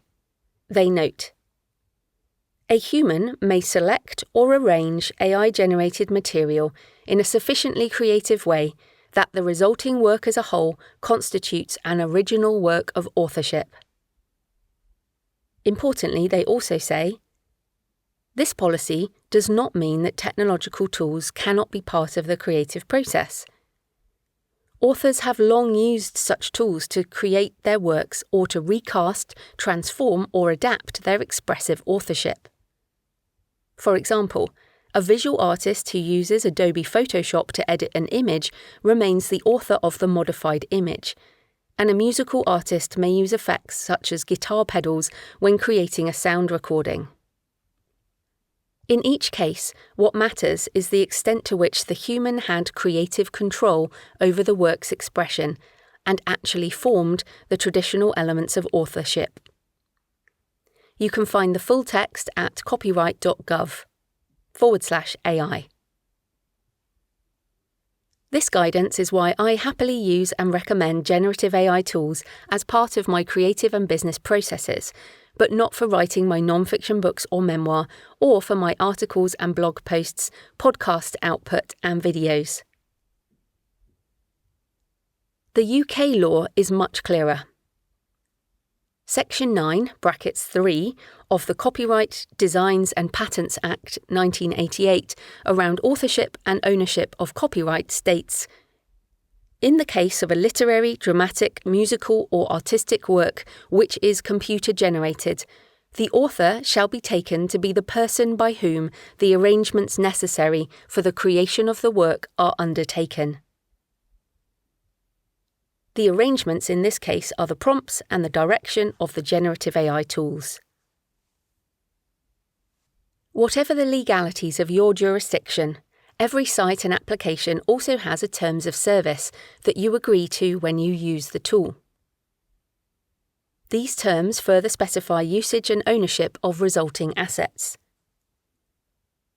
Before you use any tool, read their terms and make sure you understand the ramifications. As an example, one site I use is midjourney.com, where I create images for many of my book covers and also for social media marketing and blog posts. When I prompt Midjourney, I don't use anyone else's brand or name or intellectual property. For example, I would never use Pixar or Donald Duck in a prompt, as that might mean I infringe on someone else's IP. But you don't need to reference existing art or authors or voices or anything else. The cover for my book Writing the Shadow started as an image in Midjourney with the prompt, vintage typewriter head-on to camera, keys facing front, gold filigree, darkly decorated, colours of black and gold on white background, curls of shadow winding out of it. I gave the resulting image to my cover designer, who used it as part of the final design. The terms on the Midjourney site for the paid subscription say, "You own all assets you create with the services to the fullest extent possible under applicable law, with some exceptions when using other people's generated images or for bigger companies." I disclose the use of AI tools when publishing, and there are sections to do so when you use sites like Amazon KDP, Kickstarter, and others. I am also completely open about my use on my website, in social media, and when speaking on this topic. For more on my stance, check out the AI-assisted artisan author, available at thecreativepen.com/A4. Questions. Do you understand copyright and selective rights licensing? Are you using quotes, lyrics, or images that you don't specifically own? Do you have the specific licenses or permissions to use them? Have you attributed quotes or ideas within your book? Have you cited your sources? How can you avoid plagiarism, both while researching and while writing? Are you writing about real people? Could there be any legal or personal ramifications of this? How can you protect yourself? If you choose to use generative AI tools, have you checked the terms of service? Where are the boundaries for your responsible use? 2.14. Self-editing your manuscript. Examine every word you put on paper. You'll find a surprising number that don't serve any purpose. William Zinser, on writing well. You have finished the first draft when you can print it out and read it end to end without obvious missing sections, or encountering notes to yourself like, "Insert chapter here," or "Research this." At this point, you have the raw material you can now shape into your finished book. I don't recommend you share this draft with anyone. Wait until you have at least done a first self-edit, as you will find it much improves your work in progress. Some people find editing daunting, but I love this part of the process. My self-edit is where I wrangle the chaos of my first draft into something worth reading. I hope you find it just as rewarding. Shift your mindset from writer to editor, from author to reader. In the initial phase of exploring ideas and writing, it's all about you, the author. You turn the ideas in your head into words that you understand and anecdotes that make sense to you. In that first rush of creativity, you can banish critical voice and ignore any nagging doubts about the material. But now you need to switch heads. That's how I prefer to think about it, but you might consider it as changing hats or changing jobs. Whatever helps you move from the creative, anything-goes first draft writer to the more critical editor who shapes the book for the reader's experience. Writing is telepathy. It connects minds across time and space. You are listening to these words, and the meaning flows from my brain into your brain, but only if I craft the book well enough. The same is true of your manuscript. Yes, of course, you want to double down on your creative choices and make sure you achieve everything you want to with your manuscript. But you also need to keep the reader in mind as you edit, because the book is ultimately for them. Does the book make sense? Does it lead the reader through a journey and leave them ready to take action or transform their life? What might improve their experience? How can you make sure they are not bored or confused? What will make them read on and, at the end, close the book and leave a review, recommend it to their friends, join your email list, buy your course or consulting, and pre-order your next book? Are you detached enough to edit effectively? This can be a particular challenge with memoir or with emotionally resonant narrative nonfiction, because everything you've written is precious and personal. The first draft may even have been therapy, but now you need to leave that behind or you'll find it impossible to edit. If you're still emotionally connected to your words, put the manuscript away and come back to it when you have some distance, and that might take longer than you think. The first draft of my memoir pilgrimage was over 100,000 words by the time I returned from the Camino de Santiago, my third pilgrimage in almost 3 years.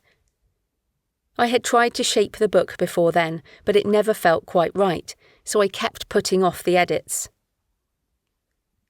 It was only after I finished the Camino and had some distance from it that I realised I had completed my character arc. I was on the other side of the experience. I could finally see what the finished book would be, and I edited to fit that vision.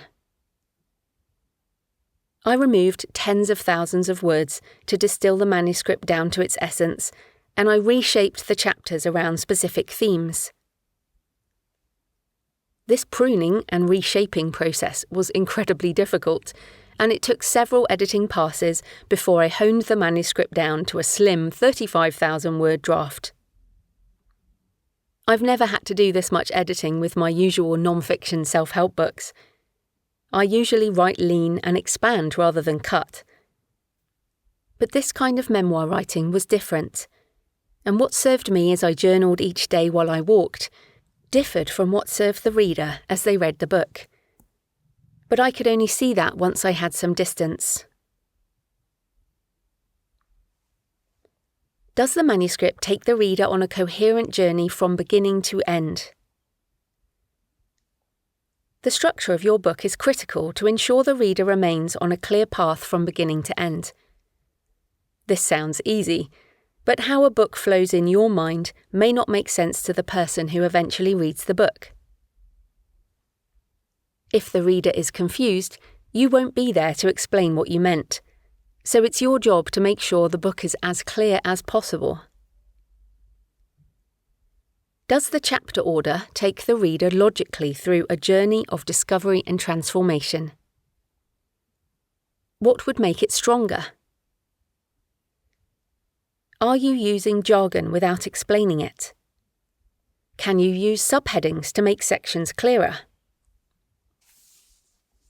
Do you give readers an overview of the structure in your introduction? Do you remind them what they've learned in your conclusion and draw relevant connections between different sections of the book?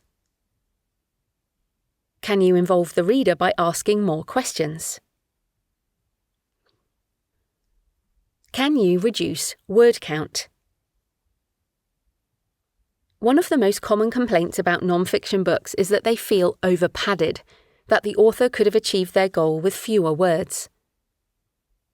But it's not so much about word count. It's more about the value to the reader. Remove any repetitious passages or anecdotes that make the same point. Sometimes you might find you need them, but weigh up what's really important about that section. In Pilgrimage, I wanted to have a chapter about the Pilgrim's Day. I had so many notes on all the different days I walked, so the first draft of that chapter was extremely long. During my self-edit, I removed most of it, leaving a slim chapter that gave the reader a sense of a typical Pilgrim's Day, rather than all the repetition that is an inherent part of a multi-day walk. Make it more personal. If you're writing memoir, this won't be a problem. But with other types of non-fiction, your chapters may be too packed with information or research. The book might also lack personal experience and your author voice. Add in more at this self-editing stage. You can also use quotes to bring in different voices. Check your facts, quotes, and citations. Add references or bonus material. During your edit, it's a good idea to recheck any of the material you've specifically quoted. Have you kept a list of your references and included them in chapter notes or appendices? You can also hire a fact checker, but if you did the original research, it's easy enough to make sure it's all referenced as you proceed. It will be a lot more work if you leave it to the last minute and have to scour through everything to find where you quoted from. You can also consider extra material at this stage. How can you make the book even more useful? Can you make downloadable extras or checklists? Could you record extra audio or videos that will help the reader even more? Use editing software. Once I've finished my edits, I use Pro Writing Aid to check the manuscript, or you could also use Grammarly or other editing software. These tools help you find issues like passive voice, repeated words, incorrect comma usage, typos, or bad sentence structure, and they can check for inadvertent plagiarism too. We all have patterns and mistakes in our writing that are hard for us to spot alone, and software can augment the editing process. If you make your manuscript the best it can be before sending to a human editor or proofreader, they can focus on other issues that software cannot address, like the reader's flow through the manuscript. I learn something every time I go through an edit like this. I don't make all the suggested changes, but it certainly helps improve my writing. You can even create your own custom style guide. You can find Pro Writing Aid at thecreativepen.com/Pro Writing Aid, and my tutorial on how to use it at thecreativepen.com/Pro Writing Aid tutorial. Read the book out loud or use a text-to-speech reader to do it for you. Some authors read their book aloud end to end, which is a helpful step once you've been through any major rewrites. There are also plenty of text-to-speech tools that can help, for example, Natural Reader, Speechify, or 11 Labs Reader app. MS Word includes a Read Aloud tool in the Review tab. Listening to your book will also help you edit for audio, as you'll hear issues you can't see on the page. My self-editing process. While I write in Scrivener and do minor edits on screen, I find printing out my first draft the most effective way of self-editing. Before printing, I go through the manuscript with Pro Writing Aid and fix up anything that particularly stands out. Then I print it with 2 pages to an A4 page in landscape mode so it resembles a book. I will often rest the manuscript at this point, leaving it in a folder until I feel less emotionally connected to it and can tackle the text with a fresh mind. This usually takes a week or so. I schedule blocks of time for editing, and I will often work in a local cafe with my noise-cancelling headphones on. I try to edit 15 to 25 pages per session. I use an old-school black biro pen to scribble notes, draw arrows to move things around, change words, delete lines, and write notes about what needs to be added. Some pages end up as a mass of black marks, others are relatively clean, but no page remains untouched. You can see some hand-edited pages from this book at thecreativepen.com/hand-edits. If you prefer to edit on a computer screen or tablet, I suggest at least changing the font so there is some difference to when you were writing the first draft. It's always difficult to see our own errors, so making it look unfamiliar can really help. My first round of editing is more about structure, missing sections, and bigger content issues than it is about grammar and sentence structure, although, of course, you might pick those up too. I'm a discovery writer, which means I often don't know what I'm going to write until I write it. I also write the first draft out of order, so when I read the manuscript front to back, I often have to reshuffle chapters. This is just part of my process, and yours will likely be different. During self-editing, you will find lots of things you want to change, especially if you rested the manuscript for a few weeks to give yourself distance. You might need to rewrite chapters, add new sections, find additional research to back up your thoughts, or try to find a quote that highlights a chapter. Revision of this kind is completely normal, and your first edit is likely to be the major one, as you hack the text into something closer to your desired book.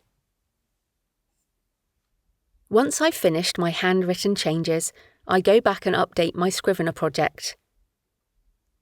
If the changes are significant the second time around, I'll print specific chapters or even the whole manuscript again and do another pass of hand edits. How long will the self-editing process take? This will depend on the type of writer you are and how complete your first draft is. If you structure and plan the book in great detail and spend time up front making the first draft the best it can be, then editing might take less time than for a discovery writer who only figures out the book after the first draft. The more books you've written, the more you understand how to shape a book, the more you can write a clean draft, so editing speeds up. That doesn't mean it gets easier to write a book, but it does mean you know how to find and fix issues. It will also depend on the length. A 30,000-word self-help book targeted at a specific audience will be a faster edit than an 80,000-word biography with lots of historical references. It will also depend on your experience, so don't compare your editing time to someone who's already written a lot of books. Give self-editing the time it needs. You want your book to be the best it can be. But also consider Parkinson's law. Work expands so as to fill the time available for its completion. This law also applies to editing. When is your self-edit finished? You will be utterly sick of your manuscript by the end of the self-editing process. Don't worry, this is normal. You've likely read your words so many times that you can't see them clearly anymore. You are so over the whole thing that you want to forget the book altogether. And if you don't feel this way, you probably haven't self-edited enough.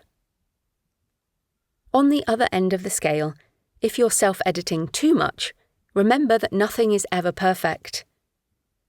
You can edit the same material forever if you keep obsessing over changes or adding more and more to it. Set a deadline and hold yourself to it. When you really feel you can't do any more, it's time to work with a professional editor. Questions. How can you shift your mindset from author to reader? Do you have enough emotional distance to edit effectively? Do you need to rest the manuscript for longer? Is the reader's journey through the book as clear as possible? Does the chapter flow take the reader logically through a journey of discovery and transformation? Can you cut down the text? Can you use subheadings to make sections clearer? Can you make the book more personal by telling your story and bringing in your experience? Have you checked your facts and cited sources? Have you listed references and a bibliography? Have you checked the draft using editing software or reading aloud? Have you done everything you can to improve the manuscript? Are you ready to work with a professional editor or proofreader? 2.15 Editing for audio. Many non-fiction readers will listen to your book rather than read your words on the page or screen. So it's a good idea to consider editing with audio in mind at this stage. Audiobooks also make your book more accessible, so it's a great idea to plan for it. I narrate many of my non-fiction books, as well as fiction short stories. So here are some things I keep in mind during the editing process. Don't confuse the reader. In a physical book or ebook, the reader can flip back easily to a previous page or a different chapter. But with an audiobook, people are often doing something else while they listen. If someone is driving or working out at the gym or doing chores, they may not stop and rewind if something is unclear. Your book structure and the flow of the material therefore become even more important for audio. Make sure your chapters have clear titles. While most readers or listeners experience the book in order from beginning to end, others may jump around and listen to chapters they specifically want. I listen to a lot of non-fiction audiobooks on Spotify, and I love that I can choose chapters to listen to within a book, rather than having to listen to the whole thing. I use the search function on Spotify to find audiobooks on specific topics, and then I listen to chapters across multiple books on the same theme. For example, when I was researching hormone replacement therapy options for menopause, I listened to chapters across 10 books on the topic to get a wider perspective. It doesn't matter what you think a reader should do. It's how they want to consume the book that matters. Don't make it difficult for the listener to find the chapter they're interested in. Give them useful chapter titles and help them find what they're looking for. Describe any visual elements. Many non-fiction books have tables and figures, photos and lists, and all kinds of visual elements that make sense if you're reading with your eyes, but make no sense in audio. Include at least a sentence or two explaining visual elements, so the flow in the audiobook remains seamless. You can include a downloadable PDF with these images as part of your audiobook on most platforms. But again, if someone is busy doing something else while listening, they won't be looking at it. I've certainly never downloaded extra material for any audiobook over many years of listening. Use a URL shortener for links. If you have a reference to a website in an ebook, you can include a clickable link, so the format of the link doesn't matter. In a print book, the reader can copy it out from the page if they want to. But with an audiobook, it is unwieldy for a narrator to say a long URL out loud, and the listener won't remember it anyway. There are lots of services that replace long links with shortened URLs, like bit.ly.com or short.io. Check to see what will suit you best. Most have a free plan. I use Pretty Links plugin on my WordPress sites. For example, my Pro Writing Aid affiliate link is thecreativepen.com/ProWritingAid, which is a short, easy-to-say link that redirects to another page. Watch out for repeated sounds. The editorial process will usually catch repeated written words, but similar-sounding words can hit the same audio note in narration. You might not notice them in the text as they are spelled differently. The words you, blue, tattoo, and interview all start and end with different letters. They look different on the page, but they strike the same audio note when read aloud. Repetition can work if it's deliberate, but sometimes it just jars the listener if it's overused. For more on narrating, producing, and selling audiobooks, check out my book, Audio for Authors, Audiobooks, Podcasting, and Voice Technologies. Questions. How can you edit your manuscript for audio? What aspects do you need to check? Do you need to create additional resources, like shortened links or PDF downloads of visual elements for audio listeners? 2.16. How to find and work with a professional editor or proofreader. If you want your book to be the best it can be, then working with a professional editor is the next step after your self-edit. An editor's job is to take your manuscript and help you improve it through structural changes and chapter flow, line edits, suggestions for new material or sentence refinement, and so much more. Different editors can help you in different ways, from constructing the overarching narrative to eliminating typos. In my experience, good professional editors are well worth the investment, as they help improve the book and your overall craft, especially in the initial stages of your writing journey. Editors have read so many early-stage manuscripts that they understand the most common problems and know how to help you fix them. Some experienced authors only use proofreaders for their books, but personally, I still work with a professional editor on every book. I learn something every time, and I remain a superfan of editors. Do you need to hire an editor if you are traditionally publishing?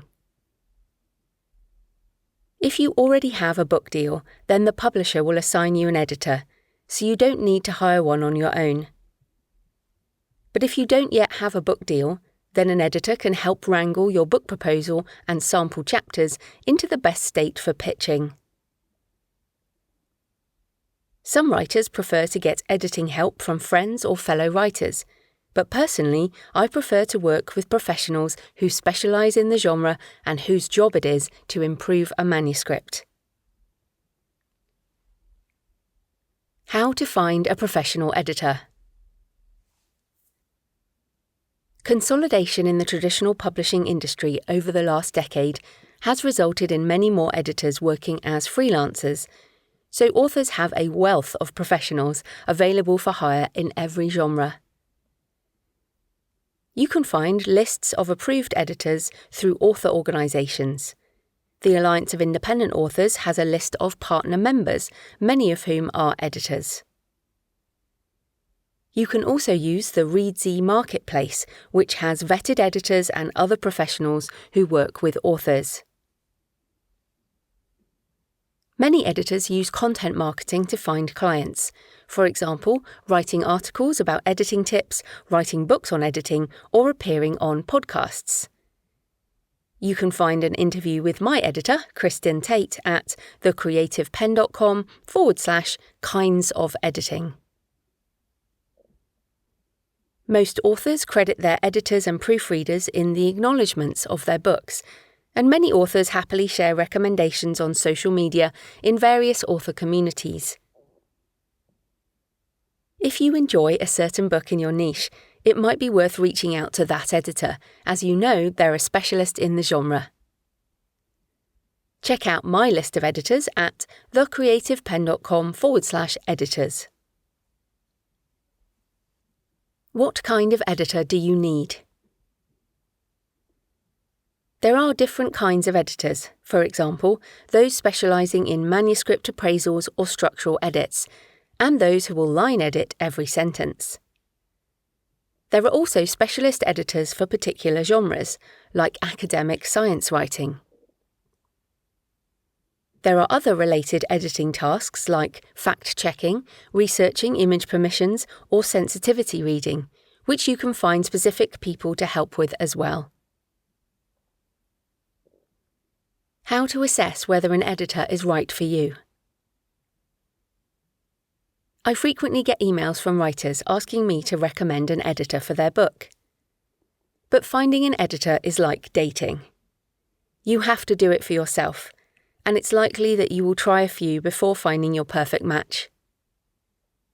You may also change editors over your writing life as your craft develops and your needs shift, and that's completely normal too. Make sure the editor has experience in and enjoys books in your niche. You don't want an editor who specialises in historical textbooks working on your addiction recovery memoir. Different books require varying skills, so spend some time making sure you're working with the right editor. Ensure that they have testimonials from happy clients and check directly with a named author if you have doubts. Some editors will offer a sample edit for one chapter. This helps both parties decide whether working together is appropriate. The editor can assess what level your manuscript is at, and you can decide whether their editorial style is right for you. How to work with an editor. When you engage an editor, you will receive a contract with a timeline and a price for the work.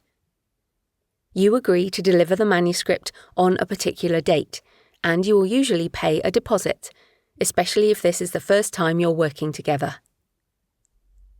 The editor agrees to deliver the edits back on a certain date, and also to keep your manuscript in confidence. You can avoid issues later by communicating expectations up front. So, if you have questions about the editing process, ask before you sign a contract. Many editors are booked months in advance, so once you know your schedule, contact them early and book a slot. Update them if your timings change. Most allow minor slippage, but since editors plan their work around contractual dates, it's important to be timely with delivery. Submit your manuscript and, once the edit is complete, you will receive whatever has been agreed. That might be a structural report, line edit, or proofread manuscript, along with a style sheet. It's usually in the form of an MS Word document by email. Some editors may offer a call to discuss, but I've never spoken to an editor as part of my process. It's never been necessary, since it's all about the words on the page. If you want a call and it's not specified, then include it in the contract up front, along with anything else you're concerned about. I consider my editors to be an important part of my team.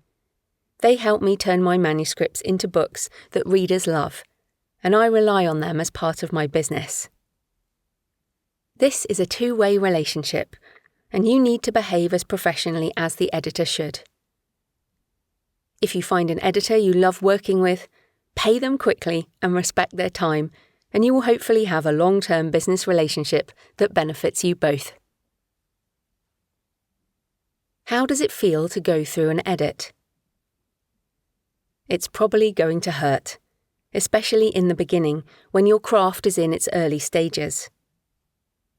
You need fresh eyes on your work, especially at the beginning of your author career.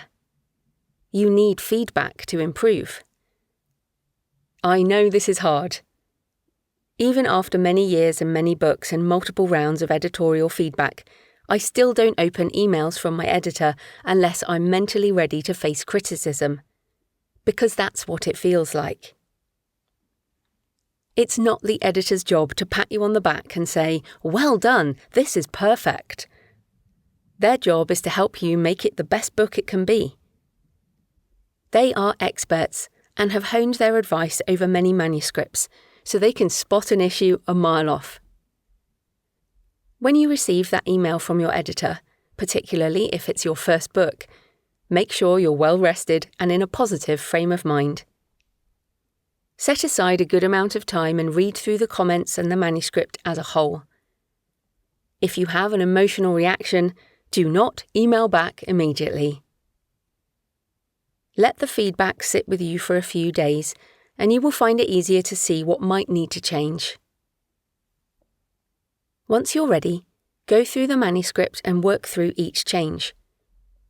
Don't just click Accept All on the Track Changes version for a line edit. This takes time, but it's well worth it because you will learn with every step, and you'll be able to spot common issues in the future and hopefully fix them next time. You also need to examine every suggestion to see if you want to make the change. Do you need to make every change that an editor suggests? No, you don't. You are the author, so your creative vision is the most important thing. But try to get some distance and assess whether the change truly serves your book, or if you're just having an emotional response. Consider each editorial suggestion on its own merit. Does it help take the book in the direction you want it to go? Will it improve the reader's experience? What if my editor wants me to change everything? Perhaps they are not the right editor for you. The editor should not fundamentally change your book or alter your creative vision. Their job is to help you shape your manuscript into a better version of itself, and retain your voice and ideas while at the same time improving it for the reader. This is a skillful balancing act, which is why experienced editors are so highly sought after. How long will the editing process take? The answer will depend on the editor you work with and the length of your manuscript. Some editors will need 2 weeks for the work, while others might need a month or 6 weeks or longer. Ask about turnaround time as you are vetting editors, and then set your deadline and schedule editing time accordingly.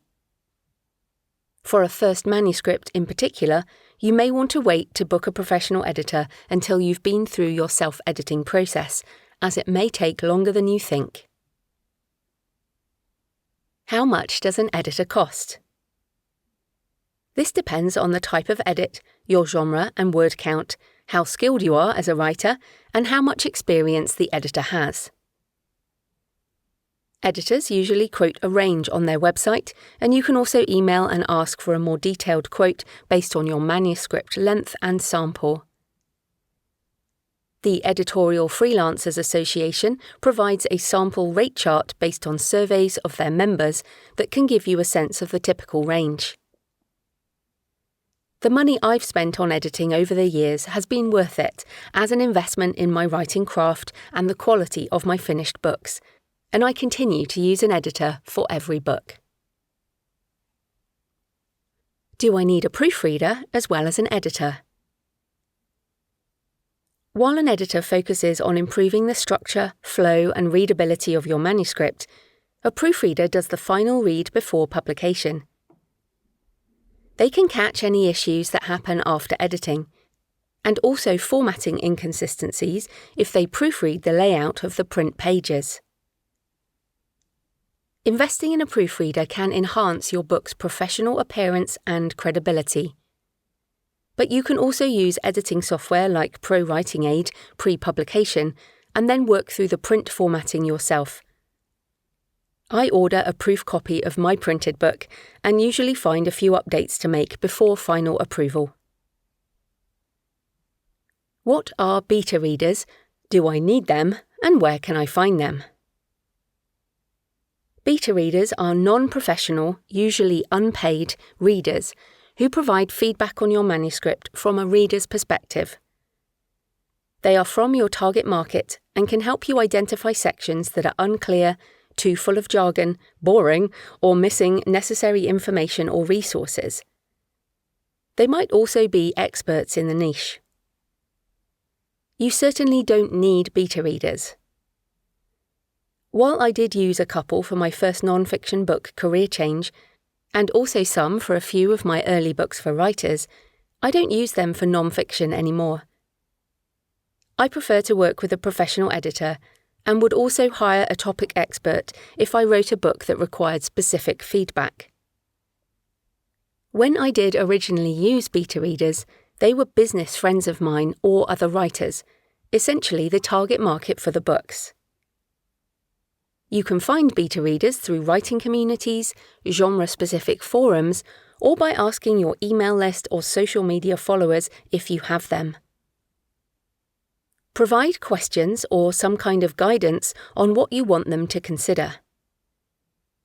Make sure to tell them that they are not responsible for editing and don't need to provide comments on writing style, typos, or attempt line edits.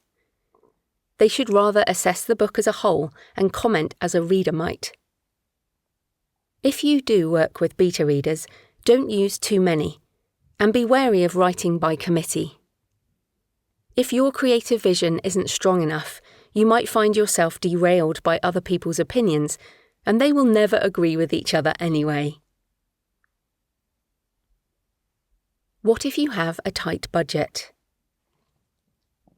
When I started out as a writer, I had a day job, and I saved up for the editorial process. It was an investment in my craft and my future creative career. If you already have or intend to set up a business as a writer, then you can offset the cost of editors against any profits. But when you're starting out, you can't necessarily see that far ahead. If you're on a tight budget, then find or set up a writers' group with others in your niche, and work through one another's manuscripts. You might also have other skills you can barter for editing services. But remember that bartering is subject to tax in many jurisdictions, so don't assume that it is free. What if my editor steals my ideas or my manuscript? This is a common concern of new writers who think that editors might run away with their book and make millions with their idea. But don't worry, editors are professionals. They work within a contractual framework that protects both parties, so make sure you are happy with the contract before you sign it. If you're really worried, you can register your copyright before you send the manuscript to anyone else.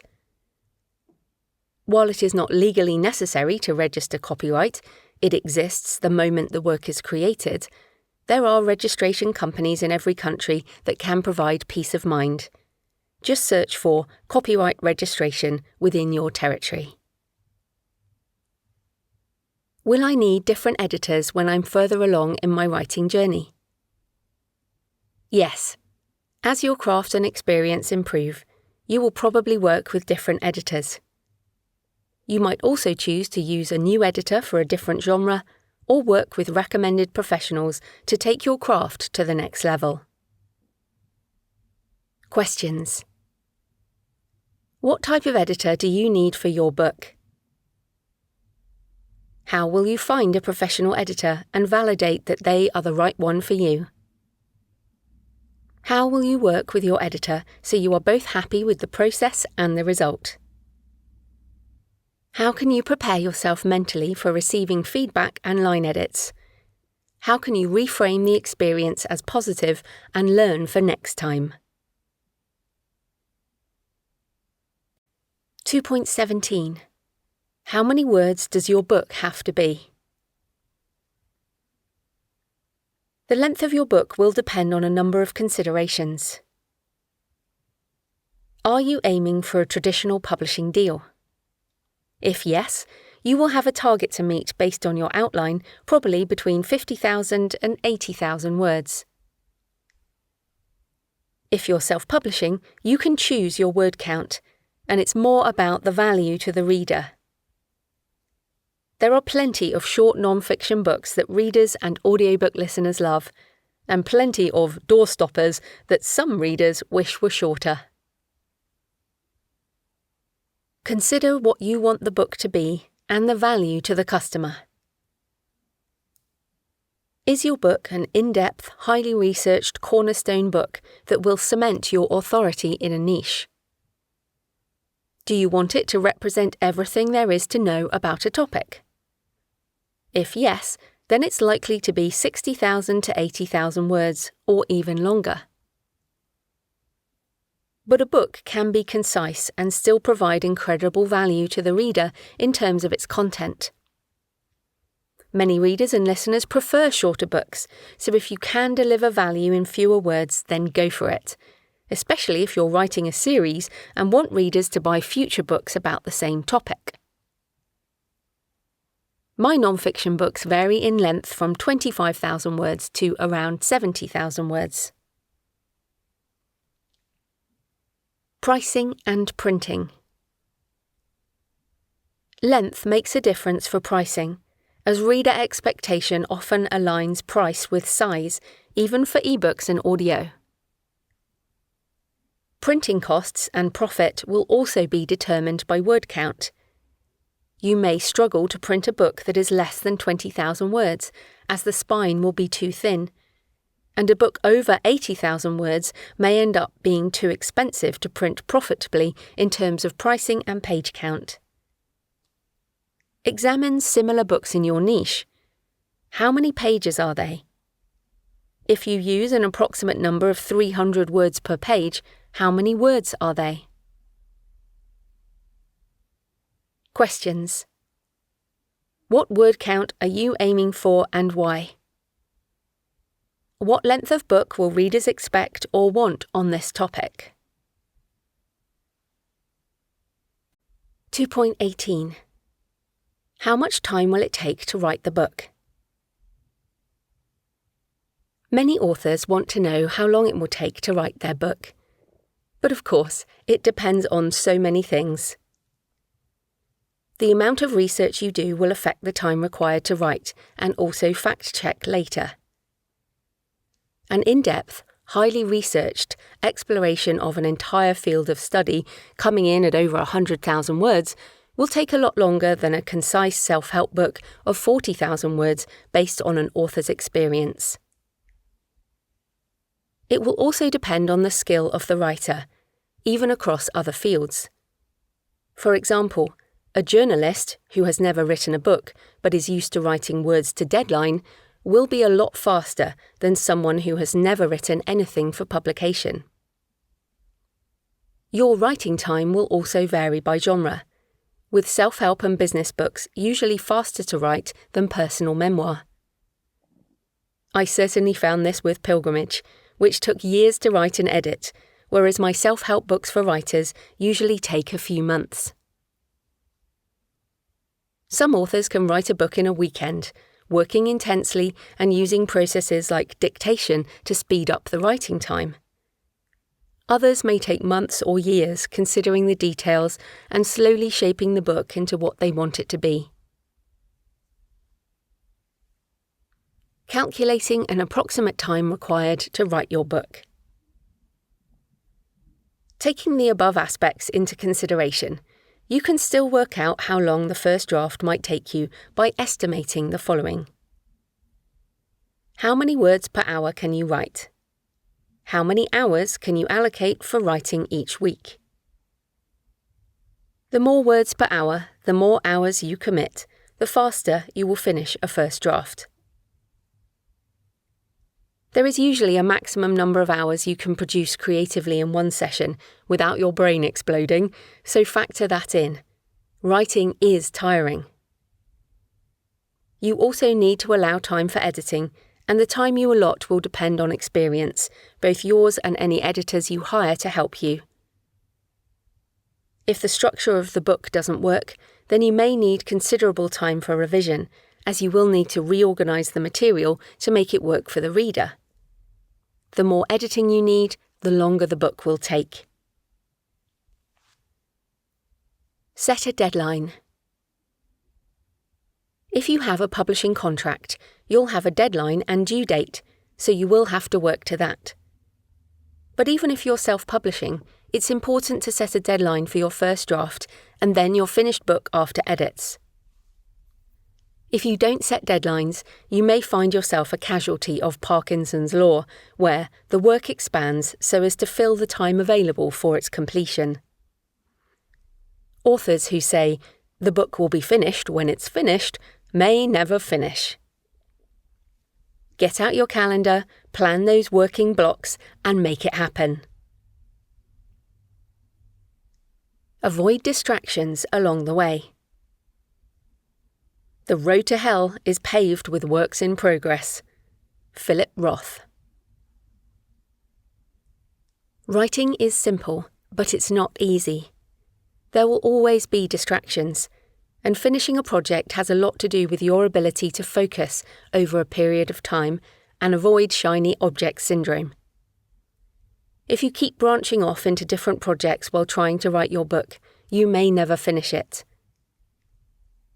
If you've committed to writing this book and you're struck by a shiny new idea, acknowledge it, write it down somewhere you can return to later, then get back to your work in progress. Focus on one book. Don't work on more than one project at a time, especially if you're new to writing. Focus is the act of concentrating your activity and energy into one thing, and it's critical if you want to finish your book.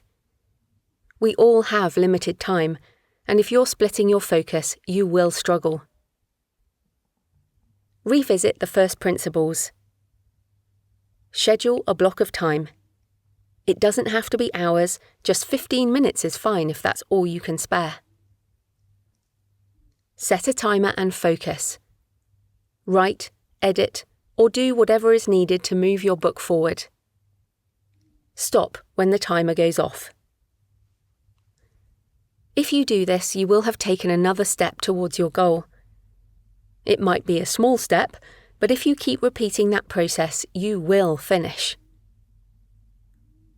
Many authors fail because they feel like they need vast blocks of time, but most working writers get black on white in the spaces between the rest of life. Different types of energy needed for your book. Writing a book has several phases, each associated with different types of energy. Knowing what to expect from these phases will help you avoid getting stuck. 1. Starting energy. Once you've decided on your book, the initial research and planning, and then writing the first 10,000 or so words, can be an adrenaline rush. The opening chapters flow easily and the structure starts to appear. This is starting energy, and it will carry you through the first phase of writing. 2. Pushing through energy. This is sometimes called the saggy middle, where the author loses focus and enthusiasm, and the book sags in terms of structure and flow. Word count crawls to a halt, and the writer may feel overwhelmed by the task. At this point, you realise that writing a book is hard. Most people say they want to write one, but never finish what they start. So commit to the work, set time blocks in your calendar, and keep writing to get through this stage. 3. Finishing energy. When you have a finished first draft, it's important to celebrate in some form, but that is definitely not the end of the process. Editing your book can take as long as writing it, and then you have to consider publishing and marketing tasks. Finishing energy is what you need to get your book into the hands of readers. Fuel this by returning to chapter 1.1. Why are you writing this book? What is your definition of success? What will carry you through the difficult times so you get your book into the world? You must finish what you start. Robert A. Heinlein, Heinlein's Rules. Questions. Why is time important to you? What is driving your desire to finish this book within a certain time frame?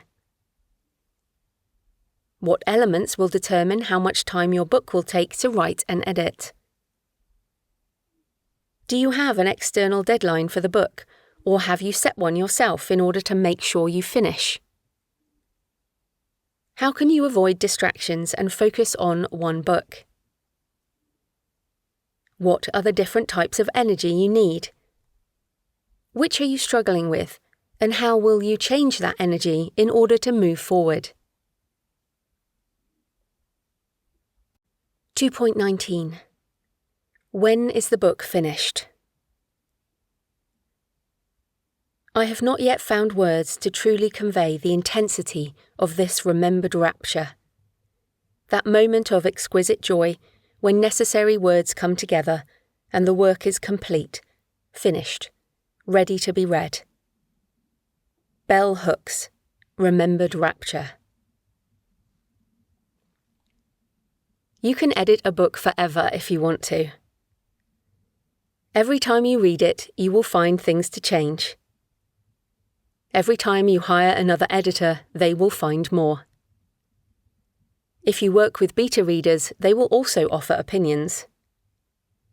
Your book will never be finished until you decide it is.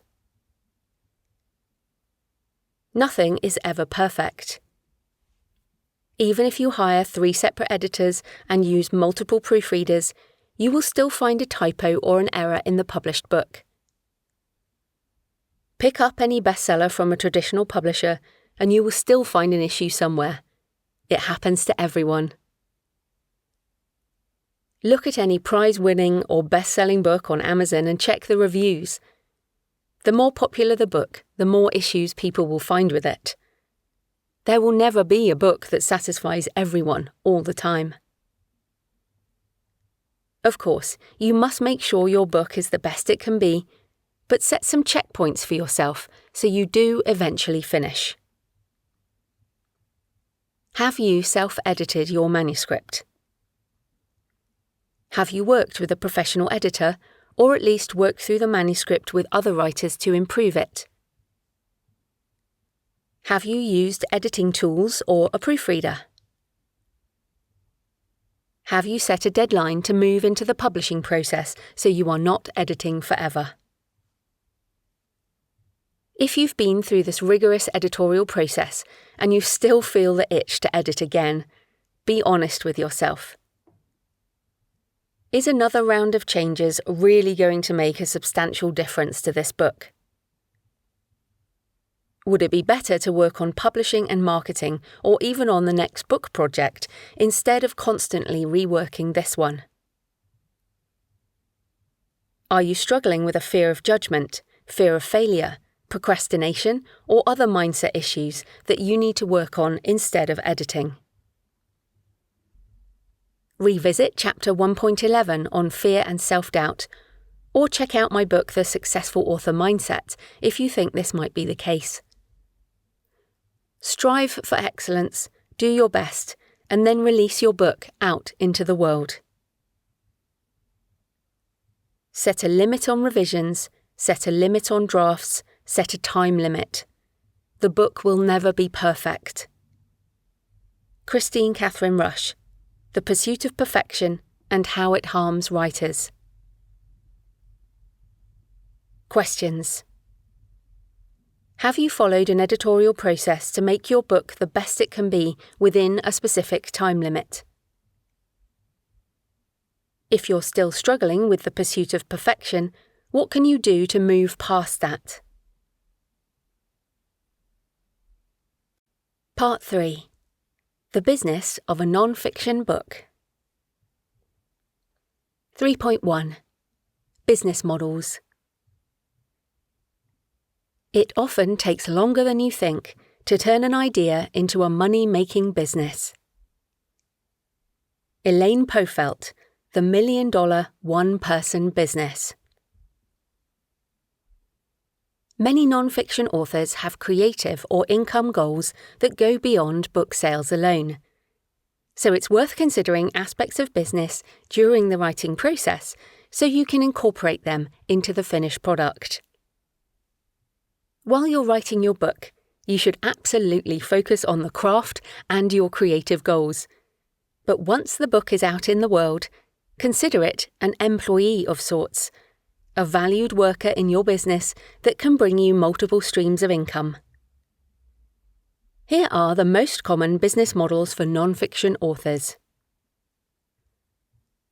1.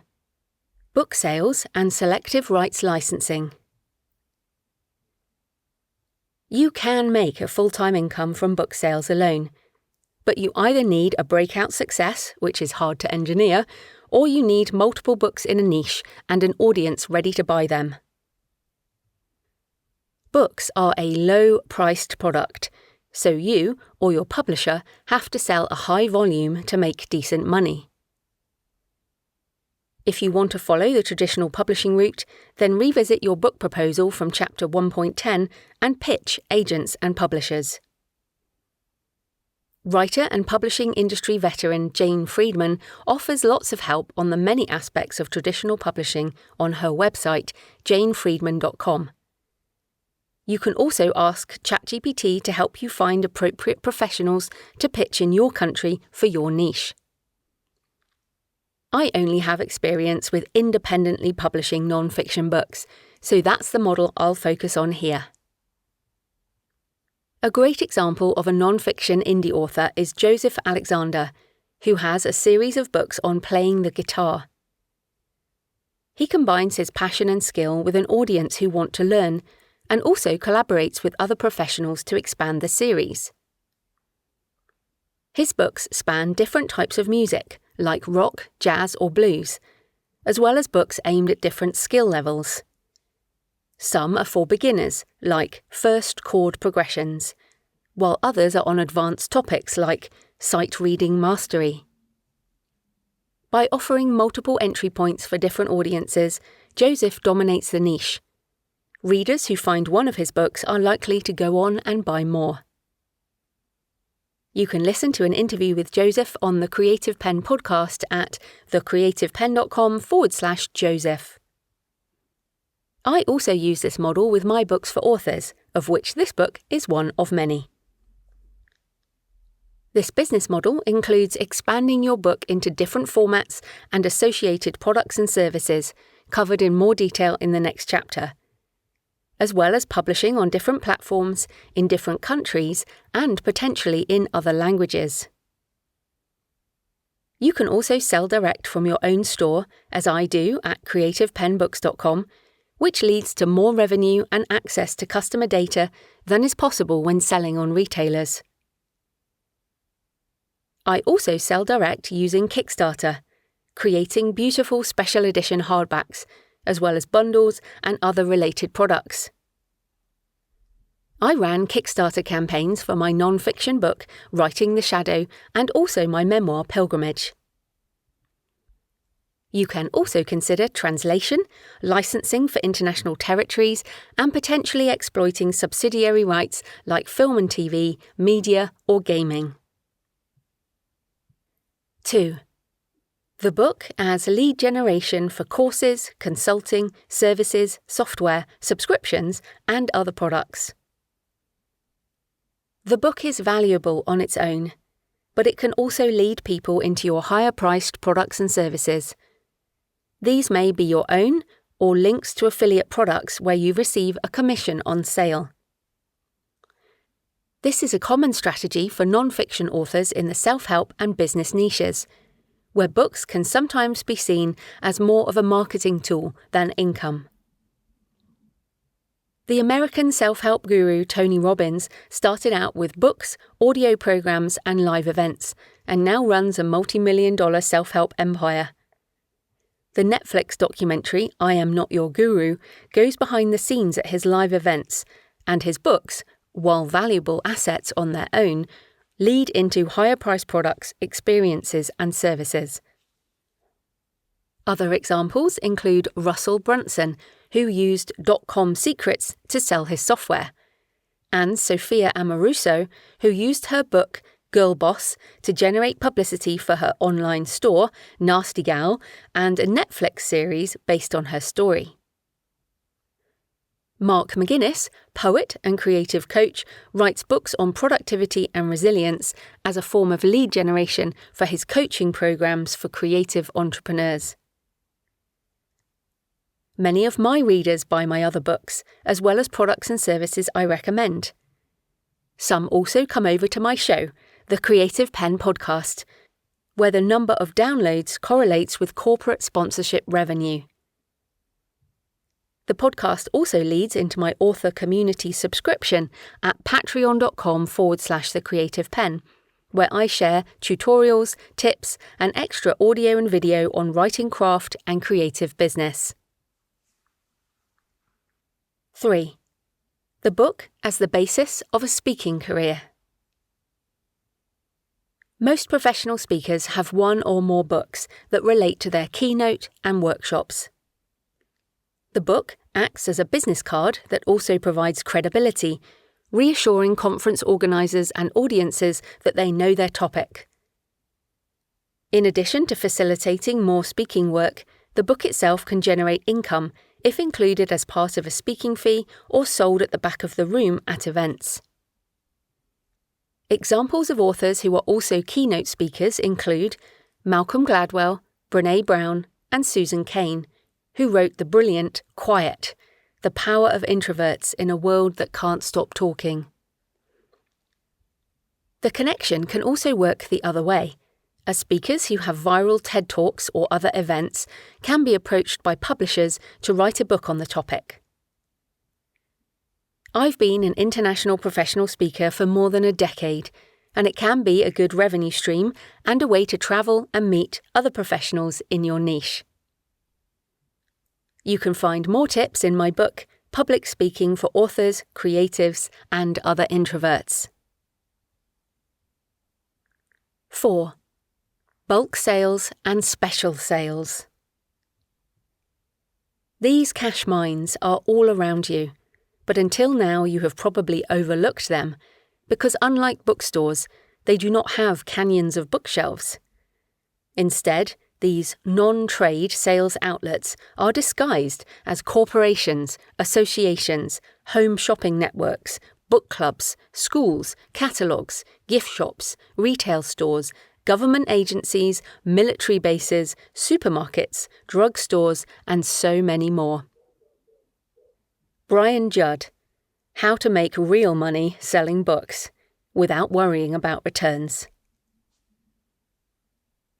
Bulk sales is one of those business models you hear little about, because books sold in bulk fly under the radar of the industry.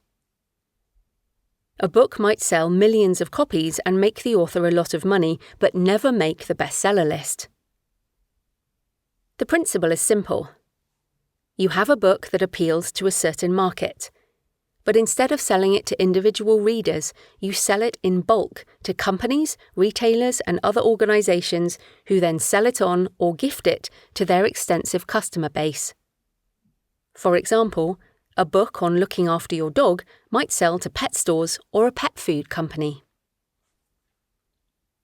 Author and executive coach Honorée Corder does this with her book, The Successful Single Mom, which she licenses to attorneys to give to their clients when going through a divorce. In an interview on the Creative Penn podcast, she said, "One of the ways that I sell my books is I let companies and firms do custom printing, where they take the back cover and make it a brochure about their business. It's really a marketing tool for law firms and certified divorce, financial advisors, those types of people. They'll buy the book in quantity and put their information on the back." Combine models to create multiple streams of income. You can, of course, mix and match different elements based on your income and lifestyle goals, and this might also change over time. In my early years of being an author, while I was still building up my backlist of books, I focused more on selling online courses as well as paid consulting and speaking.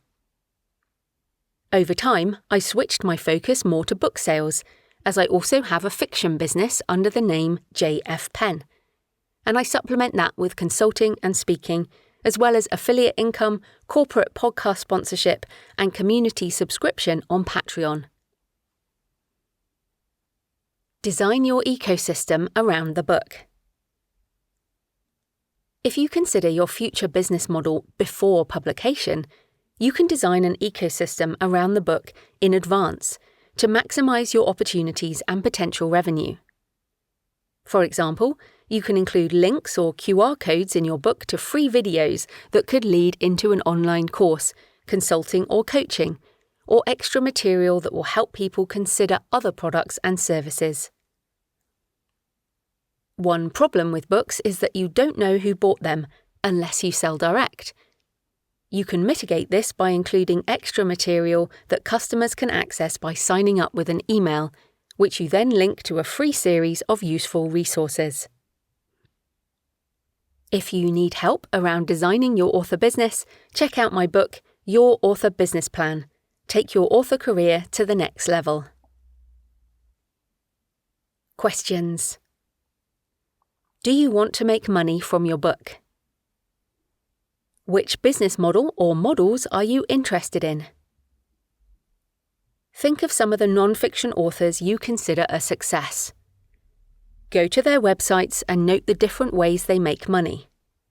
How can you model that business design? 3.2. Multiple streams of income from your book. However you choose to publish, it's important to consider the multiple streams of income that can flow from even a single book. In this chapter, I'll go through some of your options. You might choose to produce these yourself or selectively license rights to a publisher, and of course, you can mix and match in different ways. Remember to think internationally as well. I've sold books in English in 180 countries and receive payment for multi-currency sales every month. For an overview of the tools and sites I use to professionally self-publish, check out thecreativepen.com/publishing. Paperback and large print. Non-fiction books sell well in print formats, and you can either license these or produce them yourself. Non-fiction book formatting, except for Memoir, is often more complicated than fiction, as you will probably have subheadings and perhaps call-out sections, quotes, tables, diagrams, and other aspects. You can use software like Vellum, Atticus, or InDesign to format the book yourself, or you can hire a book designer or formatter to do it for you. Most professional self-publishers use a print-on-demand service, where books are printed after they are sold. This means you receive the profit after the sale, instead of paying upfront for printing. And it's also more sustainable because there is no waste or pulping of unsold books. Large print editions are books printed at a larger physical size and with a larger font, at least 16 points, and are popular with older readers who don't like to read digitally. I produce large print paperbacks for all my books for accessibility reasons. I use KDP Print for Amazon, Ingram Spark for distribution to bookstores and libraries worldwide, and BookVault for Kickstarter campaigns, and my direct store, creativepenbooks.com.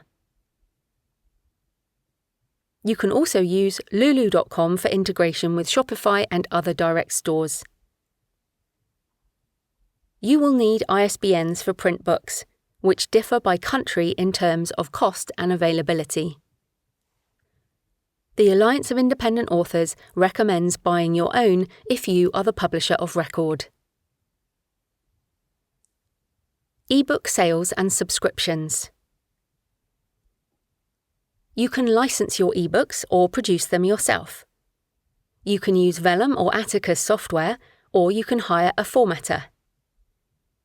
You can choose to be exclusive to Amazon for your ebooks in the Kindle Unlimited (KU) program, known as KDP Select on the author side. You are paid based on a rate per pages read rather than sales. If you choose exclusivity, you cannot distribute the ebook to other platforms or libraries, or sell direct yourself. There are subscription programs that don't require exclusivity, like Kobo Plus. I choose to publish my non-fiction ebooks wide on every platform in every country. I use Amazon KDP, Kobo Writing Life, as well as Draft to Digital for distribution to most other stores. I also sell my ebooks and digital bundles direct on creativepenbooks.com using BookFunnel for delivery. Hardbacks and special editions. I love hardback non-fiction, and will often buy a book in hardback after I've listened to the audiobook or read the ebook as a reminder to revisit the content later. Hardback non-fiction is also my most common impulse buy in physical bookstores. While you can do print-on-demand hardbacks with KDP Print and Ingram Spark and BookVault, you can also do short print runs for special editions. Readers will pay more for these kinds of books, and it's possible to make more profit from a beautiful hardback than you do from other editions. My special hardback for Pilgrimage has colour photos from my walks and research trips, and Writing the Shadow has gold foil as well as a ribbon bookmark. You can also now produce sprayed edge designs and other bespoke options, even with print-on-demand. I print with BookVault in the UK and sell the books on Kickstarter and from my store, creativepenbooks.com. Audiobook sales and subscriptions. Non-fiction books do well in audiobook format, as many listeners want to consume the information quickly while they are doing other things. The income from audiobooks varies, as many listeners access through subscriptions like Audible or Spotify, although you can also sell direct using BookFunnel integrated to your online store. You may have to adapt your book for audio, as covered in Chapter 2.15. After voice coaching and much practice, I narrate most of my non-fiction audiobooks these days. Since I have a podcast and listeners know my voice, it makes sense to continue my brand in that way. And it also makes the audiobook more profitable, since I don't have to pay a narrator. If your book is a memoir or a personal non-fiction book, I think the author's voice adds to the listening experience, so it's worth upskilling, especially if you're planning to write more books in the niche. You can record, edit, and export mastered files with Hindenburg narrator software, then upload to acx.com for Audible, and Findaway Voices by Spotify for over 40 more audiobook retailers and subscription sites. You can find more details in my book, Audio for Authors, Audiobooks, Podcasting, and Voice Technologies. Workbooks, companion guides, and journals. These products go alongside the main book and might contain questions and action points, as well as sections to write in. These can be basic spiral-bound workbooks, or you can make premium edition hardback journals and use these for online or live workshops or sell them as separate products. KDP Print and Ingram Spark have restrictions around low-content books as part of catalogue integrity. They don't want the stores flooded with almost blank books, so you need to make sure the workbook is a value-added product. I have a companion workbook for this book, with the questions from each chapter and space to write your answers. It's 6 by 9 inches and wire-bound so it lies flat. I publish it through BookVault, and you can find it alongside my other workbooks at creativepenbooks.com as a single product and also in bundle deals. John Lee Dumas, podcaster at Entrepreneur on Fire, talked about creating his premium product, the Mastery Journal, in an interview on the Creative Pen podcast. Physical products cost money to make. The journal includes full leather, silver leaf edges. There are bookmarkers, bands, as well as written pages. I hired designers to do this properly. John used Product.com to source, prototype, and then print and ship from China. He used a Kickstarter campaign for the initial run, then fulfillment by Amazon, FBA, as well as Shopify for ongoing sales. John has a large audience through his daily podcast for aspiring entrepreneurs, so he knew he could sell the journals, which is critical if you're going to outlay money to print in advance. You can find the interview at thecreativepen.com/John Lee Dumas. Bundles and box sets. If you have more than one book, or a book and a workbook or journal, you can bundle them together as a separate product that gives the reader or listener a discount on purchase. It's great value for them and also results in higher revenue. You can make ebook and audiobook bundles by including multiple digital files in one product, and you can make print bundles by linking them together at the printer. I use BookVault, which allows the bundling of multiple books and workbooks, as well as custom physical boxes if you want to make a special product. Libraries and public lending rights. If you're exclusive to Amazon for your ebooks and audiobooks, they won't be available in libraries. And this is one of the reasons many authors publish wide. You can enable access for ebooks and audiobooks to libraries through distributors like Draft to Digital, Kobo and Overdrive, and Findaway Voices by Spotify. These services have a buy option and also a pay per checkout option, so libraries can afford to offer access to their readers and listeners. For print books, you can enable distribution to libraries through Ingram Spark. You can access any of my non-fiction books for free at your library. Just ask the librarian to order them into the catalogue. Some countries, like the UK, Canada and Australia, as well as much of Europe, have public lending rights, PLR, which compensate authors for library lending. Just search for the service within your country and register your books. I usually receive only a small annual payment, but it's better than nothing. Online courses.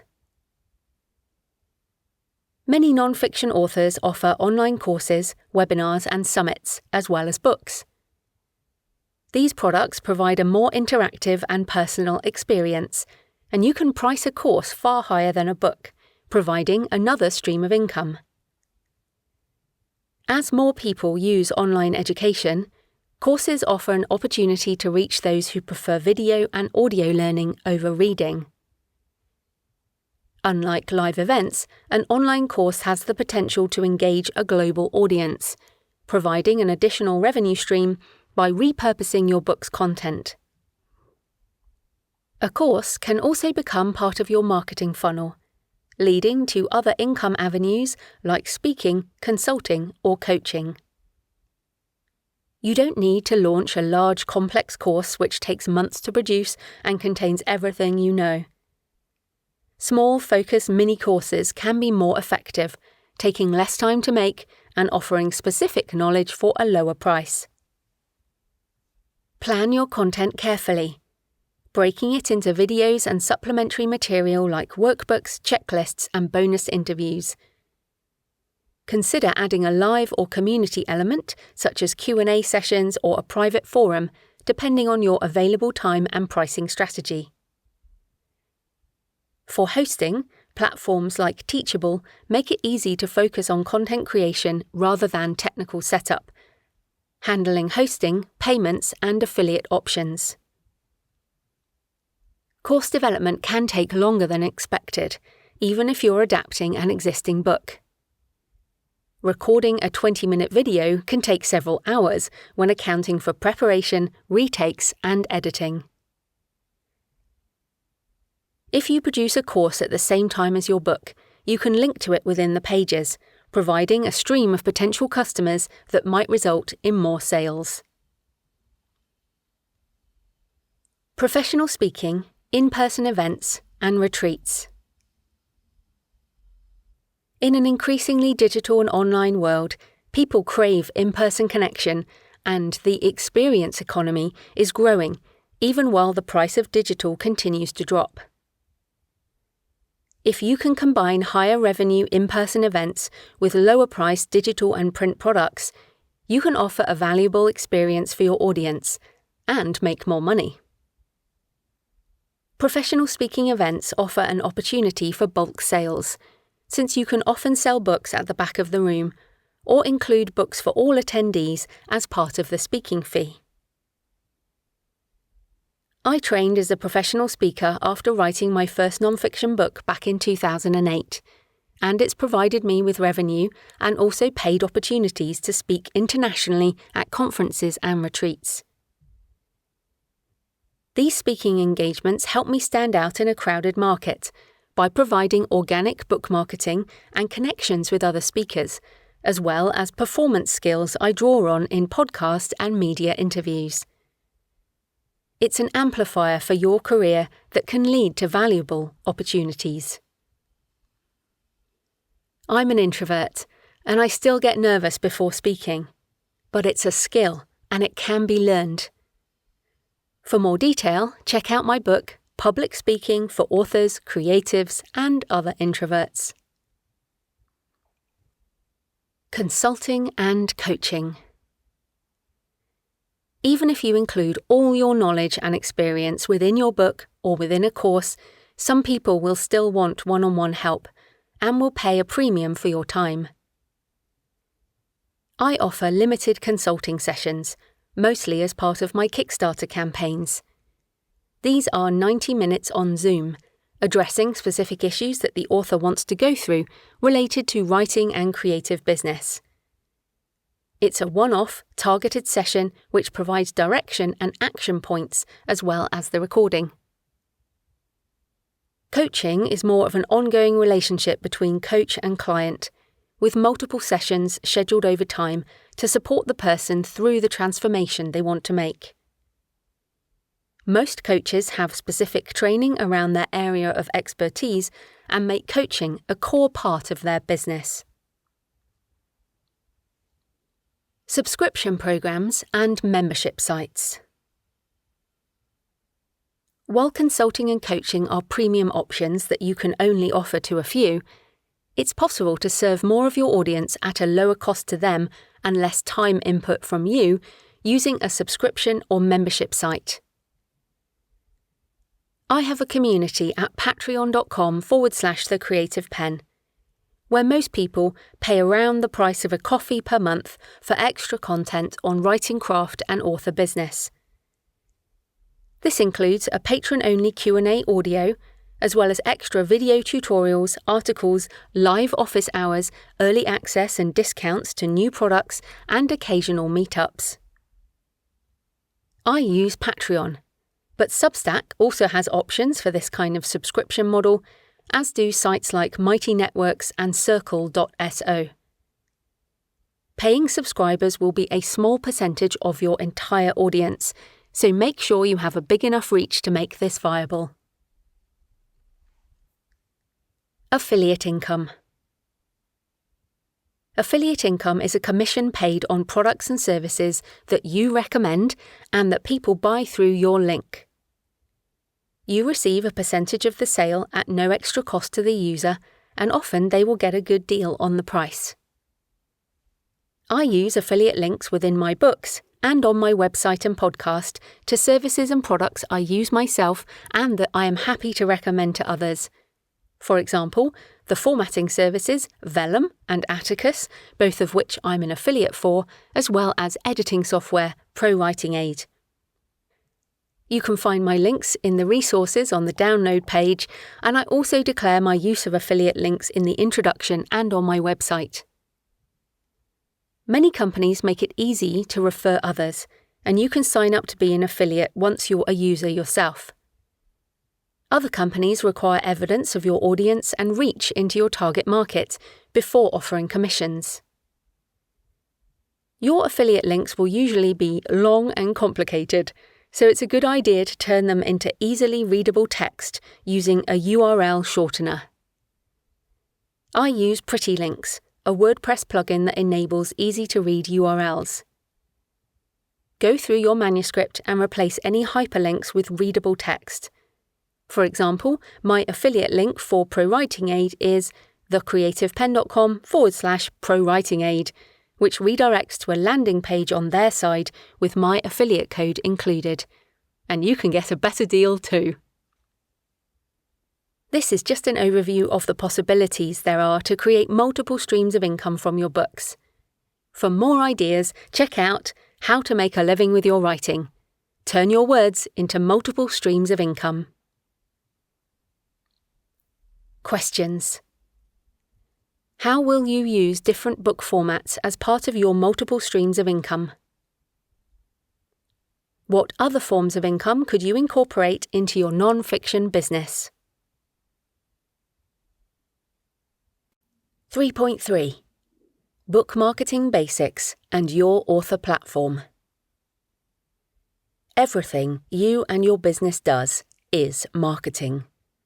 James Watt, Business for Punks. This book is primarily about writing non-fiction, but the journey doesn't end when you have a finished book in the world. I learned this the hard way after I wrote and published my first non-fiction book in 2007. This was before print on demand and before the iPhone and the Kindle launched, which accelerated the adoption of ebooks and digital audio. I printed 2,000 books, and as the boxes piled up in my living room, I was sure that they would change people's lives and make me loads of money. A classic case of, if you build it, they will come. When I realised the books wouldn't sell because no one knew I existed, I tried traditional marketing, getting press in national newspapers, radio and TV. But I only sold a few books, and eventually the rest of them ended up at the dump. This initial failure sparked my journey into learning about book marketing, focusing primarily on digital marketing to reach readers all over the world. This section is just a taster, and you can dive deeper in my book, How to Market a Book. I also recommend Ricardo Fayette's How to Market a Book, Overperform in a Crowded Market. The Marketing Mindset. Good marketers realise that marketing is an investment. Seth Godin, What Every Good Marketer Knows. Many authors think that someone else will do marketing for them, or that somehow readers will discover their books purely because of the quality of the writing. But with millions of books published each year and an ever-growing backlist available to order online, it's a very crowded market. You need to take responsibility for marketing, however you choose to publish. It helps if you reframe marketing as follows. 1. Marketing is sharing what you love with people who will appreciate hearing about it. It's not shouting, "Buy my book," repeatedly on social media or accosting innocent readers in bookstores. It's connecting with people around the topic you care about and being useful, entertaining, or inspirational along the way. 2. Marketing is a learnable skill and can be creative. You don't need a degree in marketing to sell books, but you do need to learn new things, try them out, and adapt over time. You can hire other people to help you, but if you upskill yourself, the results will be cheaper, more authentic, and more effective, since no one knows your book as well as you do. You might even enjoy it. 3. Marketing is more than a book launch, especially if you want to make a consistent living with your writing. The launch is just the start, and if you can integrate marketing into your ongoing business processes, you can continue to sell books, products, and services for years to come, if you want to. The 2 models of marketing. In my experience, non-fiction is easier to market than fiction, because readers are specifically interested in a topic. They have a problem they are looking to solve, or they need an answer to a question. Non-fiction readers can easily tell whether or not they want your book by the title and subtitle, so if you can get it in front of the right audience, they should want to buy. Consider marketing from these 2 different angles.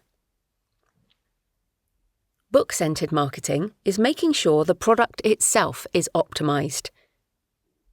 This includes a search-optimized title, a branded cover that attracts readers in a genre, a clear target market, books in a series, online paid advertising, and other aspects. Readers often buy books without caring who the author is. They just want the solution or the transformation as promised. Author-centered marketing is about building a personal brand and connecting with your target market over time in different ways. Readers buy the book because they feel a connection to the author, maybe through watching their videos, seeing them speak in person, or listening to their podcast. You can use both methods at the same time, as I do. They work in different ways, and I'll go into them in more detail in the next few chapters. First, let's cover the basics. Won't my publisher do all the marketing for me? Even if you get a publishing deal, most traditional publishers expect the author to be engaged in marketing the book. In fact, many non-fiction authors start off with an audience first and then get a book deal later. A publisher might assign a publicist or a marketing professional for the first few months of launch, but what about next year? Do you want to keep selling books long-term? If yes, you will need to put some kind of marketing in place yourself. Can I hire people to do marketing for me? Yes, absolutely. If you have a budget for marketing and a clear idea of what you want, there are many professionals you can hire, as well as online tools that can do aspects of marketing for you. But marketing is a broad term, so it's best to break down exactly what you want, how much time you need, what you want to achieve with marketing, and then figure out what might be the best use of your time and money. Here are two different aspects of marketing that you would need to find different people to help you with. Let's say you want to do podcast interviews to promote your book. You hire someone to research and pitch shows on your behalf for 3 months. Your definition of success is getting on 10 shows a month. Or you want to run Amazon ads on your book in the US and UK for the first 6 months after launch. Your definition of success is to remain high in the category charts while breaking even financially, as you will need to pay advertising costs as well as the marketer.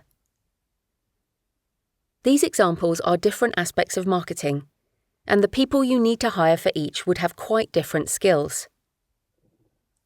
You could also choose to upskill and do the pitching yourself, while outsourcing Amazon ads management, or vice versa.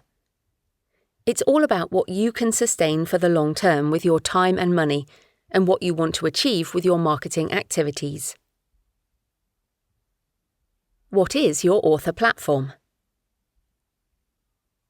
If you pitch an agent or a publisher, they will want to know about your author platform. And if you self-publish, you will certainly need one. But what is it? Your author platform encompasses all the different ways you can reach readers, with the aim that at least some of them will buy your book. The most important thing is your email list, since regardless of your publisher or the retailers you use, direct access to readers means you can always sell your books and products.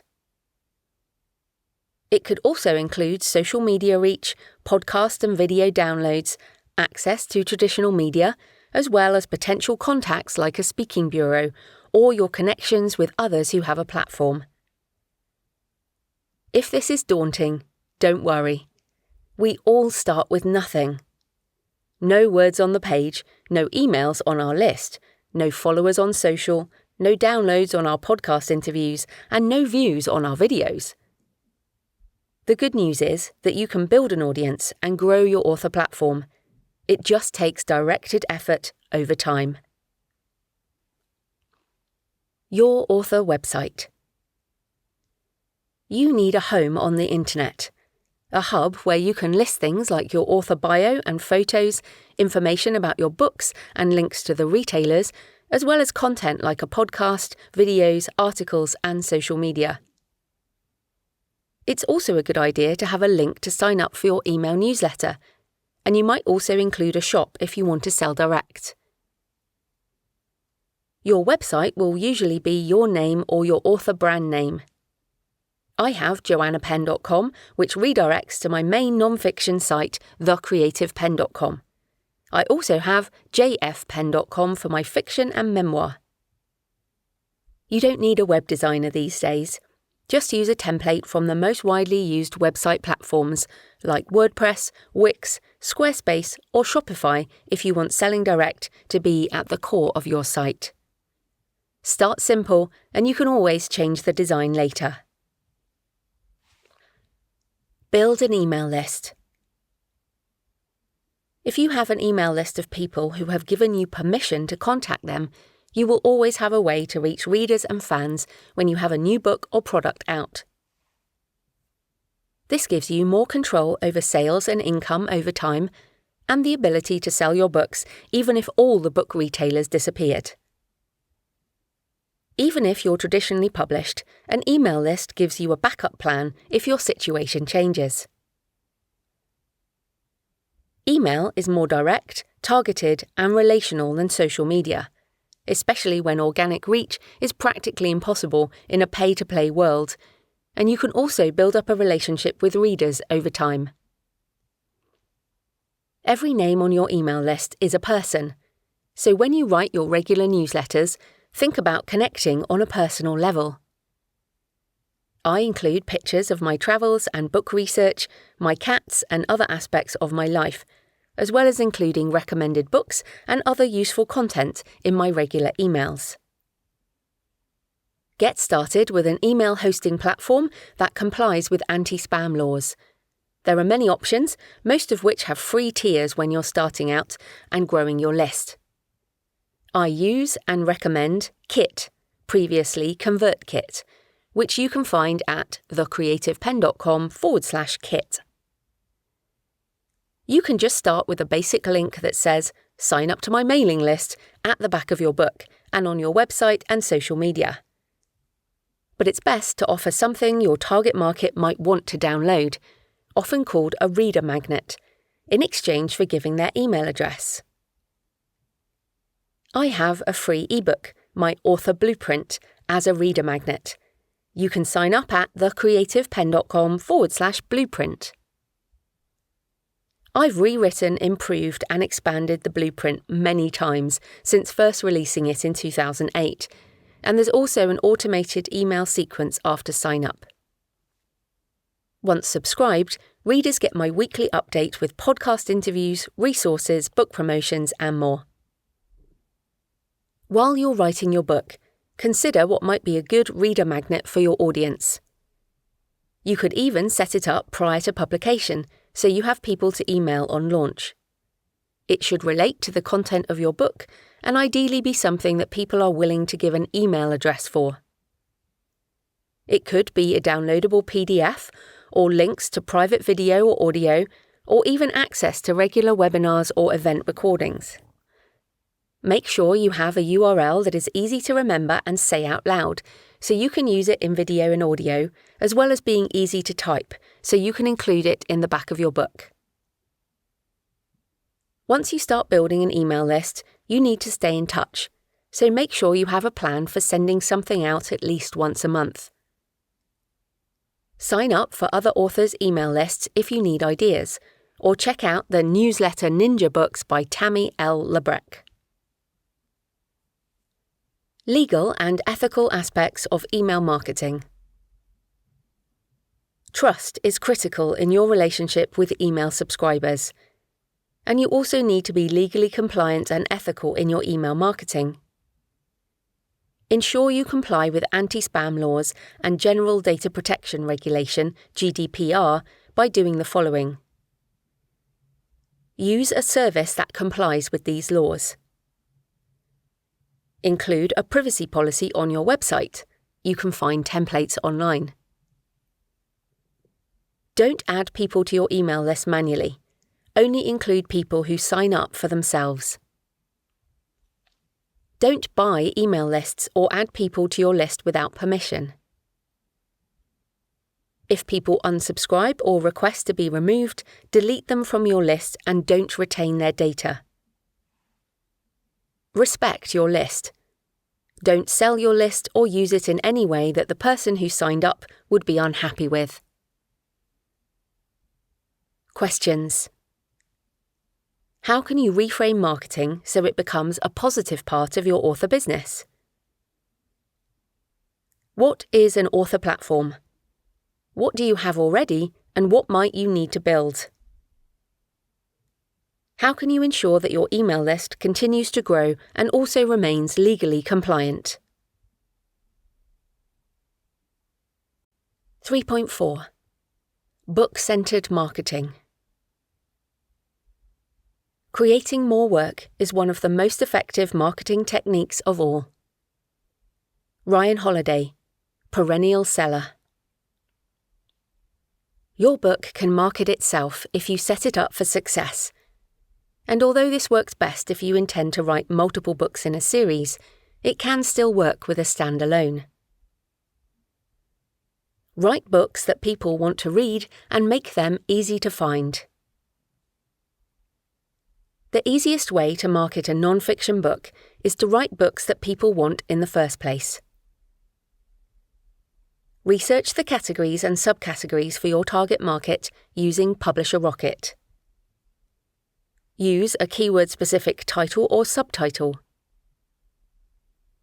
Use a professional cover that resonates with your niche. Use an effective book sales description that catches the attention of your target readers and makes them want to buy. Ensure the book sample or look inside entices readers to download a sample or buy now. Write more books and vary the length. If you have more books, you have more ways for people to discover you, more streams of income, and more options for marketing and promotion. You don't have to write long books that take years to write every time. A lot of non-fiction books are short, around 25,000 to 40,000 words.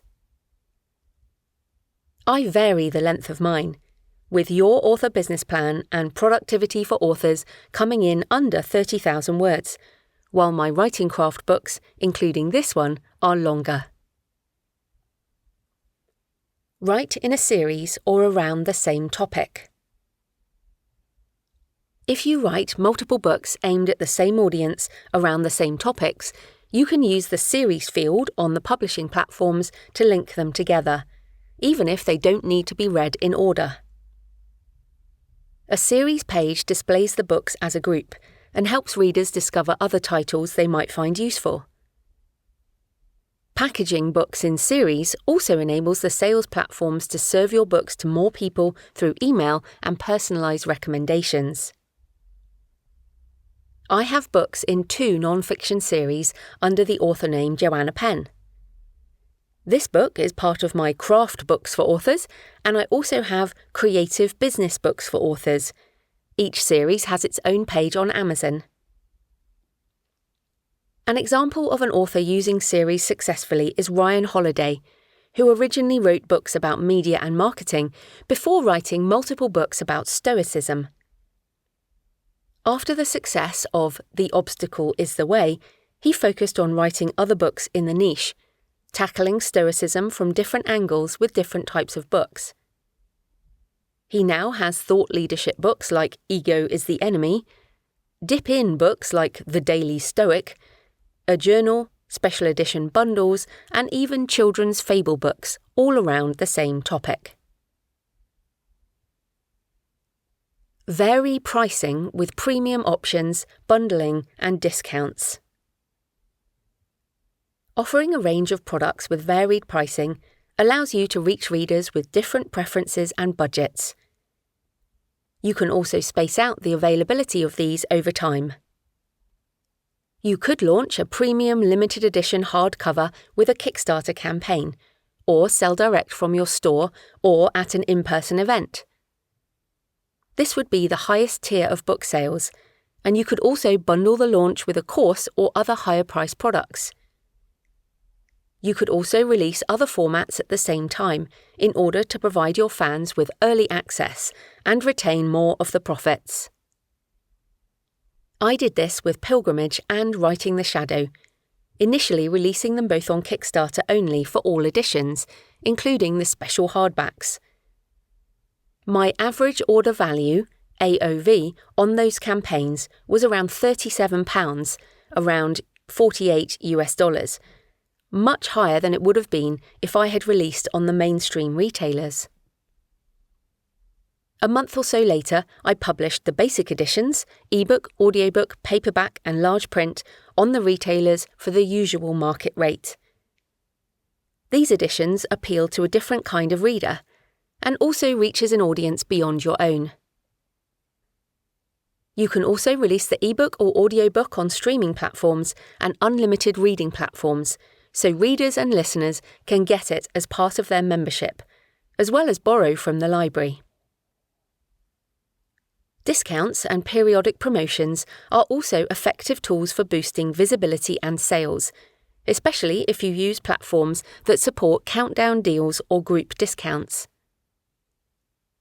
Additionally, you might offer a bundle of books at a discounted rate or create exclusive high-value options like signed editions or bundled courses to engage your readers further.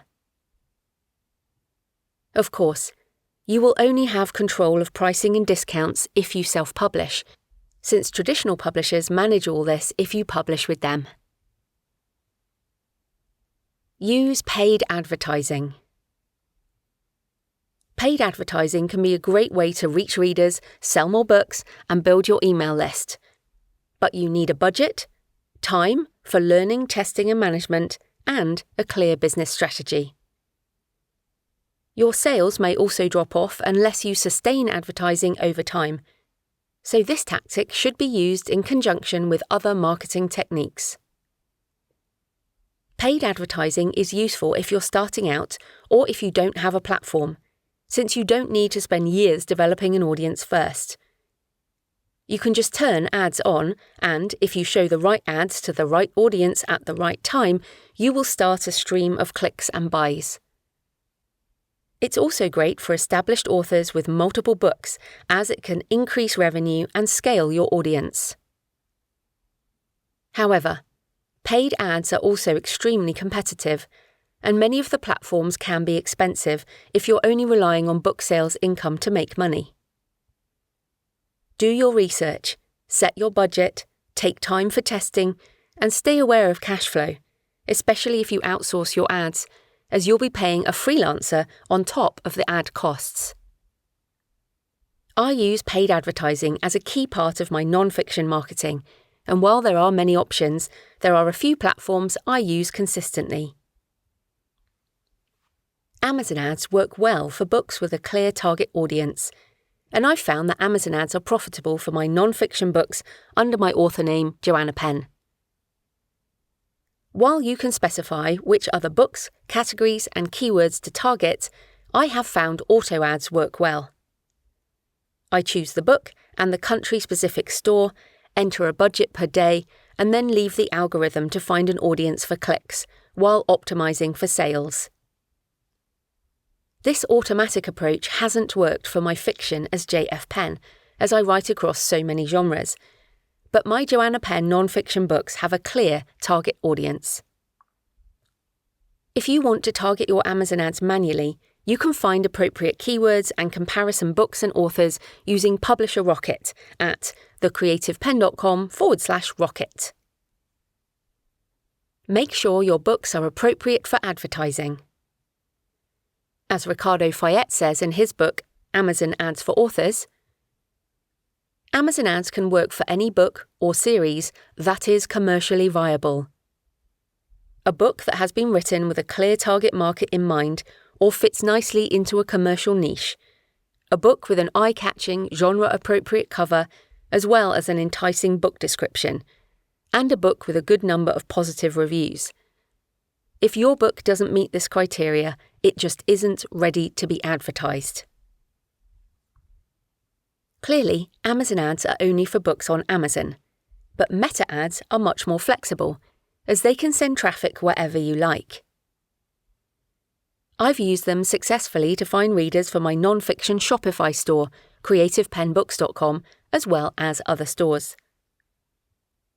BookBub ads can be useful for specific genres or by targeting specific authors, and written word media is also a great start for email list blasts. You can now buy ads on pretty much every social media platform, from X to LinkedIn and TikTok. Some authors engage in sponsored content with influencers, and you could also consider buying placement in niche-related podcasts, YouTube videos, and email lists. You can learn how to do this kind of paid advertising yourself, or you can hire people to help you. Check out the Readsy marketplace for freelancers who work specifically with authors, thecreativepen.com/Readsy.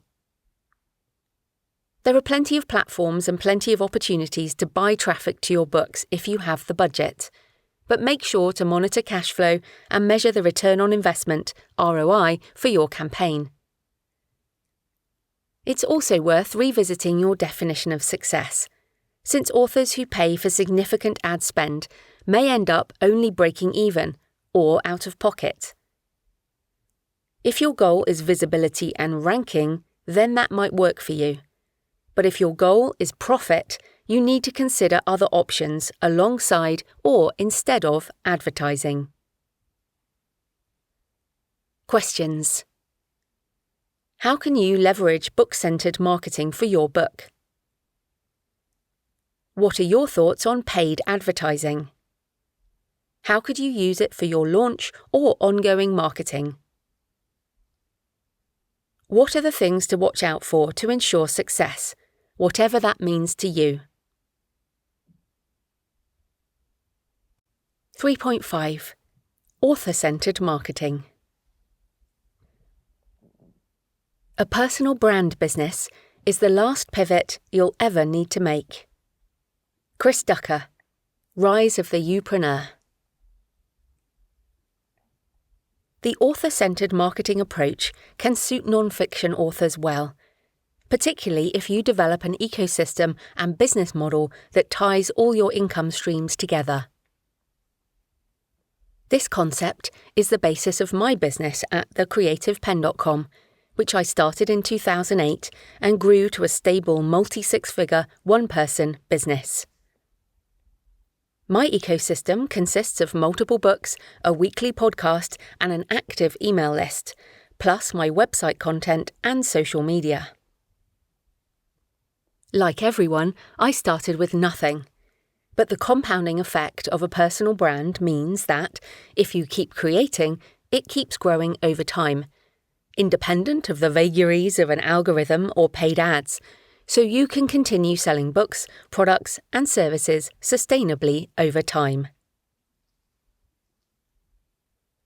Why you need a personal brand. It's the best time in history to be an author.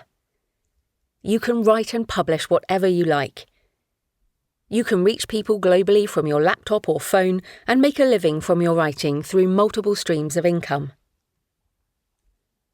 But we also live in an increasingly competitive marketplace where everyone can be an author. Every niche feels saturated, and new voices add to the noise every day. We also live in an era of generative AI, where increasing amounts of content are generated by AI tools, which improve with each new model release. I use many of these AI tools myself, as indicated within this book, so I don't have a problem with the technology. But I know it makes our jobs more difficult when it comes to standing out in a crowded market. We cannot compete with the machines, so we have to be different, and the only way to stand out is by being you. Tell your story. Share your face, your voice, your smile, or, as I often say, double down on being human. People want to connect with people, and they want to do business with humans they know, like, and trust. There will always be someone cheaper than you, faster than you, and yes, better than you, but no one else can be you. This doesn't mean making up a story or a brand to fit the book or product or course or whatever you want to sell. It means being honest about who you are and what you want to create, and bringing all your flaws and humanity to your writing and your marketing. Who are you? The answer to this question should not sound like your LinkedIn bio. It should tell us who you are at a deeper level. To find your answer, you must figure out what you want to share, what aspects of your life might connect with others, as well as where your boundaries are and what level of disclosure is sustainable for you long term. Here are some questions to consider. What key moments in your life stand out in your memory? What are your core human experiences that might resonate with others? What are some of your failures as well as your successes? What words would you use to define yourself? How would other people describe you? What do you enjoy? What are you attracted to? Consider books, movies, images, colours, games, places, events, sports, food. Really think about it. Every single thing you're interested in is a niche that will help you find other people interested in those things too. How can you bring all these aspects to your writing and marketing? You might also spend some time investigating what kinds of marketing might suit your personality.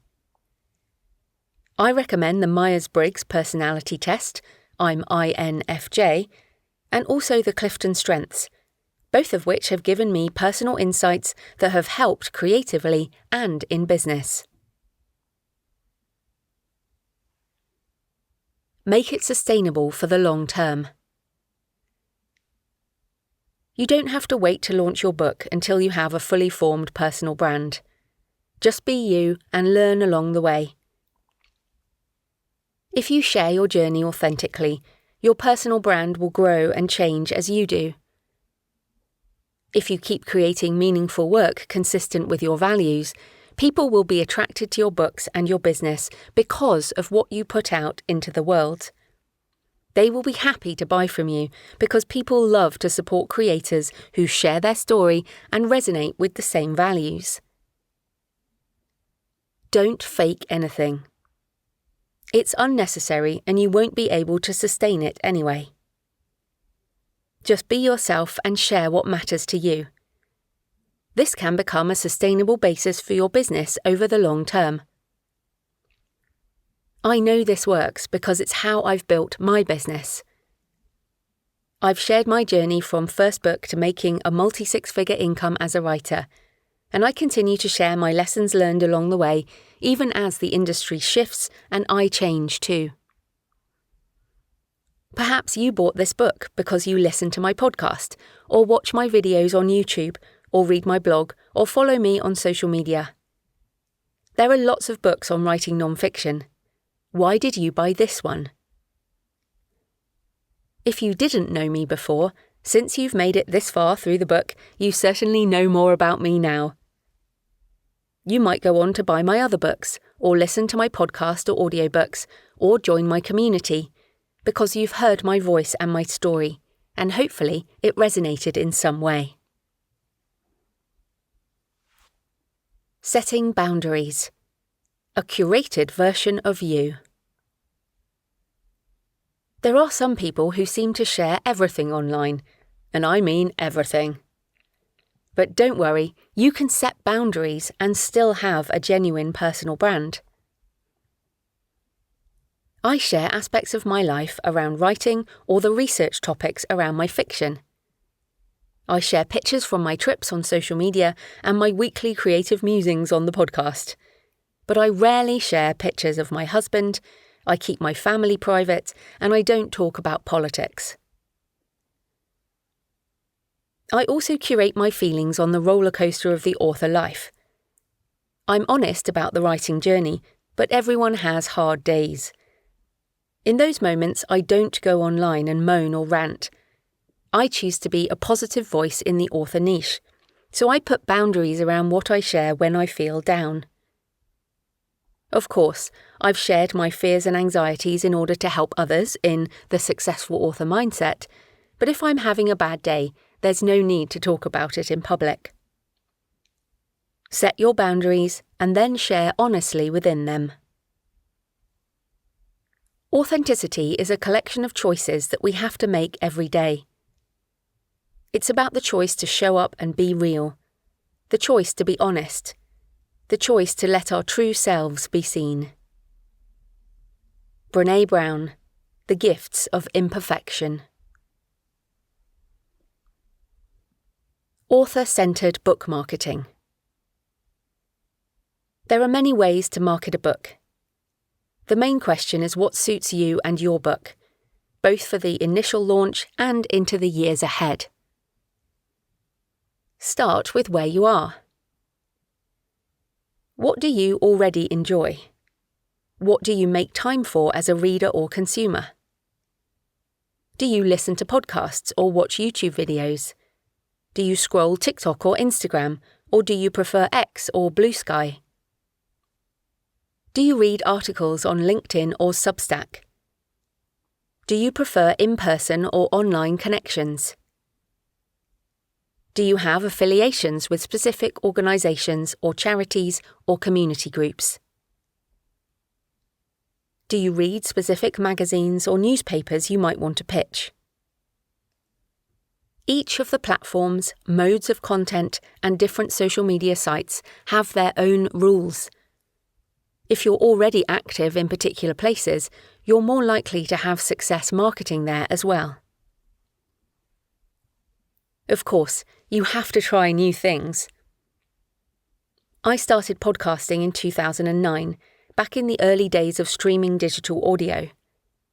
I wanted to meet other authors, learn about the industry, and build my platform along the way. After many years and many hundreds of episodes, I'm still the host of the Creative Penn podcast, one of the longest-running shows for independent authors.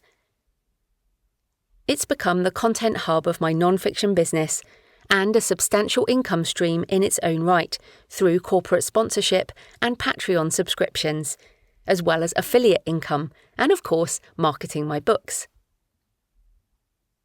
I'm also an avid listener of other podcasts, and in terms of my marketing outreach, my preferred mechanism is going on other people's podcasts to talk about aspects related to my books, both fiction and non-fiction. If you have an established show, ask me on. While I do use limited social media, I mainly use the sites to double down on being human, sharing photos of my cats, book research trips, and me with my books. For book marketing, start with you and what you already enjoy. Then investigate how you can use those interests to market your book. Once again, ChatGPT can help. Tell it about your book or upload your draft if you're happy with the terms of service, and then ask, "Please give me 20 different ways to market my book on Instagram," or whatever site you want to use. You can then ask follow-up questions on each suggestion to get more granular help. You can buy attention, advertising. You can beg for attention from the media, PR. You can bug people one at a time to get attention, sales. Or you can earn attention by creating something interesting and valuable and then publishing it online for free. David Meerman Scott, The New Rules of Marketing and PR. Questions. Why is a personal brand important to you and the business you want to build? What key moments in your life stand out in your memory? What are your core human experiences that might resonate with others? What are some of your failures as well as your successes? What are your values? How do they shape your life and your business? In terms of content and social media, what do you already enjoy? What do you make time for as a reader or consumer? How could you expand those interests into sustainable book marketing? 3.6. Updating your books over time. Books are incredible assets. They can make you money during your lifetime and for 50 to 70 years after you die, based on the term of copyright in your jurisdiction. But of course, that only works if you nurture your assets over time. Here are some ways you can keep your book alive for the long term. Update the contents in a new edition. This is the second edition of How to Write Nonfiction, and it's almost completely rewritten. Since 2018, when I published the first edition, so much has changed in the industry and in the business of being a nonfiction author, and my writing style has matured too. I also learned a lot from writing a memoir and wanted to incorporate those lessons here. Some books are likely to need more updates than others. For example, anything to do with technology or tools and tactics rather than evergreen principles. When companies change names, from Twitter to X, or when companies fade into obscurity, like MySpace, it can date the book immediately. Try to keep your material as evergreen as possible by avoiding aspects that will date it, unless, of course, your book will not be complete without such material. I was originally going to avoid the topic of AI in this second edition, but so many aspects of research, positioning and marketing are easier with AI. I wanted this book to be useful, and since I use the tools myself, I included them, even though it's likely to date faster than purely citing principles and mindset aspects. If you self-publish, it's easy to update your book files if you want to make changes. Most of us do this after publication anyway, to update back matter, links, and any out-of-date information, as well as fix errant typos. Minor changes, less than 10% of the total word count, don't warrant a new edition. Just change your source files and upload the new version for both ebook and print. Use the same ISBN and you'll retain reviews. However, if you want to make major changes, as I've done with this book, it needs to be a new edition. You'll need new ISBNs, and you will lose your reviews. But on the flip side, you can launch as you would do any other book, and make new sales and reach new readers. If you're traditionally published, check your contract to see if a new edition is an option. You might also decide to take back your rights in order to control your book going forward. For more details on how to do this, check out Take Back Your Book, an author's guide to rights reversion and publishing on your terms, by Caitlin Duncan. Update the cover.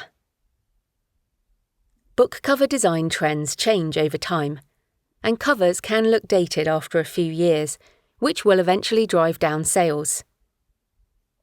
You might also decide that your cover doesn't adequately represent your book anymore, and changing it might boost sales.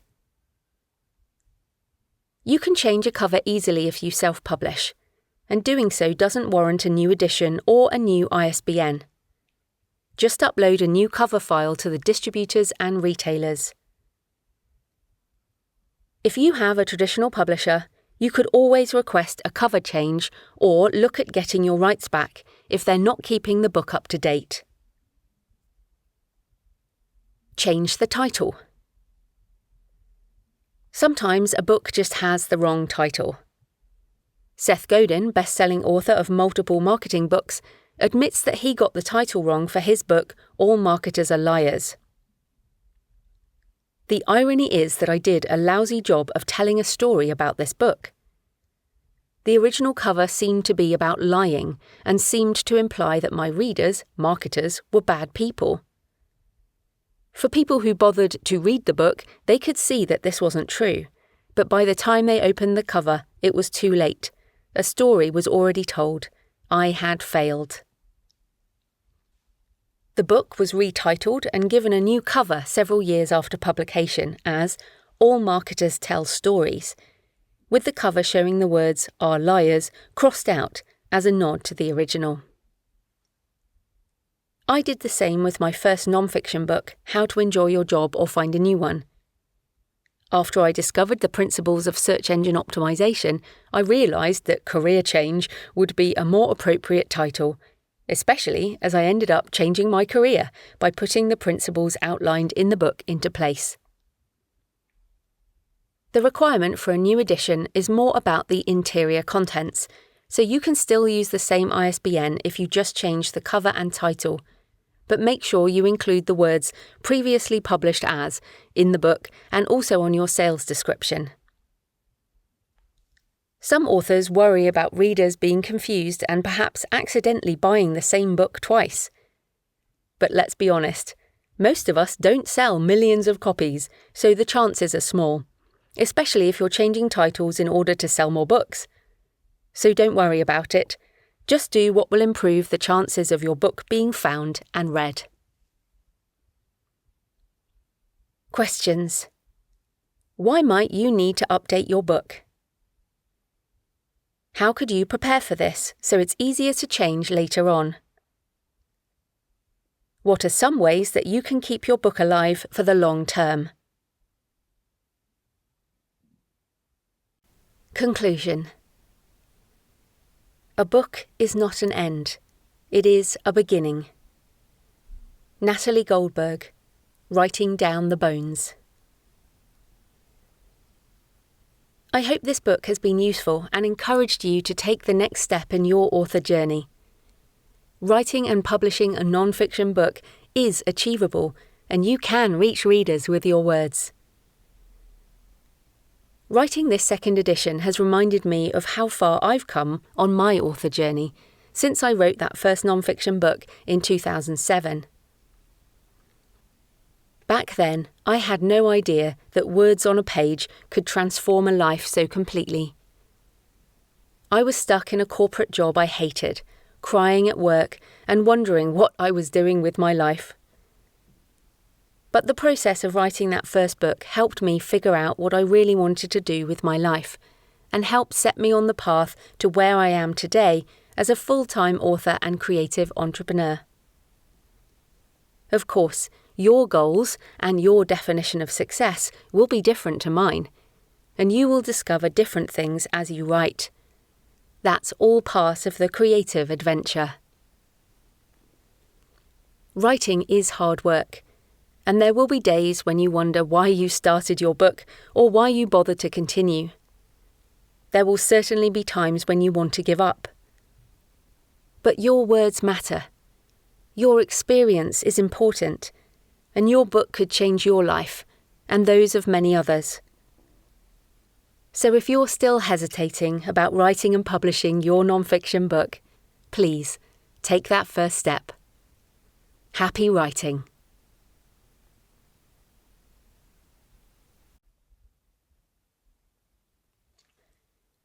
The end. This has been How to Write Non-Fiction. Turn Your Knowledge into Words. Second edition. Written and narrated by Joanna Penn. You can find the download page with chapter resources and the bibliography at thecreativepen.com/non-fiction download. You can find more audiobooks, my free weekly podcast for writers, and more resources at thecreativepen.com.